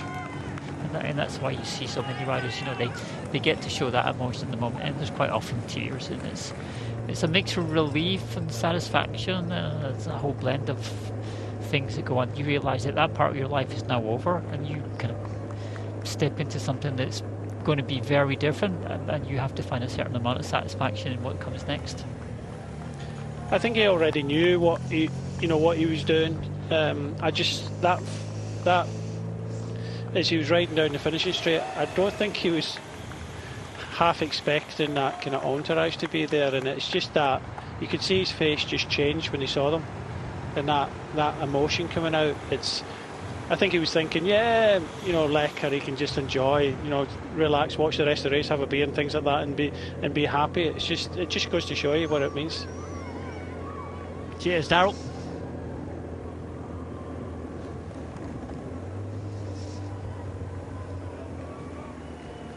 $78Ks to go in this race. Groupama FDJ really pushing on the pace yet. One long line from front to back again. Kwiatkowski down the back with Platt here. 1-2-2. There is Balmer, who was on the attack very early on in this race. And there's quite a few riders. I get the feeling now Bib are just surviving. Oh yeah, it takes on a different aspect into the last 6 laps. The accumulation of climbing and the kind of stress of starting in the rain, it changes everything. So for a moment there we thought there's going to be another retiree, Mathieu Le Danois, who's also stopping this year, and he was like he was going to ride on the front, but he's been swamped by Soudal Quickstep, who look like they're going to take it up from now on. Or they're certainly going to do something. You know, as you said earlier, Philippe's probably said to Masnada, right, you're going to attack and see what develops from there. I looked to be Steinle who came to the front just to increase the pace. Not happy, so they're obviously cooking something up here. Yeah, they are. They could have done two things. I think Pippa mentioned it. Either you send someone up to start to instigate something, or you ride on the front, and he's just going to get these instructions. I noticed that he came up to it in second place, so he's just waiting for the nods. Noticed that Jake Stewart has started to ride a little bit harder, but yeah, sometimes when you've had a few laps just nice and steady, and then the pace goes up 1 or 2 kilometres an hour, you start to kind of feel it in the legs. 77 kilometres to go now to start, you know, really thinking about the plan of attack for the next few days. This guy here has been entertaining, a sponsor's dream, and the sponsor is there, and you know, you can see with the time gap, he's just doing the same watts as he was doing, you know, laps and laps ago. But the peloton is starting to increase their wattage, and you know, this gap coming down now to 3:41. Urkais Aguirre off the back. His brother's in the race as well, racing for Cofidis. I understand they're going to be racing together next year over at the French team. For the first time in their careers, they've been together in Movistar, they've been together in Bahrain as well. Yonis Aguirre winning a stage of the Tour de France for the second time in his career, and for the first time for Cofidis this year. Cofidis, whose long drought was ended by Victor Lafay.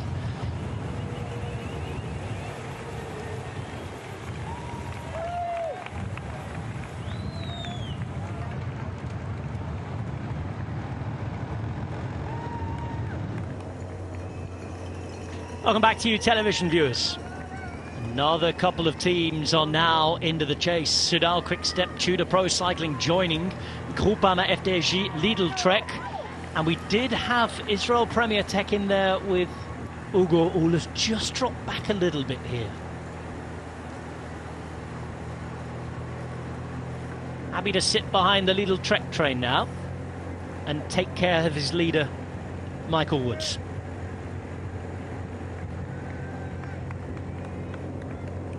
Stewart's done some strong riding so far. Steinle is there for Soudal Quickstep, and Baroncini, the man from Lidl Trek. At the back, it's a cold day still for Alberto Bettiol. I was going to say it's not Tuscan weather. I mean, it is Tuscan weather at certain times of year, just not September. I don't think he's there. You saw him getting dropped early on Friday. I don't think he really wants to be here in the race. Most riders are already kind of stripped down and things like that, and most have kind of moved up towards the front, so I'm not too sure Betty will be featuring in the last few laps. Did a very brief turn, didn't he, the other day to try and set up Ben Healy and Nielsen Paulus, and we didn't see him much after that. We've seen Magnus Cort following some early moves for them. Esteban Chavez has been quiet, hasn't he? But to say he's been quiet, really, apart from winning that Colombian Championship for much of the time he's been at the team. Certainly by a man of his standards. He's an exceptional bike rider.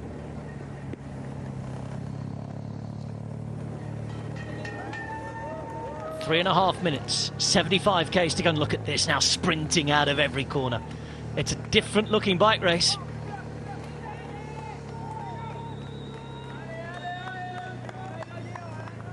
Steinle there quickly on the radio. A rider in the chase too from Tudor Pro Cycling now.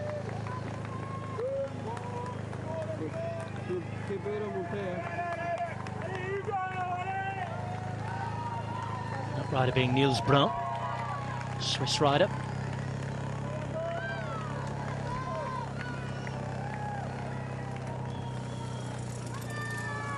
They're all marching to the beat of Jake Stewart's drum right now. Yeah, but look on the faces. I think Jake Stewart's the strongest of these elements that have been put to do a bit of work. I noticed at the bottom of the climb there's a rider from Tudor who kind of beat him up into the corner and took his place, and then as soon as it went uphill he pulled out the line, and Jake Stewart looked over him and was like, what are you doing? You stay out the way if that's what you're going to do. And the riders he's with, all their mouths are open, and he still looks relatively comfortable. It's nice to see Stewart back in some form. He had an awful time of it after really arriving on the scene, exploding on the scene, but he suffered with illness after a first exceptional year. Settled into more of a role of helping others while going for the odd bit of success himself, but I think he's very, very highly valued by his Groupama FDJ team. Here we go again, another lap comes to an end. Make that 6 to go, I think, now.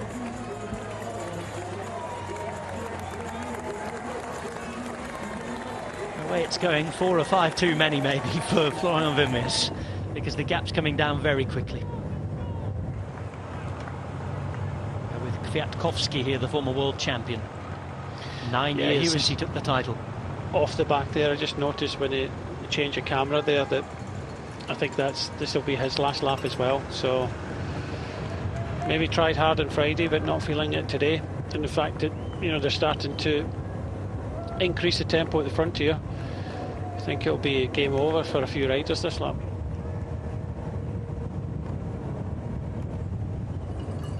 That sort of stage in the race as well, Pippa, where riders who thought they were going to be in the game might be starting to get other feelings from their body and realising that, oh, I'm actually not at the races today.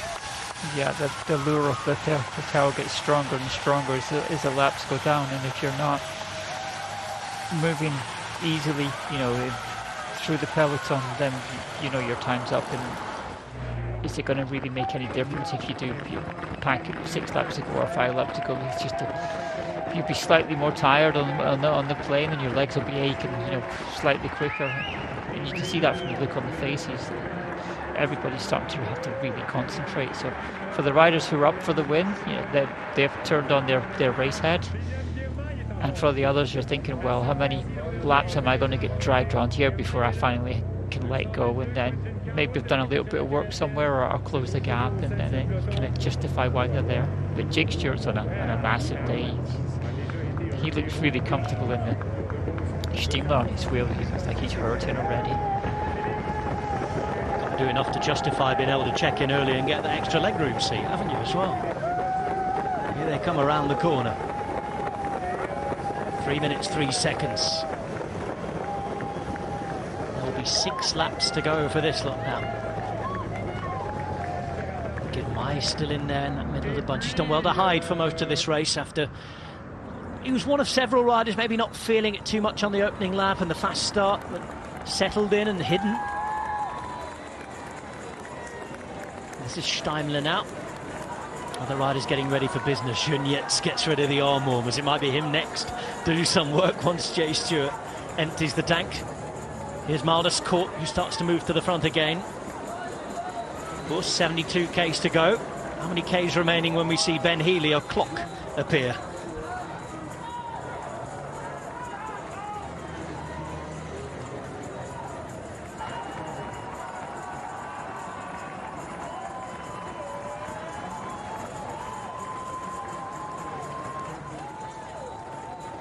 Two minutes 53 seconds then. Eritrean fans in to cheer on Binyam Girmay, one of cycling's world superstars. This man's teammate, Arnaud Delis, on his way to that status as well. He's still in the bunch too. But again, you'd think, as we were discussing earlier with Pippa, that it's just a bit too much for him to get through today to be in it to win it. Let's see. Yeah, I think so. I think the same with Girmay as well. There's a few kind of punchier riders. Michael Matthews, another one. I think it's just going to be a little bit too hard. It's going to come down to some of these more climbing types. It'll be interesting to see how Nelson Powless goes today. He was one of the riders attacking on Friday in Quebec, just never getting that distance. But definitely Skelmos seems to be up for it. Good to see Alaphilippe as well. So it's going to be a really interesting final couple of laps here if the pace is starting to come up now. Well, there's Michał Kwiatkowski. Dziękuję, thank you very much. Off you go. Not today.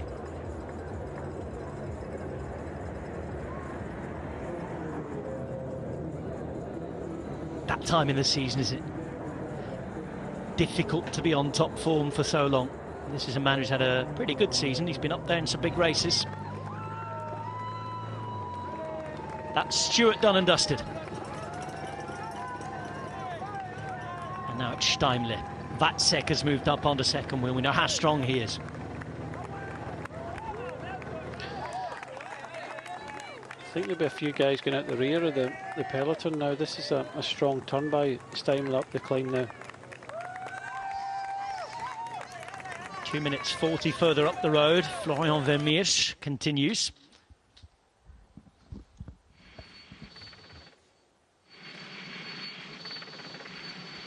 And the weather just gets in the way for us a moment. These are the scenes from earlier on. Thankfully not quite as rainy for the moment. The Belgians flying their flag, the Drie Kleur, Belgian tricolour, flown alongside Vermeersch there. Here's the man we were just talking about, Esteban Chavez, Colombian champ. And he's one of the riders off the back. Now that is not a Chavez in anywhere near top form if he's being dropped here. On paper, he's one of the best climbers in the peloton here. Yeah, there's a bunch of guys now being dropped. Steimle, his job's done, so really hurting now, a lot of these riders. Over the top he goes. Going on for another lap at the front. It's coming down quickly, probably just about. There are some big increases of pace and power behind. So for Vermeersch, he lost roughly 25 seconds in that 1.5 kilometres of climbing, so a massive injection of pace from behind. You can see the look on the faces of the riders that everybody's having to really concentrate now. Here's Matthias Vácek. On his wheel, Emil Schlippens.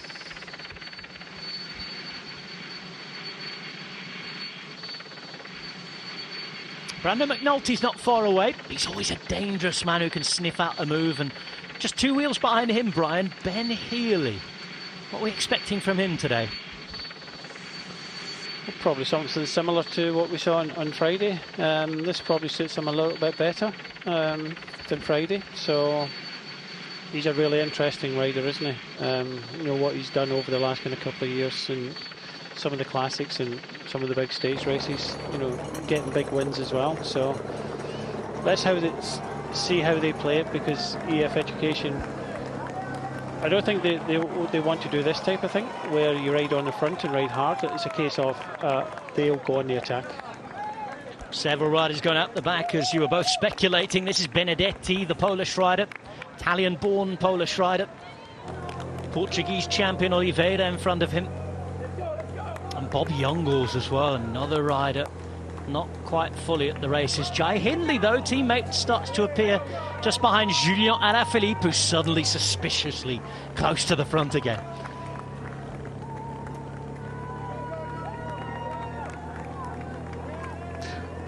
Tom Squeen's just grimacing a bit in second place there. His own teammate that's done the damage, and look at what's happened to the gap. 30 seconds in the last 500 metres to kilometre of that climb, Pippa.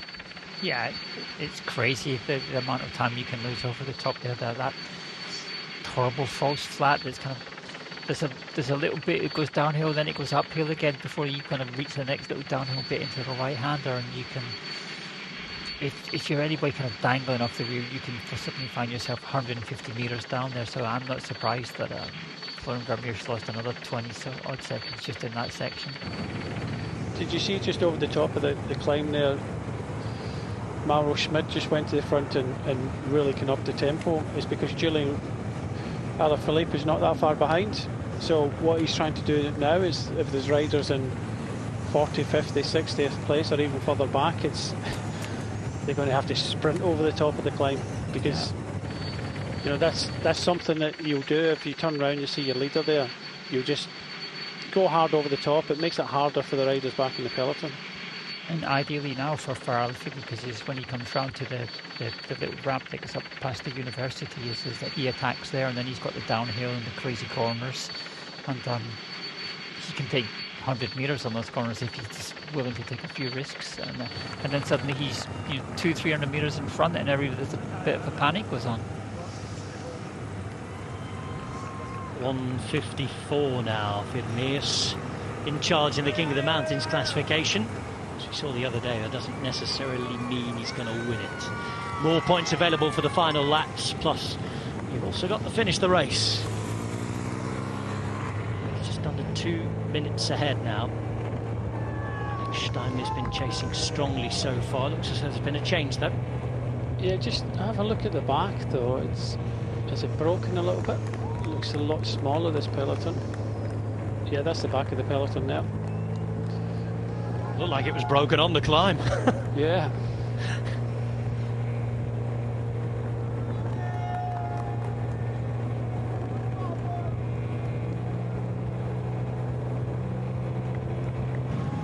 There's a whole host of riders in this group chasing to try and get back on. Dropped over the top already, including Binyam Girmay, Christian Sbaragli, and also there for EF Education Easy Post, Mikel Honoré. Dropped over the top. There's some big name casualties. Well, they're riding to get back, which means that probably they were hanging about the back at the wrong time. Maybe 2 or 3 of them. Obviously there's a bit of dead wood back here, but the thing is, everybody should know that you can't make mistakes like that. And what we're talking about is that acceleration over the top of the climb just does so much damage at the back of the peloton. Lucas Eriksson, Swedish champion, was one of those out the way and dropped as well. This now is Matthias Watzek just in front of what looks to be Smid.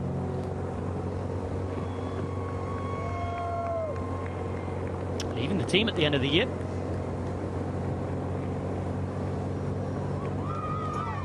A couple of years at Soudal Quickstep, he's already a Giro d'Italia stage winner.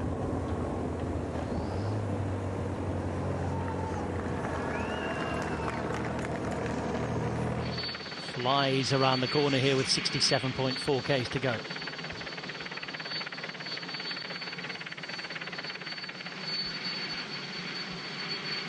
And a bit laps. It's a big ass. There's a lot of open road to that next group. Yeah, those riders aren't coming back now.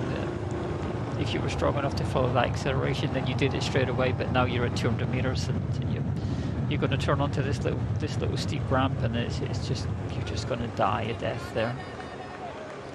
Yeah, the rider's in danger of suffering a similar fate at the back.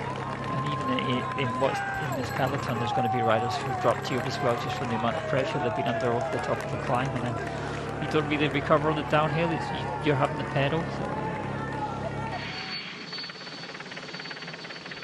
Alaphilippe still sitting fifth wheel there. Just on his wheel is Masnada, and then you have Ilan van Wilder, who he knows in form. Healy there. Ben O'Connor not too far from the front. There's Velasco, the Italian champion, the last remaining hope really of Astana, Kazakhstan. And it's not the biggest of bunches anymore. It's not the biggest of time gaps. It's down below a minute and a half now. A combination of Vermeers starting to run on empty, and those behind finding the turbo injection. That's what happens when you take it easy for a few laps, then you get this explosion. I think there was many laps there that Darrell Impey was just riding on the front, riding at a tempo, and everybody was sitting and waiting. It gave them that little bit more energy for these laps now, and now everybody's not waiting for the last kind of couple of laps. This is racing from distance now.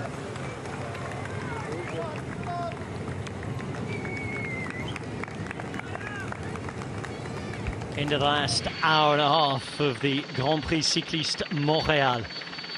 Just under 6 laps to go in Montreal. Canadian World Tour racing with the second of the 2 sister races. Almond de Lee won on Friday night in Quebec City. Here we are in the big city, in Montreal itself, racing in and around the famous Mont Royal. Mount Royal with its parks, its university, its twisty-turny but very steep roads.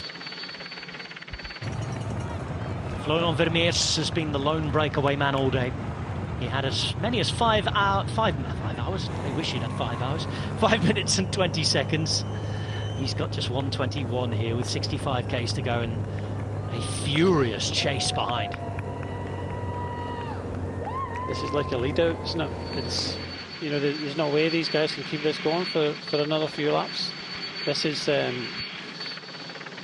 more a kind of lead out to set something up.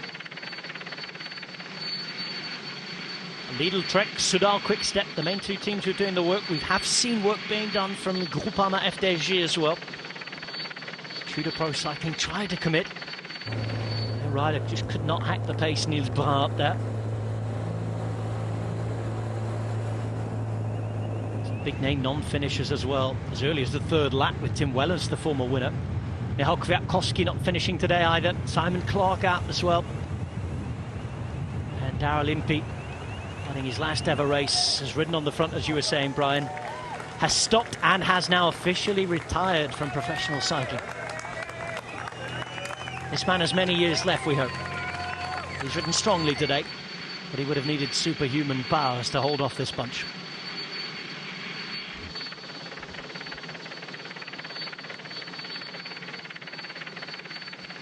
This is all that's left of the main bunch, and looking up the road, both Pippa Yorkham, Brian Smith were saying the others weren't coming back, and I confirm, looking up the road, they're certainly not coming back. They weren't even in the shot there. This is the group from which the winner will come today. You see a few riders starting to try to move up when they can. It's always hard. Nelson Powell is down the back here in the pink. I think I would like to be here. You're here for a reason. Maybe you've sat too far back, or you clearly don't have the legs. But you've got the sense that something's going to happen. There's no way they're riding at this speed and they're going to keep this speed up for the next few laps. So it does look as if an imminent attack is going to happen probably the next time up the hill. So that quick step are looking good. It's not just Alaphilippe as well, because Van Wilder's sitting in on the wheel. And Swift still there, Pavel Sivakov as well. Danny Martinez, this is Jai Hindley in the green. Brandon McNulty's around him. Michael Matthews is still holding on. This is Derek G. Christophe Laporte still in the bunch as well, alongside Mark Hirschi. And you can see in there Matteo Jorgensen. Emil Zlipenš, national champion of Latvia, is the man who's doing the work on the front of the bunch. 1:05 now, behind a Florian Vermeers, who I think is about to head towards the finish line for what will be the final time in front, Pippa. Yeah, definitely. He's going to go across the finish line with about inside a minute, probably 50 seconds at the most. He's going to sort of stick around that 180-degree bend. He's going to lose another 10 seconds just on that out the saddle effort, and wouldn't surprise me if he's caught at the top of the climb on the next lap. There's Vatsek off the back now after he's done some tremendous work. He's been busy, hasn't he, this weekend? He was in the break the other night.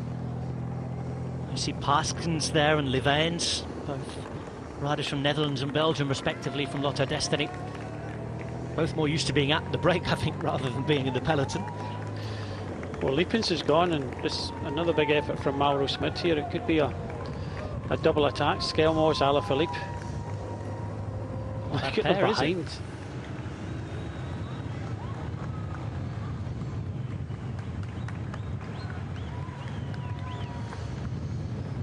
I know from experience of being on the back of a line like this on this circuit, it's almost impossible to move up at this part before you get in sight of the finish. So all this part where it's lined out, unless you're super strong, you can't move up. It's just too ridiculously fast. And if you're super strong, you shouldn't be here. And if you're super strong, you're in the front in that little bunch that we see. There's a little hesitation, and we see a kind of group forming about 15-20 riders back, where those guys are still able to race when everybody else is just pinned in position at the moment. Here they come down, flying down that hill towards the last kilometre of each lap. The crowds get bigger each time they go, the roads are getting drier, the big names are becoming more frequent on the front of the bunch. There's Lorenzo Rota moving up. Andermarche's main man today. Yonis Aguirre comes into sight for the first time. Michael Matthews is hanging on in there. Craig van Avermaet has moved down towards the back now. He's started to feel it too. Velasco still in the Italian champion. Pello Bilbao as well. And this is the man who we've seen the most of today. The man who will be seeing the last of pretty soon, I think. He's looking at that going, oh, what will I let myself in for? I'm rather ridden quite a few laps of my own at my pace. That looks rather hard. Well, he probably knows that after this next lap, if he wants, he can get that hotel room key out the back pocket. Here he is, still out there, still in front. It's been a really courageous ride today. 170 kilometres almost at the front of the race so far, and he's still there. Florian Vermeers in Montreal, but being chased at a quite ferocious pace. 5 laps to go, and Mauro Schmidt just in front of a tired looking Tom Squinch.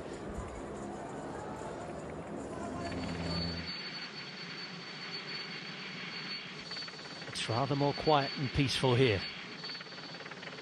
All the action on the road today. Time to contemplate in the park. Well, plenty enough time to contemplate on the flight back to Europe what did and didn't happen. It's time to leave it all out on the road now, and they know that. Not as many going over to take the drinks and gels now because there's too much happening. 49 seconds, 5 laps to go. It's game on with 61 Ks remaining in Montreal.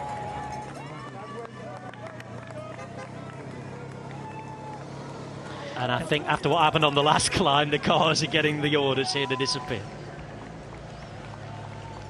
And just to make things more interesting, there looks like the heavy drizzle's coming down again. So that's any gaps that you lose on the uphill, you're not necessarily going to be able to break into corners slightly later and close it. You're going to have to pay a little bit more attention again. Something else to think about. So Mauro Schmidt, as it was Van Wilder who went back for a gel there. He's still got his arm warmers on. Yes, in the meantime, looks like Victor Lafay. Lafay, Was yeah. it? Or was it? Lafay. He was hanging about the back.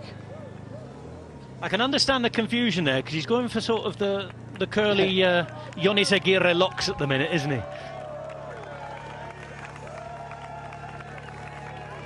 Schmid smiling as he puts on the power and the pain. This was Lafay. Where is it? Where am I going? Boarding pass, please.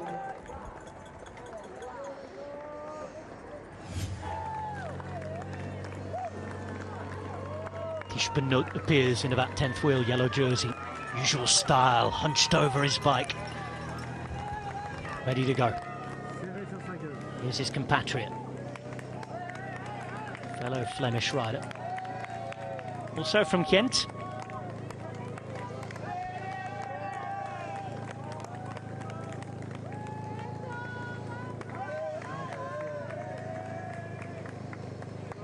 Lotto Destiny might have lost Maxime Vauxhils early on, but they've been a feature of this race.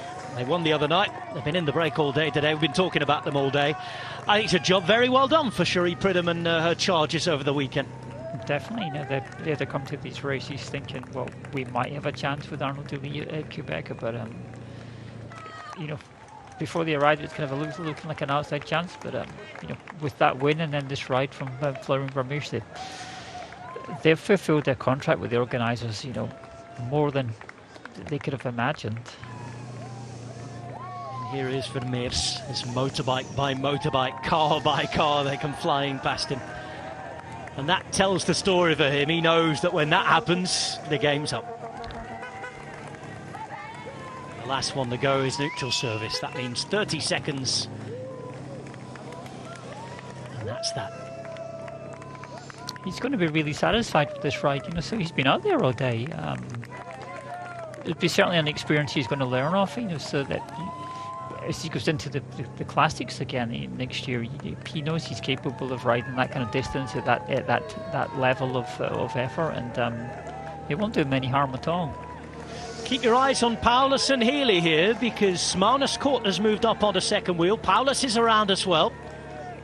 We're getting towards Ben Healy o'clock at 60 k's to go, aren't we, Brian? Let's hope so. I love it when he starts to light things up. Of course, Nelson Paulus, a man who you would think maybe will be waiting for a little further into the race, if he has the form.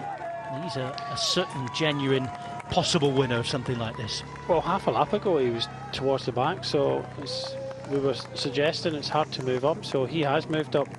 Alaphilippe moved up a couple of laps ago, so if you're able to move up, it shows you that you've got decent legs. The last World Tour one days before Lombardy, these.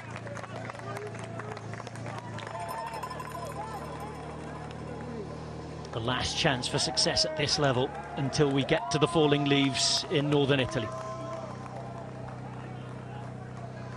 This is a very big race to win. Simon Yates moving up on the far side. He's got the help of Hamilton.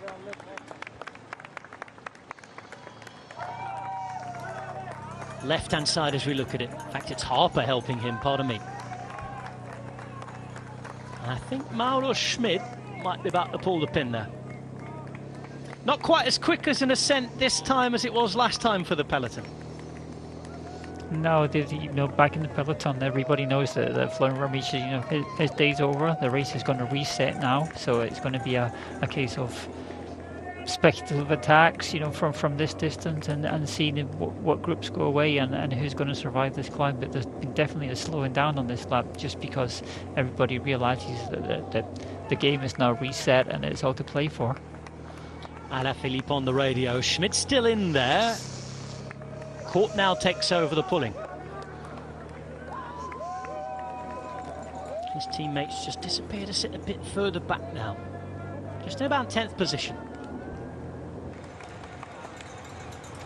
Suddenly there's more conversations happening, Brian. I mean, the pace was such the last time up, you couldn't have a conversation, you were breathing. Yeah, it's a case of, how are you feeling more than anything. They're not worried about anybody up the road. It's about, what the next plan is.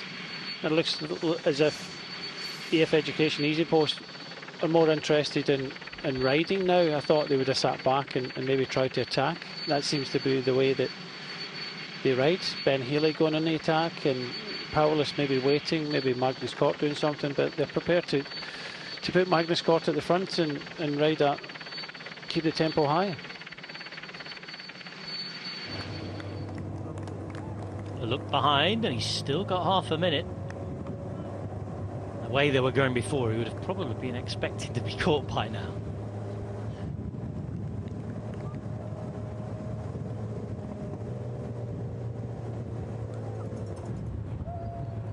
And now then, Schmidt giving the last little bits of gas he has.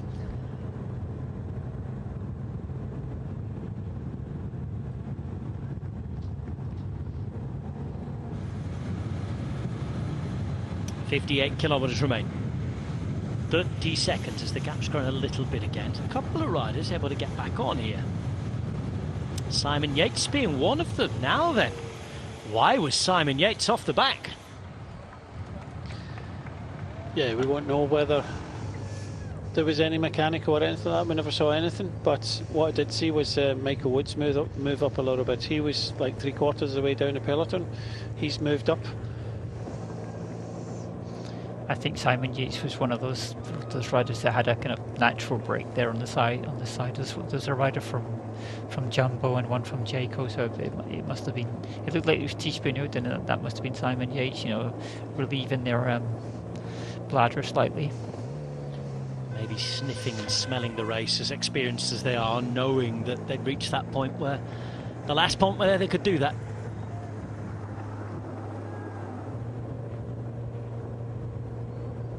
Tudor moving up the left in their black jerseys. Ben Healy in the Irish Champions jersey just behind them. Lorenzo Rota in there in the multicoloured jersey for Intermarché.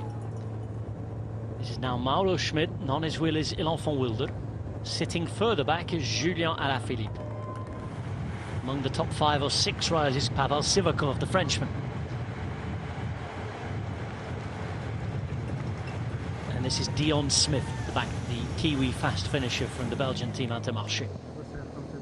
So coming into the bottom of the climb, you had Ben Swift was guarding, keeping Pavel Sivakov in a decent position, and then on the hill Ben Swift slid back, and now he's back at the front again. So obviously there's been a reduction in the pace, and Ben Swift's been able to do the last little bit of work, but that's not going to last forever. Sivakov's going to find himself alone on the next acceleration, and he's going to come down to having to mark the favourites that he's decided he's going to follow in the final. That was Vermeers almost sitting up there, wasn't it, Brian? Yeah, he was kind of looking round, thinking, when are you going to catch me so I can go for a shower? I could be getting back to my hotel room. I don't think they're too worried about any kind of king in the mountains. It's more a case of this was an important race for their sponsors, and like Pippa said, they've done them proud.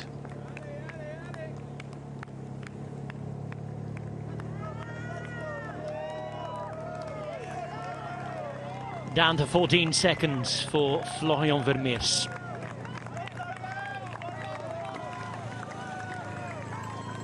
Four and a bit laps remaining, and the peloton are about to catch him. Led by Mauro Schmidt of Soudal Quick-Step. Ineos Grenadiers moving up onto the wheel.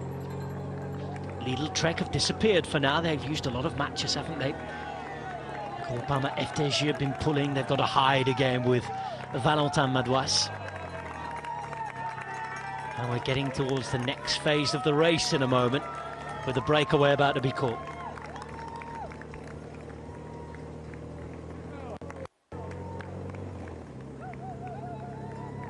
Three lightning laps, really, Pippa. That's all it took. Yeah, that's kind of normal. So Vermeers has been out there since almost the start. It's going to be quite strange for him to go back in amongst the wheels. It's not something he's experienced for the last couple of hours. So he enjoy it while he can, because the next big acceleration, he's probably going to find himself in a group out the back, which is going to happen to a number of riders. The guys on the back are kind of dangling it a little bit, and it's just a matter of time before they get dropped. And that was Gelnalek, Brian, who was, well, he was literally swinging there, left to right. Yeah, they're just trying to hang on. For what reason sometimes. He's not going to be able to contribute to the race, but it's just kind of natural to try and just stay in as long as possible. Pride.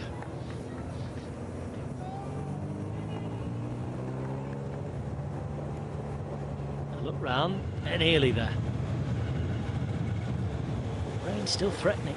Thankfully, it seems to be only on certain sections of the hill right now, and this goes back to something that Pippa talked about right early on, with the clouds sticking to Montréal. Oh, puncture. Yeah, and it's Van Wilder who suffered it. Oh dear.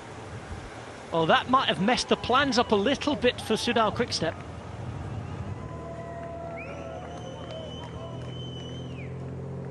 He was the only man left alongside Schmidt and Alaphilippe. I think Masnada's still there as well, Rob, just a little bit further back.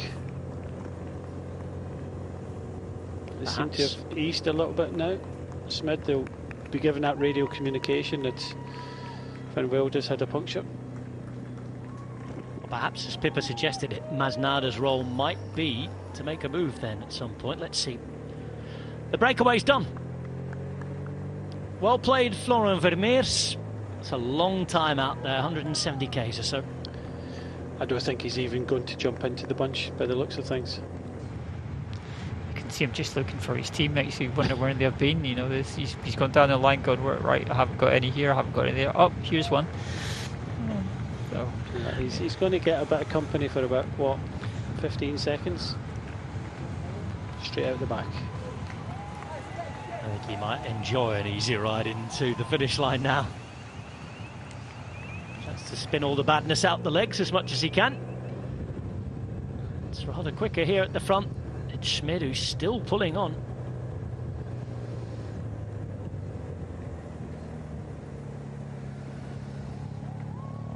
Next time we get round, there'll be 4 laps to go.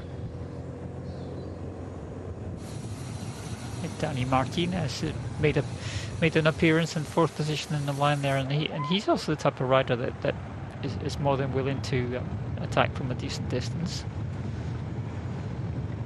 Unpredictable rider, isn't he, as well?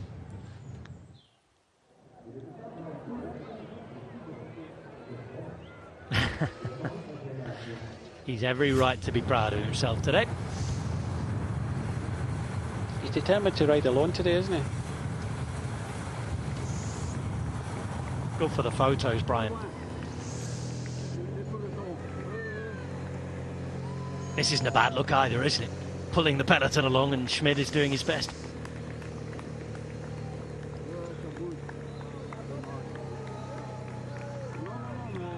Healy appearing on the left-hand side. Several other pink jerseys from EF Education Easy Post up with him, one of whom is Nielsen Paulus, just sitting in front of him. Soudal Quick-Step team, not many of that number remaining.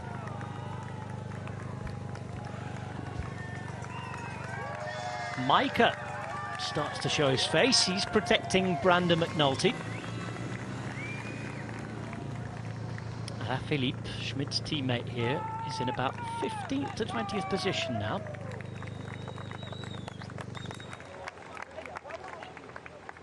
And I'm waiting to get another good look at the Enfant Wilder. There is a Soudal Quick-Step ride a bit further up as Guernalec finally says goodbye.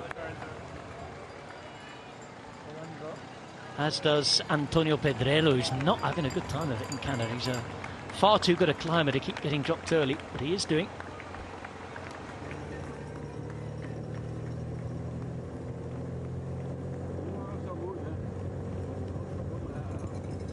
And of course, proving that these riders are not machines. That's the beauty of all this.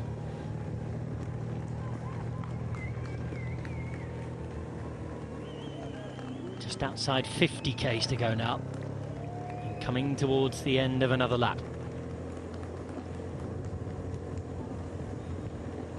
A look round from Schmid. Don't think Ineos want to ride at the moment. Or they can get another standoff. Oh, well, it's the case of can they? So Maurice Schmidt's job now is just to go to the bottom of the climb again and then see what happens. But I can't imagine he's going to get many candidates to join him in that role.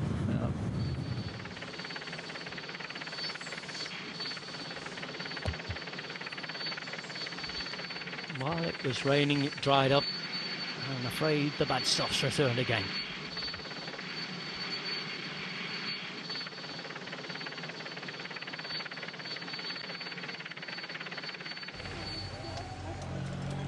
Brollies are back up, coming into what will be the final kilometre of the lap.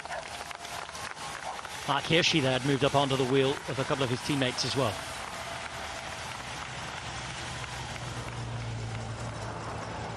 Lisi still in the bunch towards the back too.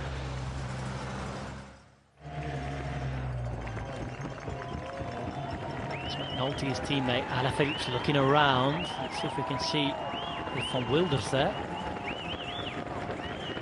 Adam Yates towards the back.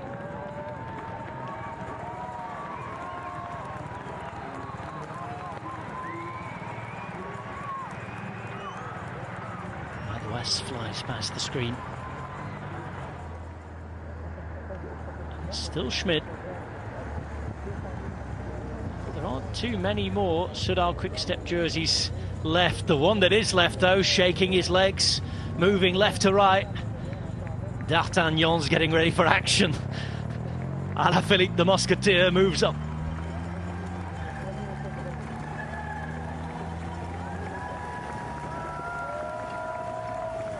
Question is, how sharp is his sword today?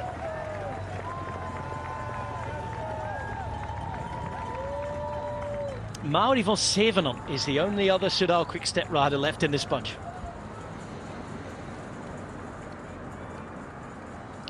Tell a lie. there. There's Masnada. There's Masnada. But they're not threatening the front, are they?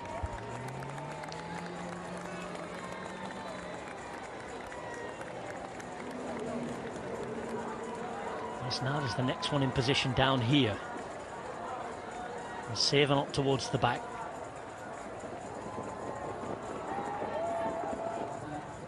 Remember, Van Wilder was looking good, wasn't he, before the puncture? Well, Smith is done. That's him on the right-hand side. So what happened a few laps ago, the question, who wants to take this on? Because I don't think Ineos do. That's Smith looking straight for the finish, end of the race for him. Another rider who's leaving his team at the end of the year. So like the last time, Magnus Cort has found himself on the front just because he's there, not because he wants to be. Can't imagine he wants to start the climb right on the front and have to dictate the pace.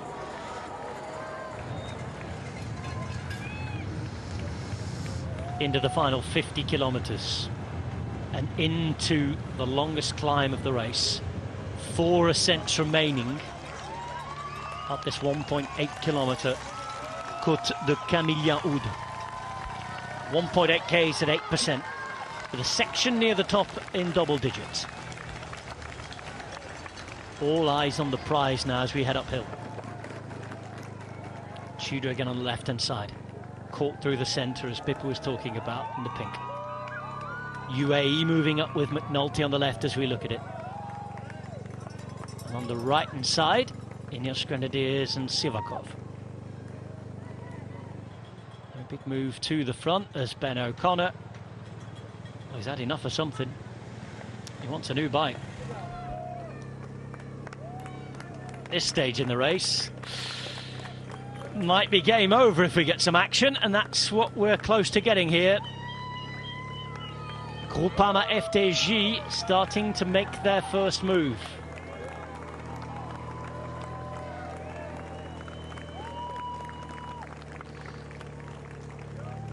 This is Lars van den Berg. Looks like it. Dutchman at the front. Conchi's their third wheel. And then it's Magnus Cort. This is Lucas Hamilton. And that's his race done.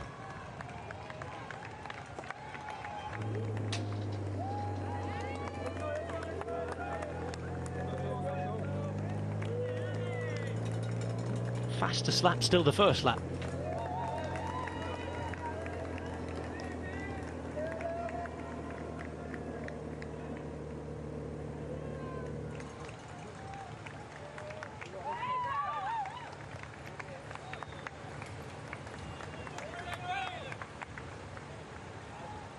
And you get Ugo Ull there, 191. Valseven on at the back here, 57. Soudal Quickstep did all that work, and we're waiting. Made it harder. Simon Yates smack bang in the middle of the bunch. Jersey Open as usual.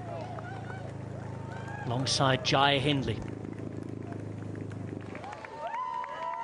Now, Skillmoser is right down near the back here.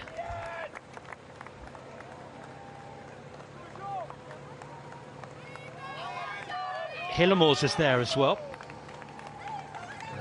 So perhaps things not going to plan too much for Lidl Trek today.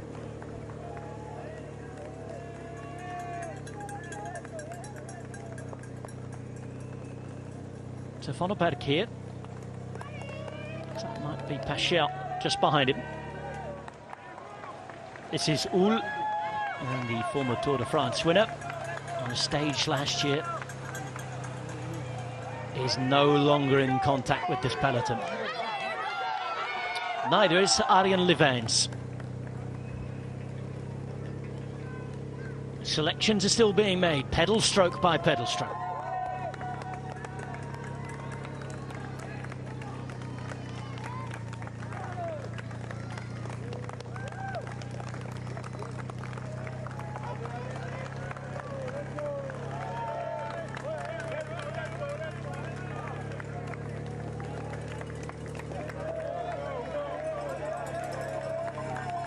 Carlos has gone to sit around where Simon Yates and Jai Hindley are. And this is Ruben Thompson, the Kiwi rider from Groupama FDJ, just losing the wheel. Just in front of him was Mike Turness. And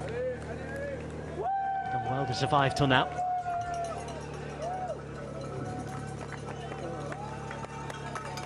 Suddenly goes very dark again, doesn't it, with that rain about? Yeah, there's a lot of dark places in the peloton at the moment. That pace that Van den Berg said it is just quick enough to hurt everybody, but discourage any kind of attacks. He's back. Coming back. So that is some effort, isn't it? So long effort, but some effort. So he's done all right, considering that Mauro Schmidt was riding on the front, and you would have thought that, you know, if they're going to need the Wilder for the final, then send Mauro Schmidt back to get him and stop him riding. A strange old tactic. Well, real no surprise. I know what Primati's like. He would have helped him get back as much as he can.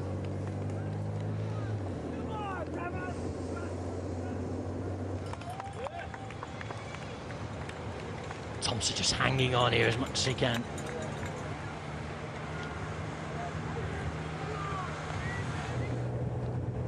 His teammate at the front, Vonenberg. I just saw, was it Julian Alaphilippe just taking a natural as he came down on the right hand side as he came down off the climb. So I think by the looks of things, I don't know what you think, Pippa, but there's a few teams now starting to kind of sit back and possibly wait for this one. Yeah, Alaphilippe's feeling good, and next couple of laps is when he's going to have to go. Otherwise, he's involved in a sprint which he's probably not going to win at the moment. So trying to save some energy as we see Gamay, the usual Air Train fans appear from everywhere he goes.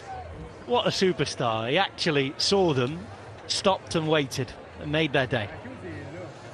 Desperate to get to the hotel, I think, like everybody else. A couple of his colleagues were on their way there, and Binyam Girmay has made someone's day. He's also ended his participation in this race. And as he was saying at the start, he wasn't really here to, didn't think he fancied these chances, and they were here for Lorenzo Rota. So maybe he's been kind of looking after him, and we haven't really noticed. Lorenzo Rota, we've started to see appear ever so often in the middle of the bunch now.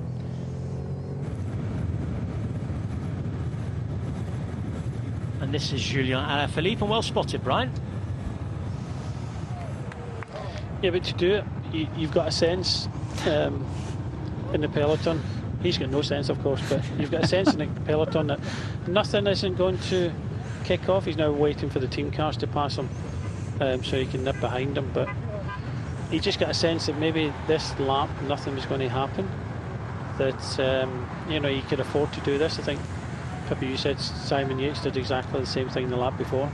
Yeah, but the thing is, Simon Yates did it with somebody else, who a rider from Jumbo Visma, who took the same kind of opportunity over the top there, and didn't find himself back in the cars, and find him having to close 200 meters at 60-70k an hour. That's UAE giving him a hand. You just see that, hit the horn, put the brake lights on, make sure he's there. You scratch my bike, I'll scratch yours tomorrow, maybe. Or you could start the rumour that maybe Alaphilippe is going to UAE. There's always that case of Patrick Lefevre always looking to reduce his salary, the money that he dedicates to the salaries of his riders. He could quite a tight rein on that one. Yes, a lot of speculation all year long about Julien Alaphilippe, and some of it started by Mr. Lefevre himself.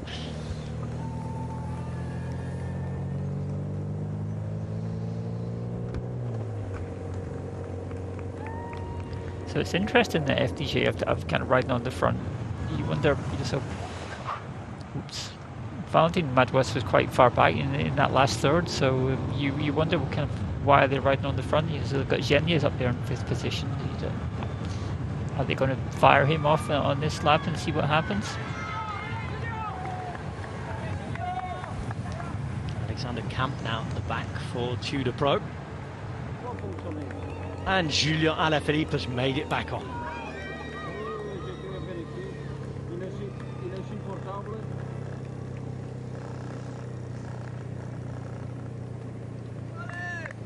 Vonneberg still at the front. Rachel waiting to take over when required.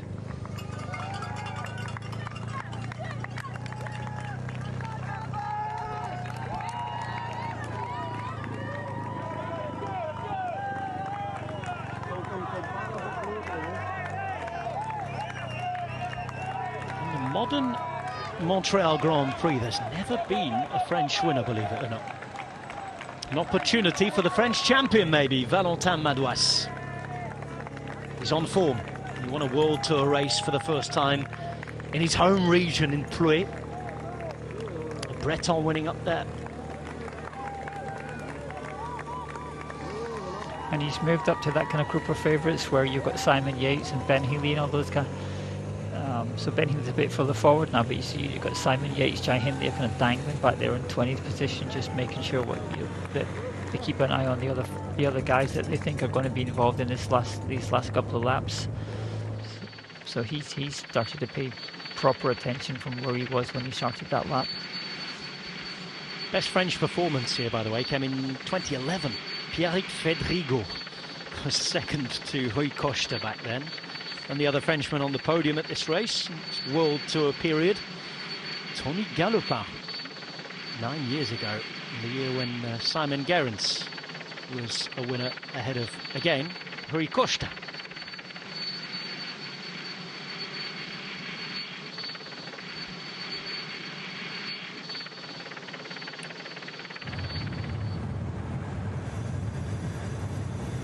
Another stretch, another shake of the legs. We've had everything in the Alaphilippe playbook today. Are we going to have the winning move?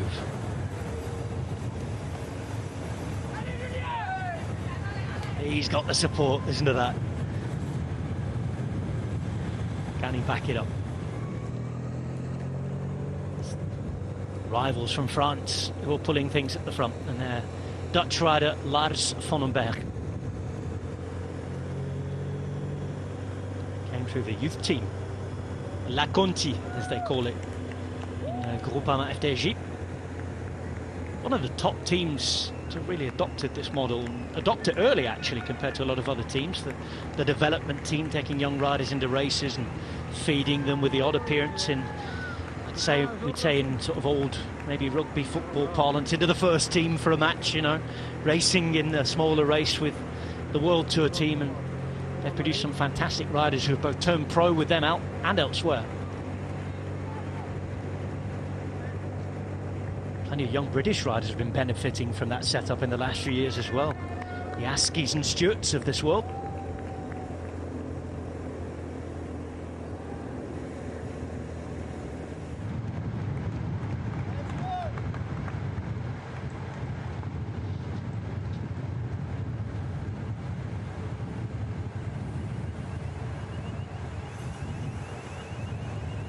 .40 kilometres remain into the final 4 laps now, 3.5 roughly to go. And Ilan Wilder, who's not long made a big effort himself to get back, has just drifted to the back of the peloton where Julien Alaphilippe has rejoined, stopped for a nature break, got his way cleverly back in through the cars.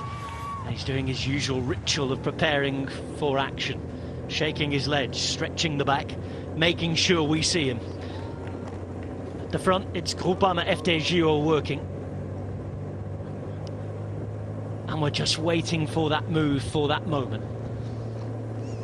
Yes, you get the feeling. Phase. Yeah, sorry. So you get the feeling that UAE are going to do something here. You know, they've got, what is it, 4 riders there, or maybe 5 now with Ulysses.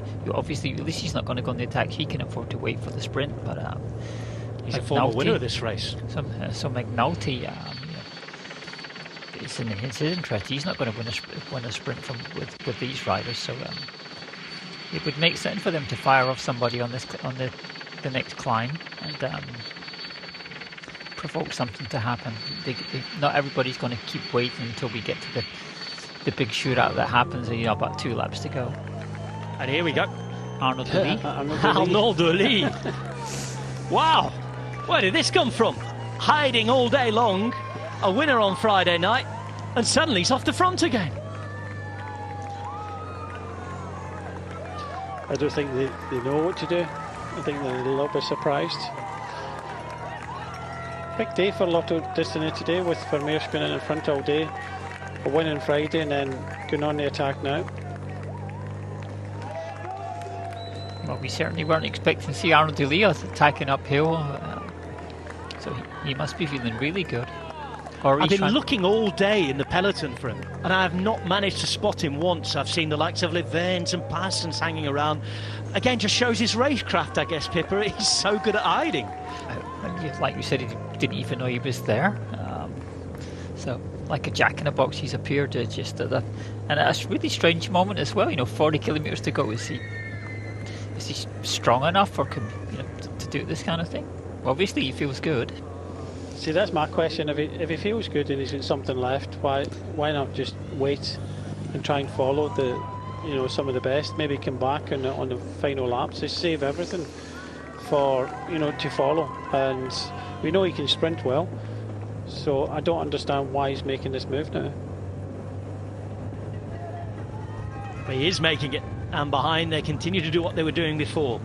He's got a little bit of a gap, and he's certainly putting on a show.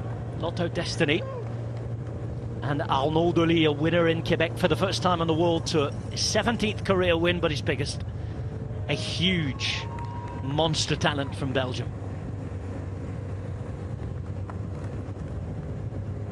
He's just grown his gap a little bit of an effort over the false flat there. And he's 2Ks to go until the crossing of the finish line, which will signal 3 laps remaining. But this will definitely stimulate something, so possibly Arnaud Delis anticipating there's a move going to happen on 3 laps to go, and if he can be in front of that massive acceleration which ought to happen, then he'll make the front group. But you can see behind it there's a moment of doubt about, okay, Arnaud Delis in the front, but he's a sprinter, what are we going to do? I mean, they'll be happy with him where he is now, but they won't want to let him get out of sight. No, I can't see him getting a minute. He'd be lucky to get 15-20 seconds, and Groupama they're still riding their own tempo at the front. So, like Pippa says, if there's an acceleration here and he can kind of hang on, but I probably wouldn't get him to do that effort in the first place. I would have probably thought, just save everything, just try and stay in the top 20 and follow the group. There's a chance if he's still there in the last lap, just follow, come back and try and win the sprint. But I think from now on we should see an acceleration of some kind on the main climb in the circuit each of these laps, but he's not going to get a huge advantage here. Another rider who's just appeared for the first time after hiding all day, Matej Mohoric. Far side on the right.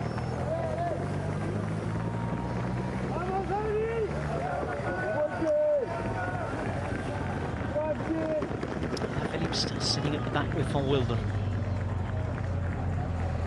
Watching and waiting. Quinten Hermons down the back there with them. It's still Van den Berg who's been on the front the whole lap.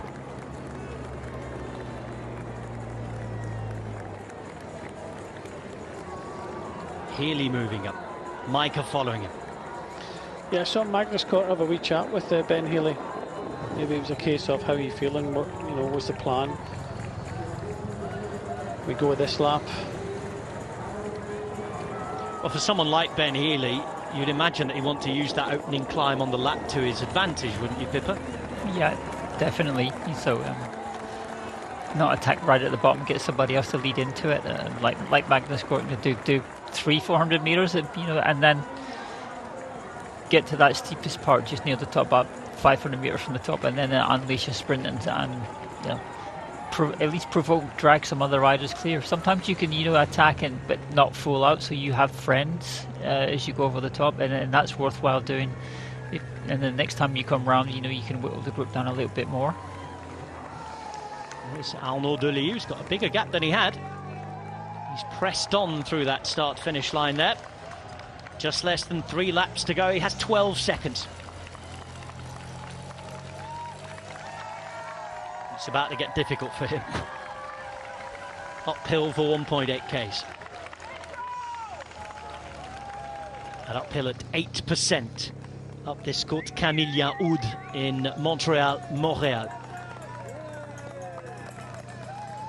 That last lap was the quickest, 39.5 kilometers per hour. Here comes Adam Yates now. Oh, it's Micah at the front now. So it looks like UAE have started. Magnus Scott just pulls over in the pink. So Rafał Majka going to work. Adam Yates, of course, in the team. Brandon McNulty there as well. Pippa mentioned Ulysse, who's a former winner of this race. There's Hirschi too. That is Arnaud Delis getting caught. And look at this. There's riders who are having to close the gap, or they're not going to have a chance of catching the front. This is a real strong turn by one of the strongest riders when it goes uphill in the whole world. The former Polish champion, king of the mountains at the Tour, winner of stages there, top 10 in GCs in the biggest races in the world. It's Rafał Majka. It looks even looking further back. I think the peloton is almost halved now. So you had a sizable group, and halfway down the peloton, it's just game over for everybody. So it's just bang, big gap now. Van Wilder out the back with Court.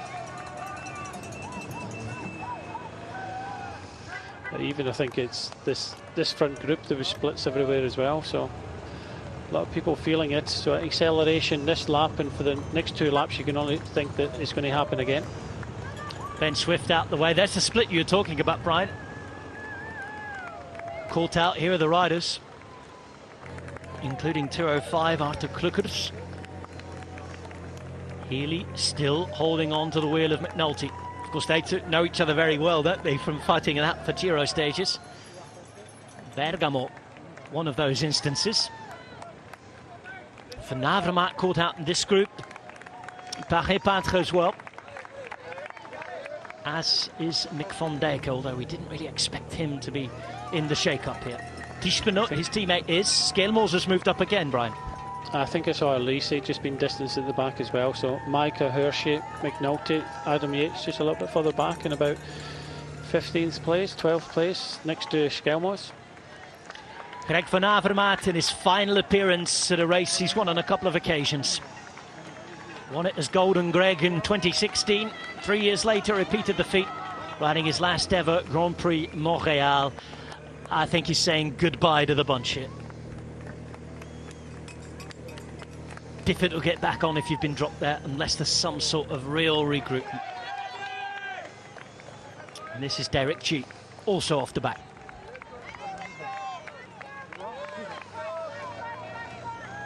Lorenzo Rota ahead. I tell a lie. 147, it's Loic Vlieger. Lorenzo Rota has a 4 on his back, but he's 144. 125 there is Harper. 181 is Delis. Christophe Laporte. It's not going to be his day. It's all for Tischbenot, I think, in that team now, isn't it? Surely. 82 and 85 are Conchi and Oldani. Another rider from Alpecin up there, and Rafał Majka's hurting a lot of people here. And he's been It out. looks as if... Sorry, Pippa. Just looking at Ben Healy, he looked to be drifting a little bit as well. Grabbing the bars. I mean, he has a unique style, doesn't he? But he was really holding off for dear life there. And I was just going to say that Majka hasn't sat down from the first, as soon as he started. Preston on that big gear, and only now has he sat down, so he's done at least a kilometre out the saddle on that giant gear, and you can see he's dragging a group of about 30 riders are going to survive this acceleration. Nielsen Paulus in a little bit of bother at the back as well, just losing the wheel. He got caught out. He was in. I noticed he was a little bit too far back and having to make a big effort to come back. These are riders who are dropped out the back. That's what happens sometimes when you hit the bottom of the climb. You have to be on it the whole time. Only needs to be, one rider closes the gap, opens the gap in front of you, and when they're riding up as hard as this, gaps open and you're having to make unnecessary efforts. And you can see the difference as you come over the top. You know, you can be 50 meters down, and 500 meters later it's 200 meters down with the acceleration in the front. And Julien Alaphilippe is out of the game, it seems, alongside Michael Matthews. 63 there as well is Peyo Bilbao. That's a bit of a surprise. And this is Sam Oman for Jumbo-Visma in the yellow jersey. So Matthews, who knows all about this race, a winner previously with Alaphilippe. They're out the back, and they can see the bunch up ahead, but it's going to take an almighty chase here. And there's about 50 riders in that front group. So for Alaphilippe, all that messing about and making efforts at the wrong time, maybe in the wrong place. This is the result. He finds himself 300 meters down for just for kind of being the Julien Alaphilippe that we all love. But there's the consequences to that. Look at Paulus here. He's just not made it on yet. That's a huge effort. So Paulus is going to brake late and hope that he gets right on the corner. So he's probably going to close the gap in the braking zone and scare himself just ever so slightly. That's exactly what it does, and it pays off this time.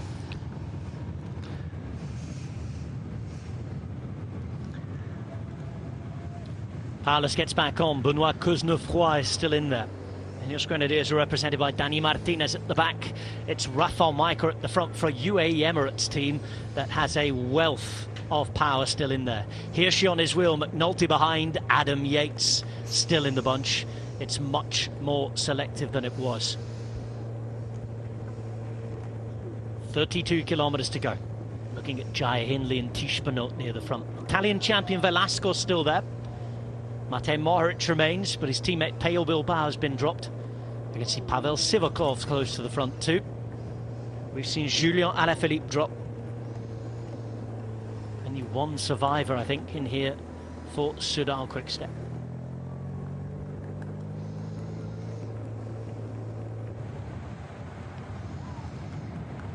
So where do we go from here? 3 and a bit laps to go. Say 2 and a bit laps to go. I think everybody in this group's going to be wishing for Majka to stop, so he's not going to ride like this forever, but when he does, there's going to be a number of people take a deep breath and think, whoa, how did that happen? I thought Majka putting on an exhibition. But if you notice there that Nelson Paulus got on and he never looked back to see who else was coming, he knew that he had to close that gap, otherwise his day was over. His teammate Ben Healy, who had been up close to the front, and Brian remarked is struggling a little bit on the climb, has drifted back towards the back. Just sitting in front of Clément Champoussin at the moment, in the red jersey of Arkea Samsic nowadays. His compatriot, the current French champion Valentin Madouas, sitting 2 wheels in front. Ben O'Connor's done really well to get back in after his earlier mechanical. He's sitting in the middle of the bunch alongside Ionis Aguirre. Just looking at that split behind with Alaphilippe, but they're getting a little bit closer. You just keep an eye on the rear of this peloton. Yeah, I think it was Michael Matthews who was doing the majority of the work to come back, because for Jayco they've only got Simon Yates in this front group.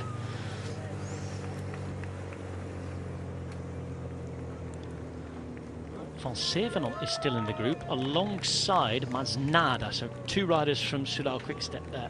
But Alaphilippe, not one of them. Remember, he's in the group you were just talking about. You kind of think Majka will keep this going all the way around past the finish onto the penultimate climb. That'll be his job. The thing is as well, if he can't, it's not like they haven't got other riders to take it up. Hirschi could be the next.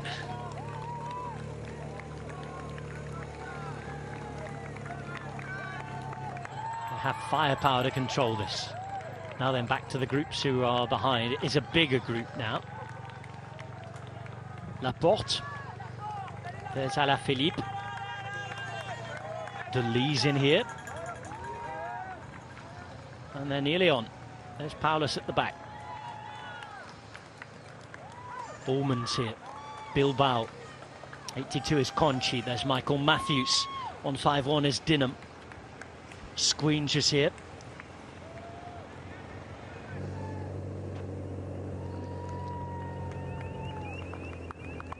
Just about, it's a big group back there, isn't it? Jack is looking round.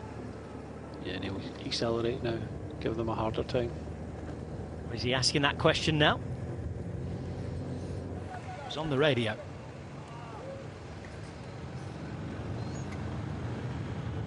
I think if you're here anyway, it's just another life, another next time up, it'll happen again. You'll get dropped again. You think all of these riders were dropped on legs, not on anything else, bad positioning, bit of bad luck? I can only think so, but Julian Alaphilippe and Ivan Wilder, they were at the back and through the finish. But I don't think, by the looks of things and what Julian Alaphilippe's been doing today, I don't think he'll be up there with it in the final. Definitely for guys like Laporte and Dely, they were dropped because they'd run out of climbing resources. Possibly for Alaphilippe, you know, wrong place at the wrong time. You know, if you look at the way Michael Matthews definitely on his last legs, you know, his head was down and his body language was saying that he's not going to do another effort like that without, you know, he's probably going to lose the wheels next time round. You see Simon Yates just kind of looking around to see where Michael Matthews is now, there on the left. Still a bit of a frantic chase behind, a very small gap still to close. And it looks as though this group at least has now made it. So under the pressure there from Micah, that the peloton halved in size. He just, you know, and he didn't really accelerate. He just rode the same speed all the way up the hill, which was fatal for what, 40 riders or so. Alaphilippe's just doing the right thing there. I was about to say most of them have got on the back of this group and just sat there. Alaphilippe has actually moved into the group. He knows he has to move up. He's suicidal if he stayed down the back again. Perhaps apt then we go down to the clock tower. He knows it's time to be where he needs to be. Quai de l'Horloge down by the river. Actually the city beach has been set out down there for the summer, but looks as though for today at least the summer's done.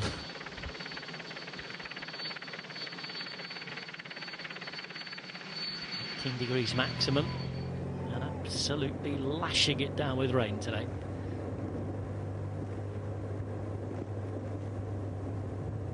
A couple of riders who were there for Jumbo-Visma have moved up again. Laporte and Omen have surrounded Tish Benoit, who was the lone survivor on legs. There's a mechanical problem, I think, for Champoussin. Last thing you want after that long chase on. Right, when that happens, you know it's not your day.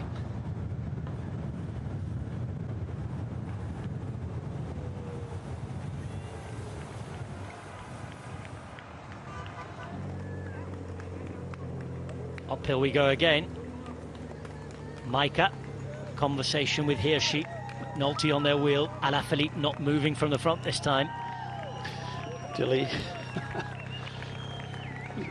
Is he going to go for it again? He's just going to move up on the left-hand side. The thing is, he's fighting, isn't he? If he hadn't made that effort, he would have been here anyway. So he's made that effort already. Why not save everything for the final couple of ascents up the main climb? He looks busy, he looks strong, he looks confident. He'll have his tail up after the other day.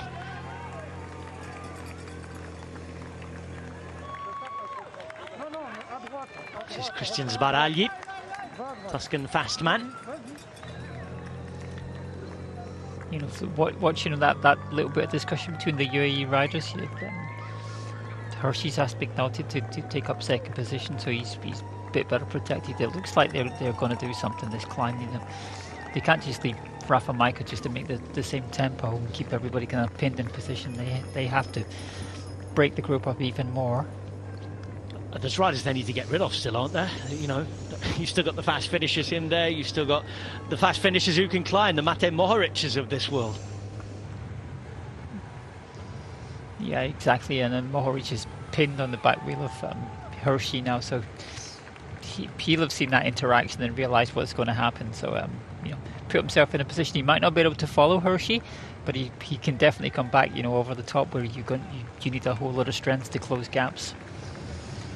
See, Nelson Powless is still towards the back here in the pink for EF Education Easy Post, and he's already had a scare and made a big effort. Maybe it's the effort that he's suffering from now, but Julian Alaphilippe, he realised when he get back on there, he moved straight up towards the front. Approaching the final 25 kilometres now. I mean, 2 laps to go. An 18-lap race. We've been racing for almost 200 Ks.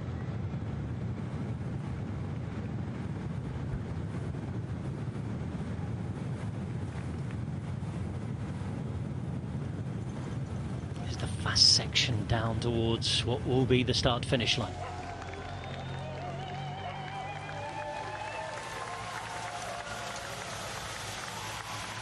Aguirre was just moving up there. Just tuning in, his teammate Lafay has already left the race. Plenty of riders have. Bilbao back at the front. He's there to try and help Mohoric. Bilbao's already been dropped once.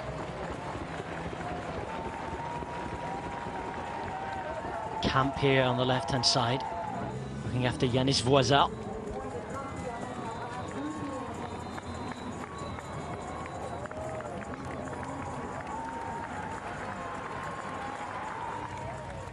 Right at the back there was the French champion. Team done a lot of work for Valentin Madouas today.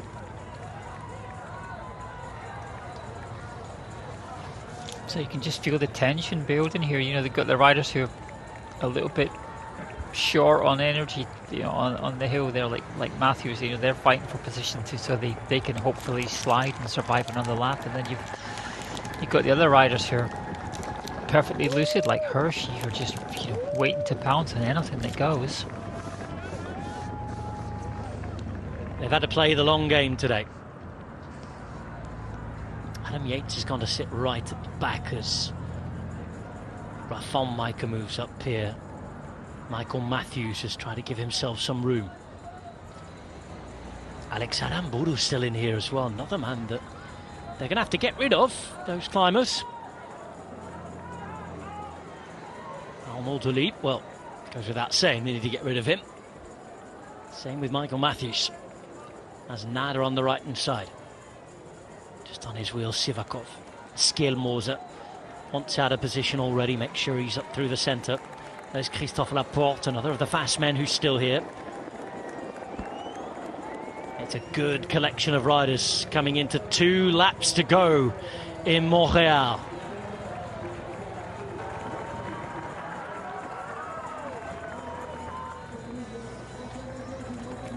Just under 25 kilometres. Just under 500 metres to climb. 2 laps around the big city.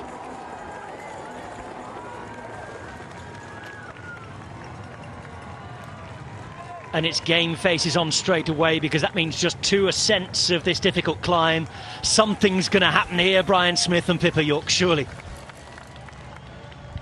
Definitely, yeah. But if you're on the back now, then I would be a little bit worried. You can see the pink jersey of Nelson Powless, and he's had 1 scare already, but you know, they're just going to ramp up this tempo in the front. Mark Hershey seems to be the man that they're most interested in. Don't think he'll be making an effort this time, but come the last time, and you just see Majka again, Pippa says, out the saddle right from the bottom, and he'll try and go as hard as possible on this climb.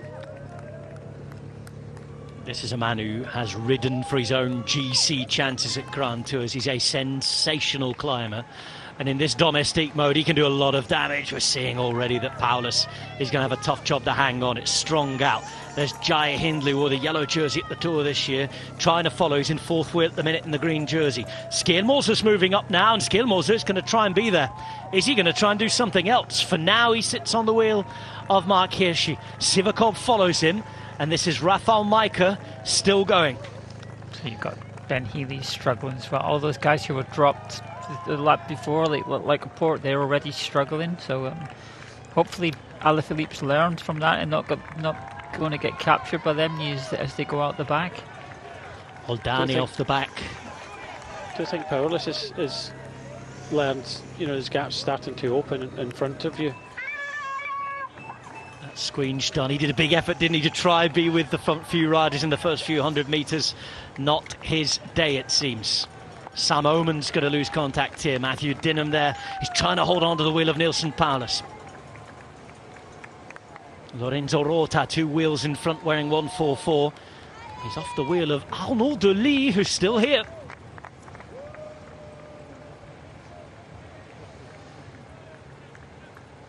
Remember, this is 1.8 kilometres uphill all the way to the top.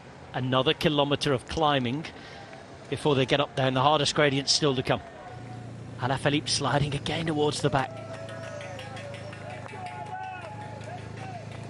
Yates moving up this time. Adam Yates on the right-hand side as his teammates work hard. White jersey on black shorts. Mathias Skjelmose is the Danish champion still there, and that is Axel Zangler going backwards. Not at the same rate though as Matthew Dinham. Oman's fighting, isn't he? But he's struggling. Many riders as Nilsson Paulus come round, he's just, this might be a lap too much for him now, but he started at the back, and he's just popping round the riders that are getting dropped. There's only so many you can do, so many efforts you can do like this, and I think that's the last one. Nilsson Paulus, who's fighting. But again, just highlighting the performance of Arnaud Delis. He's outlasting Nilsson Paulus on a climber's race of almost 5,000 metres here. It looks like Mike is about to swing over, and then normally UAE would place an acceleration if they were... Here we go. This is McNulty, and he has Yates on his wheel. Adam Yates right up there. And this is going to be where it's going to get really difficult to hang in at the back. Peyo Bilbao starts to lose contact. Benoit Cosnefroy as well as Christophe Laporte. It's going to be a smaller group this time over the top.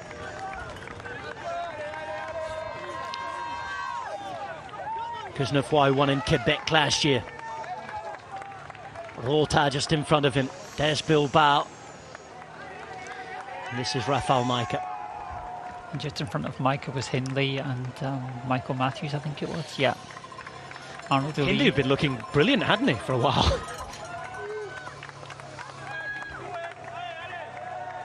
It'd be good to see what the gaps are here. Oh, not huge. And now it's Delis who starts to lose contact. But again, we're not too far from the top now. And he can try and come back over the top. It's just that effort he made the lap before. I just can't understand that. But yeah, looks as if they're going to push this lap. Very selective. Both Yates here, Adam and Simon. Healy off the back as well, alongside Alaphilippe, who's lost contact again. Over the top they go. It's McNulty now, looks down as he flicks it back into the bigger gear. There's a chance again for Bilbao, Matthews, Alaphilippe and Healy and co. But once again, they're going to have to work hard here, Pippa. Yeah, they are. So you've got this group of 4 with Ben Healy on the front. That 100 metres is the biggest 100 metres of the year. Sometimes you can see it just disappears as the guys in front accelerate on the downhill while you're still coming over the top of the hill. And every one of these efforts, every one of these efforts that they have to make, that the next lap it'll go even faster. And you can see these riders are still in the race, while the others who are caught in the split, they might struggle back again, but they just know their numbers up the next lap. Talking of splits, there's another split here.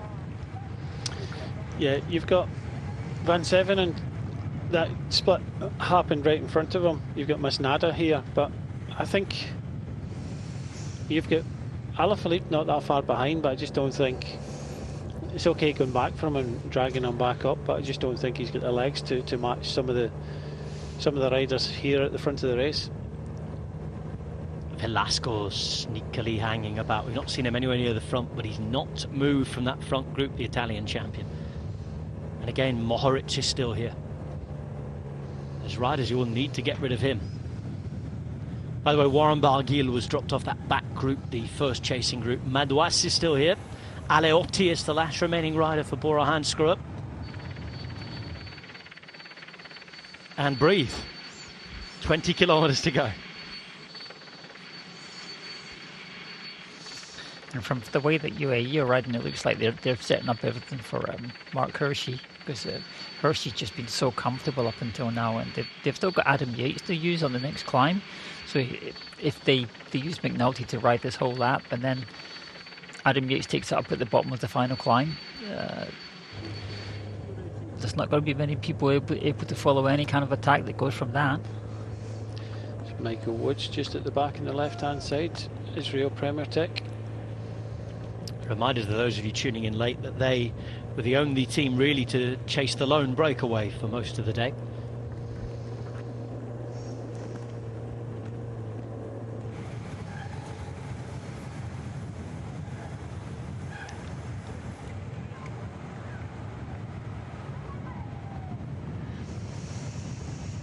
Madouas here at the back, French champion. Groupama have done quite a bit of work in his service today. Another look at the university. Oh, we've learned plenty from what we've seen as to how legs are.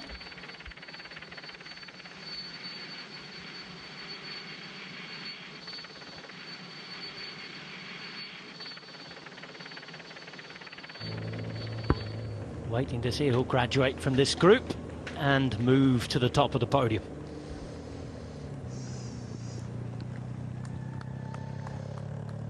McNulty, Sivakov. Third wheel is O'Connor. Then you have Skelmoser.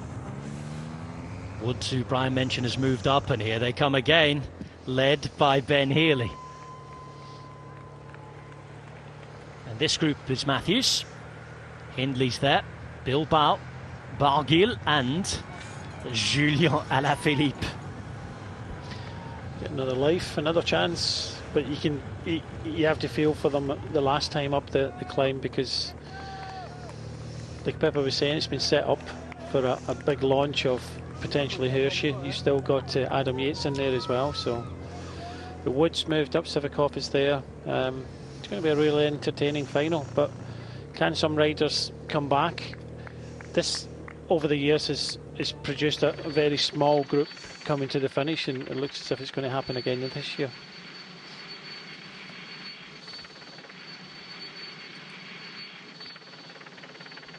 Penultimate trip around the roads that circle the university, and we've got a bit of a slow up. Now then. There was a hesitation as they went round the corner there. McNulty takes it up again. Here's Healy, maybe trying to steal a march this time. He's been dropped twice, and Ben Healy now is playing his card. He's the last chance really left for the team in the race. Yeah, I might not have done it on a climb. I might have tried to do it over the top of the climb, and try and do something, because Brandon McNulty's just going to ride him back. He's already done a big effort to drag that group back. I know what he's trying to do, but I'd have probably have tried to hang on and then done it over the top of the climb and try and kind of use the descent to my advantage. But you can see that a little bit kind of desperation trying to hang on. But this man here, Arnaud Delay, why he made that effort that a couple of laps ago? He could have just sat in this group and tried to do this all the way to the finish. I think it's still going to be difficult, but I'd like to have seen him try. We found out this weekend that I think everything most of us thought about him being a sensational bike rider were completely true. He's impressed in the year and a half that he's been racing. He's only really started to ride races at World Tour level this year. The team really looked after him last year, and he racked up wins in a lot of the smaller Europe Tour races, didn't he? But this year he really has stepped up. Had a proper classics campaign for the first time.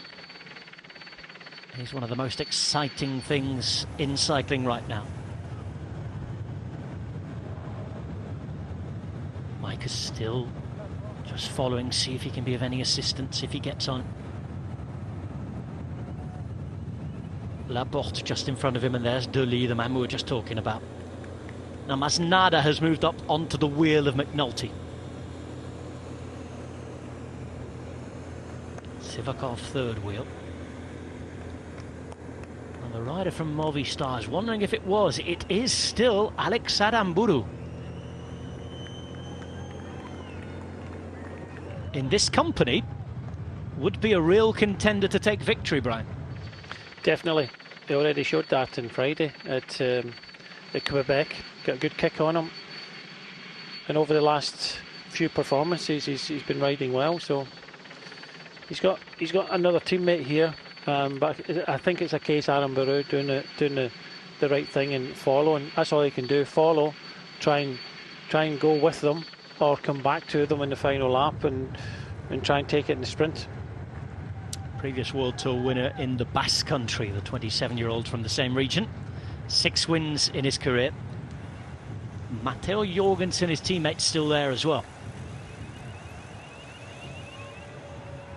Yates sits towards the back of this group. His brother on his wheel is Ugo Ulla.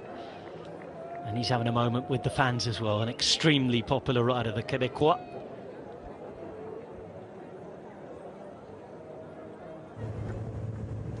Tour de France stage winner last year in such emotional circumstances. Another twist and turn they make with 16 kilometres to go. We continue to ramp this up, and Delis is here, is back, is fighting.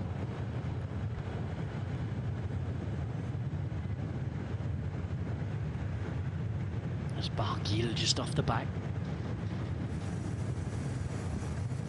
Delis with Alaphilippe. Alaphilippe looks around and says, oh my word, he's still here. The thing is now that at this stage of the race, he's not taking any comfort in seeing the others suffering, because he's in exactly the same state as they are.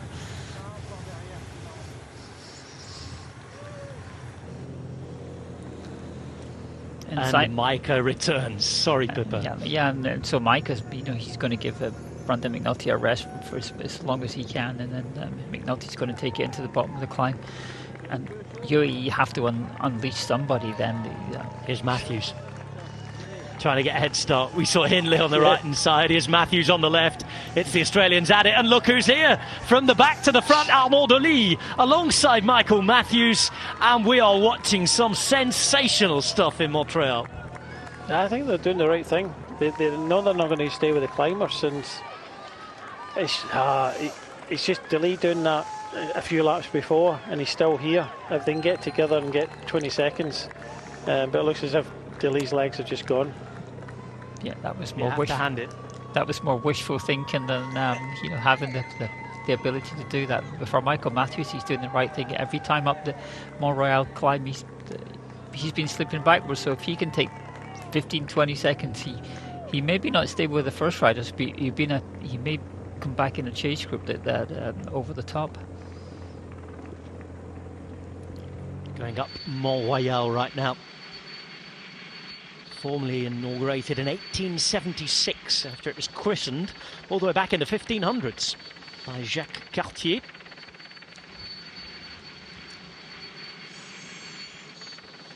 And I'm wondering what Pavel Sivakov is going to do, because he's sitting there, always 4th, 5th position.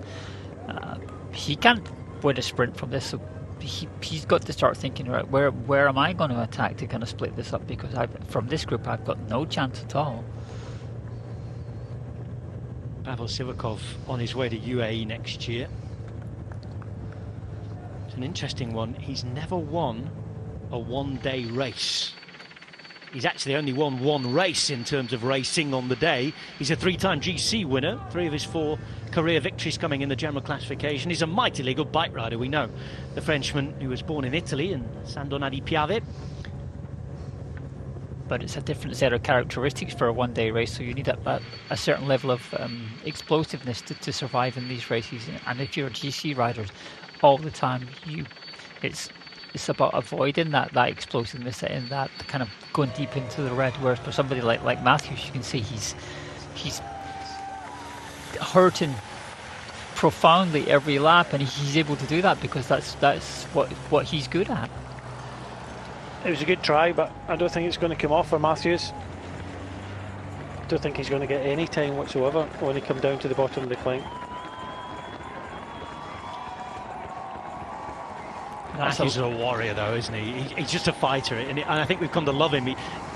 Earlier in his career, maybe classified as the sprinter that he was, but he's evolved into something different, hasn't he? Yeah, he's kind of developed into that. I'm not a pure sprinter anymore. I'm that kind of tough rider that can do 10 kilometers hanging off the front of the saddle. But when he looks round now and he sees Micah there, he's just going to think, oh, just give me 10 seconds. That's enough. I might survive. But Micah's not going to let him go. 5 years since Michael Matthews beat Sonny Colbrelli and Rick van Avermaet to win this race. He's a great collection of podium places between here and Quebec. He was on the podium in Quebec again the other day. And he's still going at the front. And he's still being chased by Rafał Majka. The bell is about to ring. There are just over 12 kilometers remaining. It's been a slow burner at times today in Montreal. But we're about to see the final efforts. Pello Bilbao takes over to see what he can do for Matej Mohoric. A quick chat with Rafał Majka, who looks like he's going to see day done. The bell rings, 1 lap to go.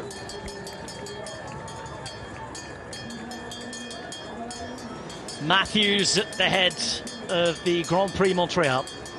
But for how long? The winner 5 seasons ago has just 30 metres or so. He takes the belt, 1 lap to go, 17 ridden, and this is the group that's going to contest the victory. We've already seen weakness shown by several riders in it, and we're now facing for the final time the longest climb in this race. The 1.8 kilometre long Côte Camillien Oud at 8% average. It's time for those who can climb, but maybe don't have the fast finish that others have, to do their thing, Brian.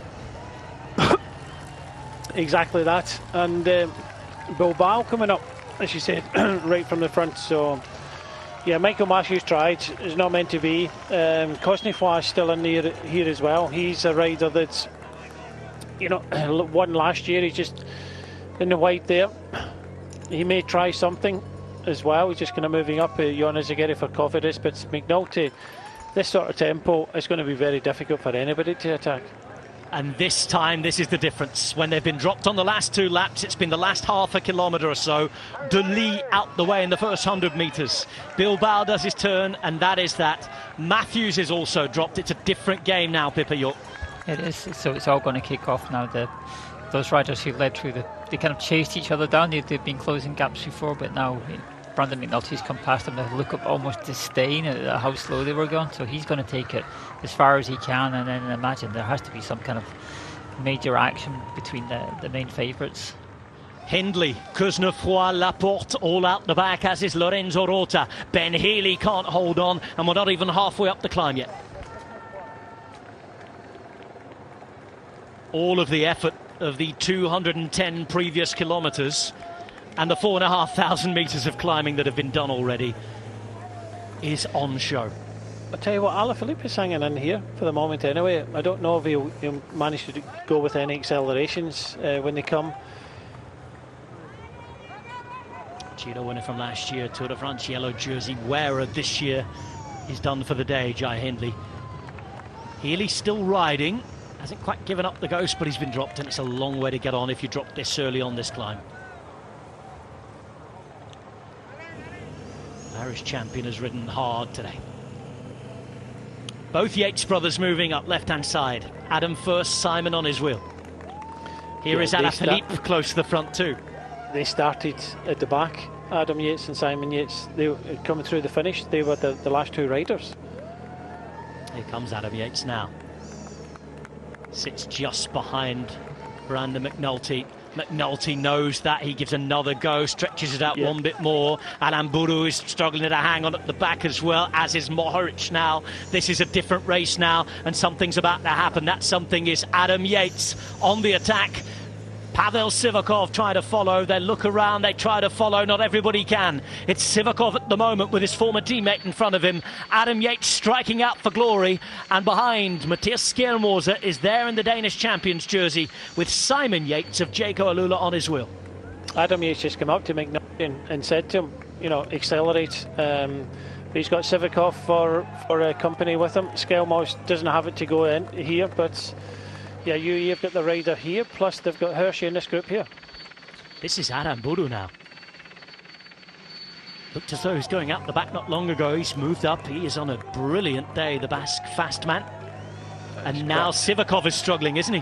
Yeah, Sivakov says that, you know, absolutely at his limit. He sits down now and again where Adam Yates is just out the saddle. And I can imagine if Sivakov goes too deep, he's going to explode. Yeah, there we go. He's done.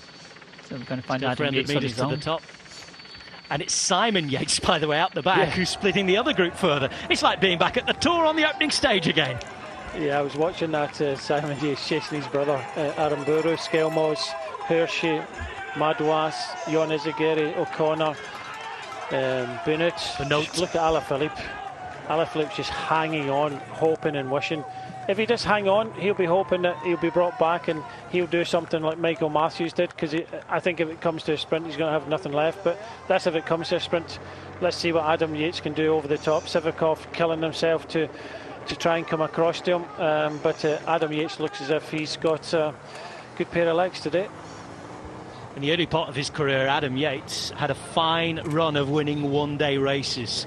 He won in Italy twice, the Gran Premio Industria Artigianato. He also won, to much fanfare, in San Sebastian. 8 years have passed since then. He's got a chance to win a World Tour one-day race again here, but he needs to ride hard. He needs for these guys to look at each other as well, Pippa. Yeah, he does. So Izagirre's found himself on the front. Hershey's not going to go past. Ben O'Connor takes up now with Lasco. So Hershey's on the so UAE in perfect position. They've got Hershey behind if it comes back. Adam Yates looks like he's going to murder Pavel Sivakov if he does get back. But the way that he's riding here, I'd be surprised if Sivakov comes back with any kind of resources left. And you don't put the motorbike in behind him and things like that if Sivakov was coming back. So it looks as if Adam Yates is on a terrific day. The fact that both Yates brothers come through that finishing line just at the back and how they moved up towards the front. Adam Yates was the one that went. He just came up to McNulty and went, "Can you lift it?" And he did. And now it's Hershey's job to chase things down here. Mark and watch. Sivakov is trying. He's not giving up the ghost. Let's see in this next sharp climb, because that'll make a difference as well. Yeah, that little ramp up through the university is just awful on the last lap. It's just a world of pain every metre of it. And even if Sivakov gets back on there, you get the feeling in that the kind of uphill finish to the line. Adam Yates looks like he would beat Pavel Sivakov in that kind of scenario. Oh, we know his brother Simon's quick as well. All of his days back on the track and the small group things he's done. But Adam Yates beat him in the Tour, let's not forget, as well, in that uphill sprint. That was one that showed how good he was in that situation. So in terms of strength, Adam's having a better year than Simon is. Sivakov, he's done well to come back. He's going to ride straight away. Yeah, he's done well and he's going to ride straight away. He'll still be teammates next year. Pavel Sivakov on his way to UAE Emirates. Yeah, he's in that kind of difficult position. It's like, I'm coming to your team next year. Okay, I don't want to ride, but I am going to have to, because otherwise he won't be getting a Christmas card from him. No, he won't be too welcome at the welcome meeting, will he? Well, at the end of the day, I think Sivakov maybe realises Adam Yates is stronger, but this is a World Tour race and he's in with a chance of finishing at least second, if not better. And listen, I mean, all the laughing and joking about him going to UAE Emirates next year, this is good for the Ineos Grenadiers, a podium place if he can get it. And you just never know. In it to win it, it's after 220 kilometres. We're talking up Adam Yates, and rightly so, given his past results. But Pavel Sivakov is a mighty bike rider as well. 13 seconds, by the way, as Alaphilippe still tries to get everybody organised. You have to make the calculations in races, and I think Sivakov just thought, well, first or second, I'll take that. If we get caught by the group behind, then I might not even make top 10. Adam Yates of UAE Emirates with Pavel Sivakov. Again, I said they're teammates next year. They were teammates last year as well. Adam Yates, who's moved from Ineos Grenadiers. This is Ben O'Connor of Azure Desert. Adam Yates' brother Simon of Jayco Alula.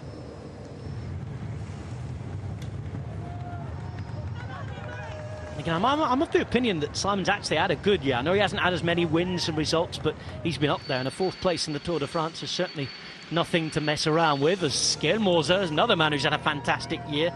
He's had a real step up this season. A winner in Switzerland, a winner of his national road race, and he's going off in search of something. It's the Danish champion being chased by the French champion and the Italian champion, Simone Velasco. National champs all attacking at the same time, but I think if we get close, it'll be interesting to see what Adam does here, if he is trying to distance Sivakov. Valentin Madouas, he'll be feeling the pressure. His team have ridden for him all day. He knows he's in form. A big win in France, and they've cut the gap down to 9 seconds now. The problem they've got now is you sprint up this and then you just die a death as you go over the top. So you hurt everybody up here, and then you look for a bit of help, and nobody can help you. I was just looking to see what Hershey was doing, and he's just made a small effort there to go up to the group of national champions. He's going to shut it down, so they'll probably just look at each other, ease off a little bit. They don't want to drag each other up, but I think Hershey's just there, and he's just off the back of this the group of 5 with the 3 national champs. And this might be Julien Alaphilippe for the last time.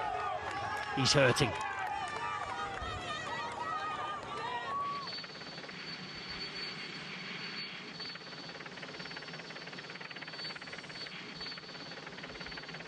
Five and a half kilometers remain in the Grand Prix Cyclistes de Montréal, the Montreal Grand Prix in Canada.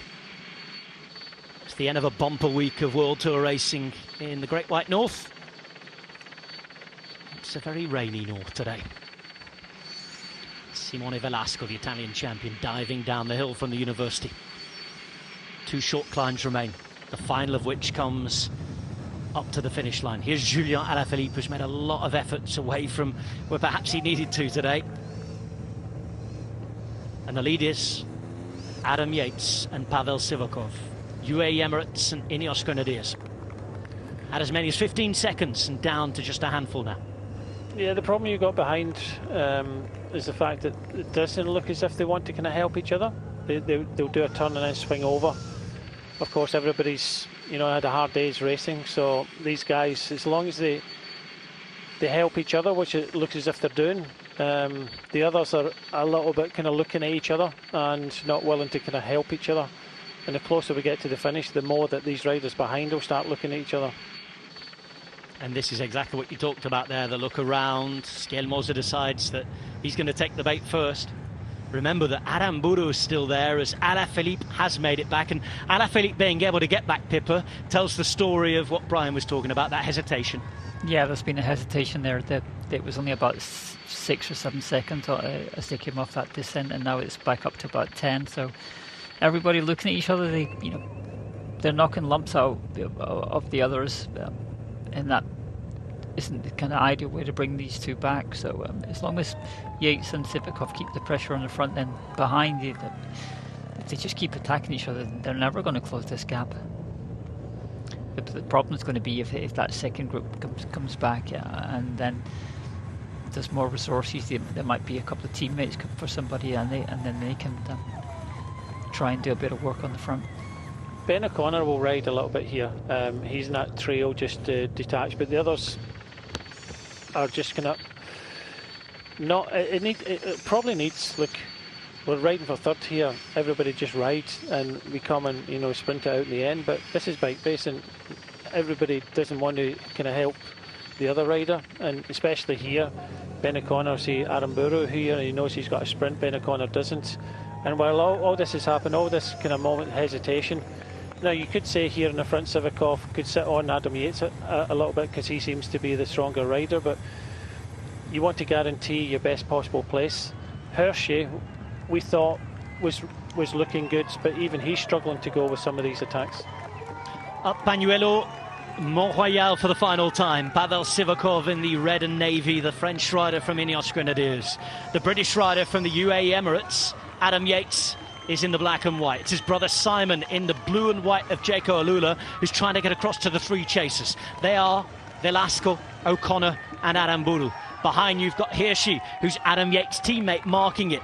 He has Jonas Aguirre on his wheel, and behind here, some tired legs. The likes of Alaphilippe, Scalemoser, Benoit and company. Simon Yates is coming across to this group of 4 now, and this is the final climb before they get to the final climb to the line in the last 500 metres. See Aramburu, they're over the top now, these two. It looks as if they will come to the finish now, but Aramburu was kind of propped there. He's kind of half waiting for the sprint because he knows he's got a sprint, and if he makes an effort here, then he's not going to have anything left. But it looks as if someone's gone over the top of that front group and tried to go solo now. It's Aramburu. Aramburu. So he's realised now that he looked around. He was kind of hesitating whether to make the effort or not. And if he wants to win the race, he has to make the effort. But I still think these two will kind of hang on. They've not looked at each other. They're completely, dialed into what they have to do, and that's just helping each other to come to the finish, irrelevant of what's happening behind or saving anything for the sprint. Does it look as if that kind of combination, that steady, wheeling around in front is a lot better than all the attacking behind.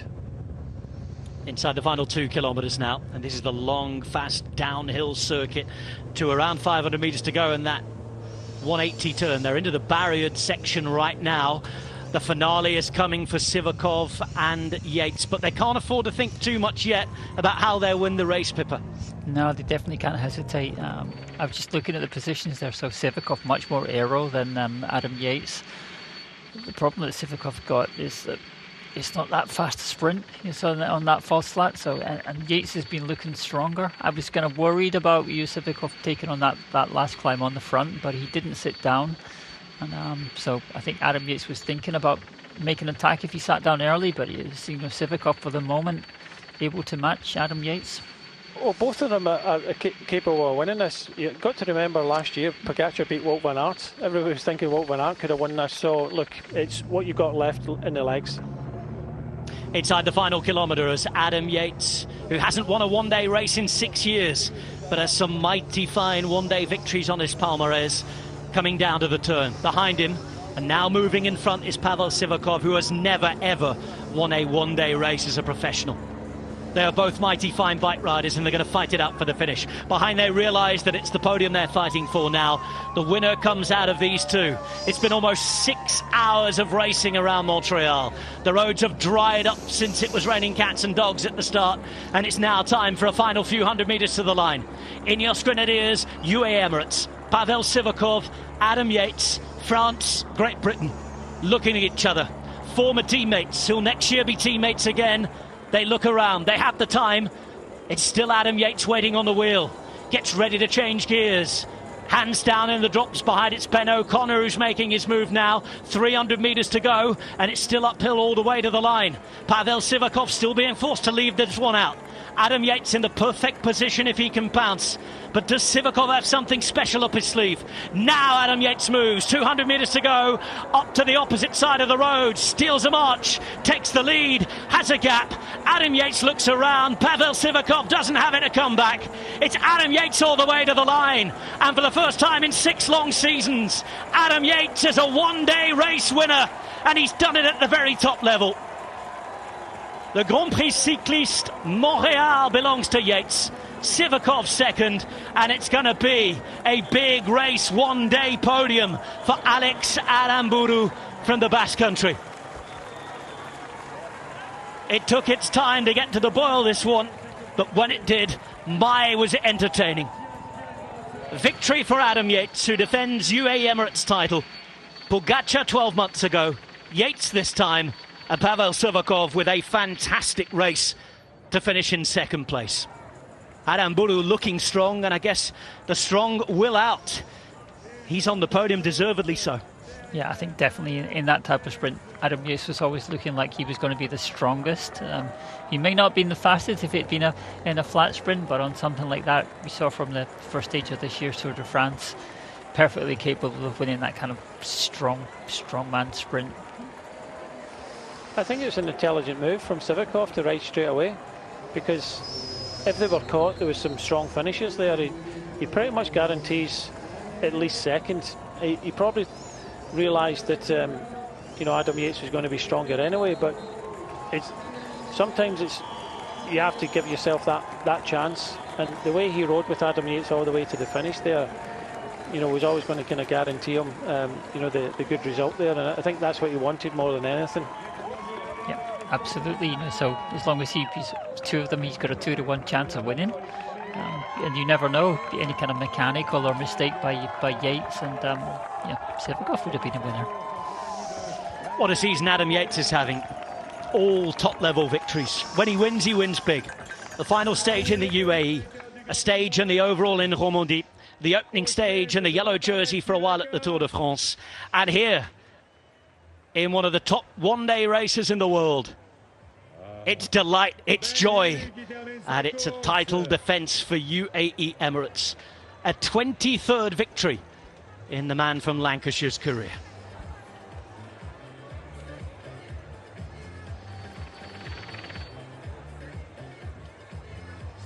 Sprint facile. Bon, il fallait se rendre jusque-là, mais ça n'a pas été serré. They rode brilliantly, and well, you have to say as a team as well, they were the ones on the final few climbs applying the pressure there, Brian. Exactly that, but that's all look, the last 2 laps, even the last lap there, you're talking about top bike riders all over their bikes, giving it absolutely everything. Just look at them all finishing straight there. That's all you ask. That for many laps they were just riding behind Israel Premier Tech, and it looked easy, but this race always splits up considerably towards the end, and all these riders know that we've been in a very difficult bike race. That kind of long climb, they kind of leg snappers afterwards, and there's a lot of guys swinging, a lot of them swinging, and we've really been entertained the last kind of couple of laps here. Adam Yates is the first British winner of the modern Grand Prix Cyclistes de Montréal. The 11th different winner. And he's beaten Pavel Sivakov, a former and future teammate, to the line. Sivakov gave his all, but he knew what he was there for. Again, Brian said, intelligent ride. He's got out what he could of today's race. 2 top bike riders here, followed by another who's beaten the very best behind.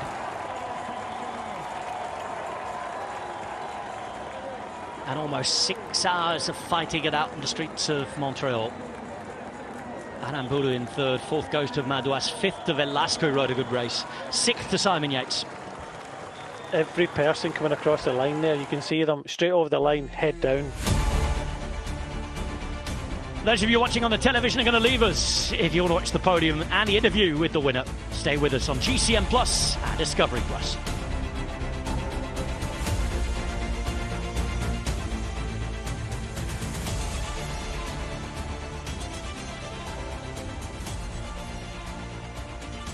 Adam Yates victorious. A look behind, a chance to appreciate it.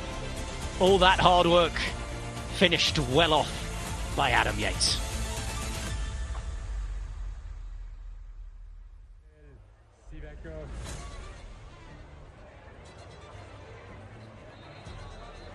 For everyone today, it was always going to be well deserved, I think. And they've done it again, UAE on top of the world.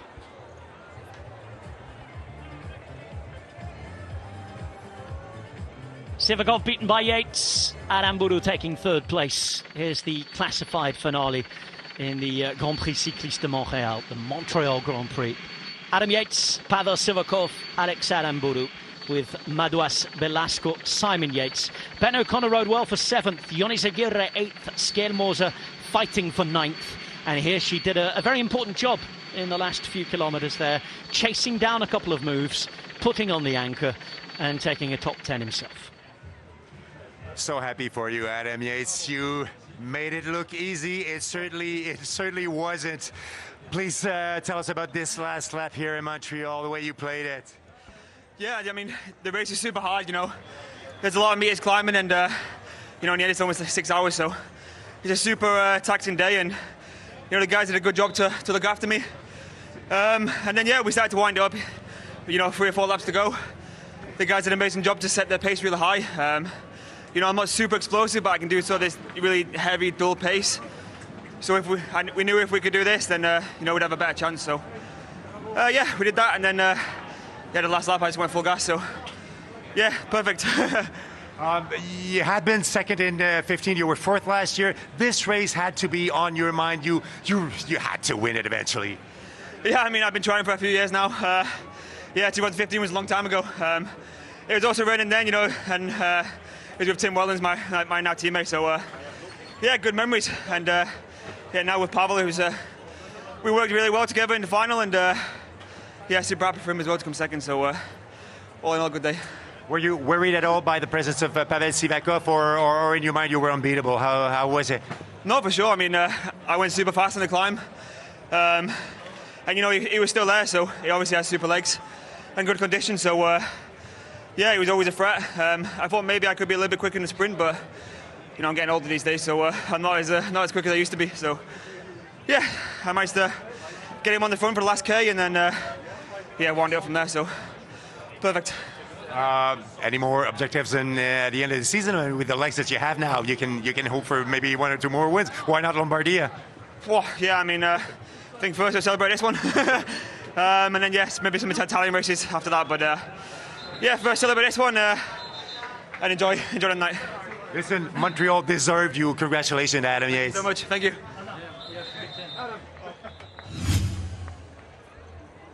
Montreal enjoyed him. Adam Yates saying he'd lost his sprint because he was knocking on a bit. I mean, the man's just turned 31. There's plenty in those legs left yet. Let's look back at what happened during the day. Well, it was a strange old start to the day, wasn't it? Nasty weather, funny opening couple of laps, and then this man went off. Florian Vermeers. Belgian rider who'd been on the podium of Paris-Roubaix 2 years previous. 1 career victory. Daryl Impey did his best to chase him down. Daryl Impey, with 80 kilometres to go, ended his professional cycling career, running his last ever race. Picture of 30 wins, and a wearer of the yellow jersey at the Tour de France. Like everything though, the race continued without him. It goes on. It certainly did go on quickly. The pace was upped, and after 5.5 minutes of an advantage, Vermeers was on his way to being caught. Riders were also on their way to being dropped. Vermeers was caught with 53 kilometres to go. Soudal Quick-Step working hard, but a whole host of teams had done their bit.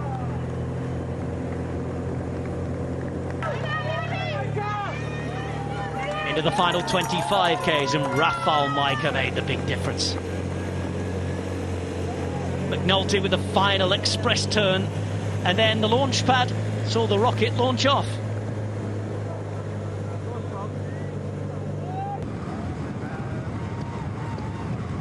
From Bury Station in Lancashire, he was fired into the lead. Frenchman Sivakov onto his wheel. Sivakov leading up the sprint. 200 metres to the line. 1 final effort from Adam Yates. A look back to Sivakov, a glance at the gap, and that was that. The 4th one-day win of his pro career. First for 6 years. Adam Yates winning in Montreal ahead of Pavel Sivakov and a brilliant Alex Aramburu, who finished in 3rd.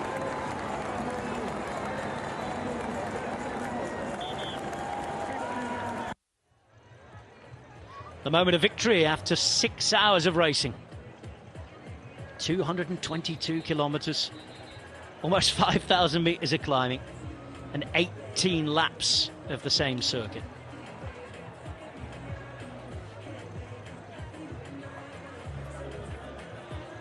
UAE Emirates taking the victory.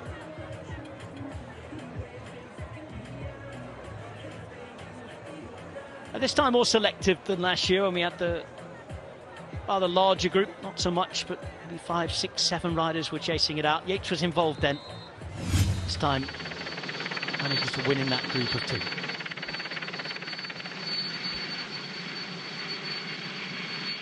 It's an entertaining race. Took its time to get going, I know. But Pippa, did we see the right winner at the end there? I think we did. You know, Adam Yates looked good all day, heading up a UAE team which started with 4 riders capable of winning a race, and they appeared just at the right time, took the race on, made it hard when they had to, didn't waste any resources, just kind of riding uselessly on the front when they didn't have to. And I think we saw the strongest guy win the race, which isn't always going to happen on a circuit, but the way that UAE played the race out, they gave themselves the best chance of that happening. And it did happen for the second year running for them. Pogacar last year, Adam Yates this year, with other riders who contributed to good results, including Swift, who looked after Sivakov for a long time, crossing the line there. So look down at Montreal.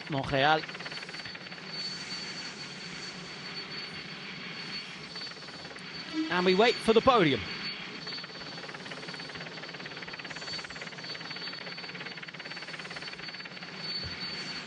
A reminder for those of you who've been watching the absolutely shed load of cycling we've had this week, that the Vuelta a España continues on Tuesday after rest day tomorrow. And if you missed any of the racing today, it's all there to catch up on GCN Plus and Discovery Plus. Vuelta continues with 3 uphill stages in a row. Vejes, Angliru and Cruz de Linares coming up over Cantabria and Asturias.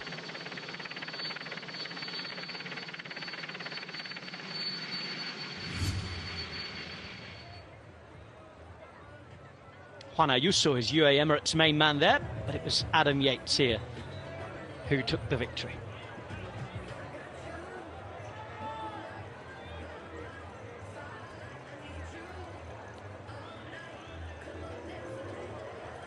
Every right to be happy about it. And just talking about all the hard work and concentration. 6 hours. And the whole team. That's what it means to them. It'll be a happy flight back to Europe, Brian. It will be, and look forward to seeing a little bit more from Adam towards the end of the year. Those Italian classics coming up, the semi-classics leading up to Giro di Lombardia. They're going to have an almighty team if Tadej Pogacar is going to come back into the equation for that race as well, and those leading up to it. Strong enough here, weren't they? First ever British winner, too, of this race.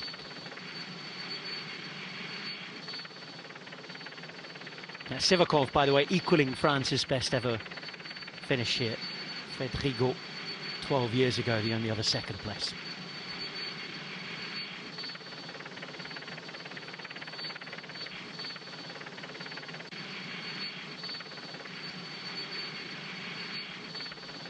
Well, we've had a good look round Montreal today. I'm sure it would have been a little better view on a nice sunny day.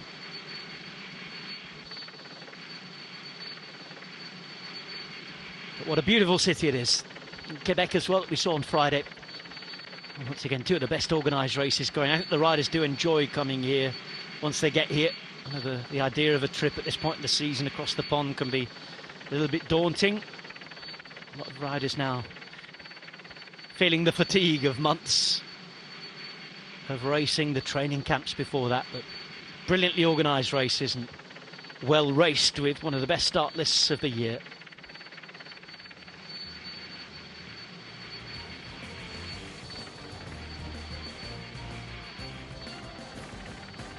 And all that's left now is to go to the podium.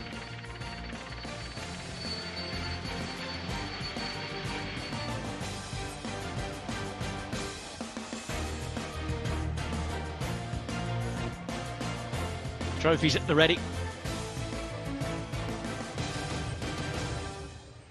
Mesdames, Messieurs, bienvenue aux cérémonies protocolaires du Grand Prix Cyclistes de Montréal 2023. Merci d'accueillir chaleureusement les dignitaires de cette 12e édition du Grand Prix Cyclistes de Montréal. le président et chef de la direction de Québecor, Monsieur Pierre-Carl Pelado. Well, the sponsors having their CAOs and Le presidents, ministre de la Sécurité publique du gouvernement du Québec, Monsieur François Bonnardel. and the Minister of Public Security of the Québécois state government is here as well. L'élu et président de la commission des sports de la ville de Montréal, Monsieur Jocelyn Posé. Jocelyn Posé, who is an MP Nous and the aimerions president of également the Sports souligner la Commission, présence des gagnants de la Coupe du Québec is catégorie ready to give out a Espoir trophy to. U15, Émilie Tessier et Julien Bélanger. The under-15 winners are here too. They're going to give out the flowers. Accueillons maintenant votre podium 2023, ladies and gentlemen. And here's the your 2023 podium.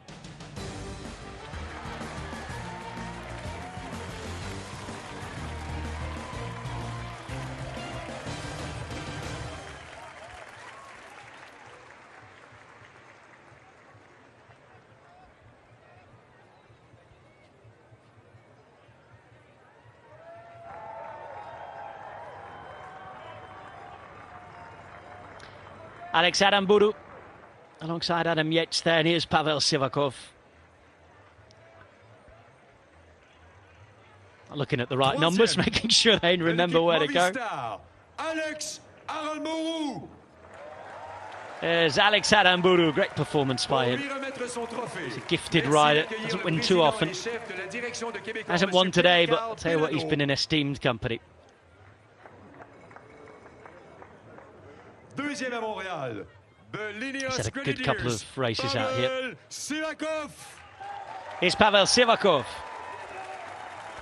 Happy man. And it's a nice story actually, because I know he desperately wanted to go to the Vuelta a España. Spent a lot of time preparing at altitude for it, and in the end wasn't selected. So good to see him up on the podium. UAE Team Emirates, Adam Yates. Well, you don't need me to tell you his name. You heard it. Pour lui remettre son trophée, l'élu et le président de la commission des sports de la ville de Montréal, Monsieur Jocelyn Posé. A massive cheer for Adam Yates, who finally gets his win in Montreal. Remis par Émilie. Yates, Sivakov, Aramburu, mesdames, messieurs, votre podium du Grand Prix Cyclistes de Montréal 2023.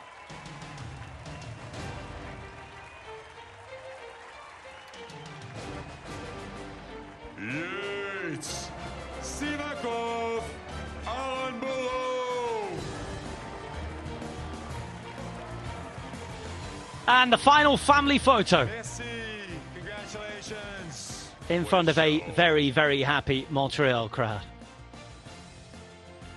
And since we had the enforced break, we've had two fantastic races here, both ending with UAE Emirates winning.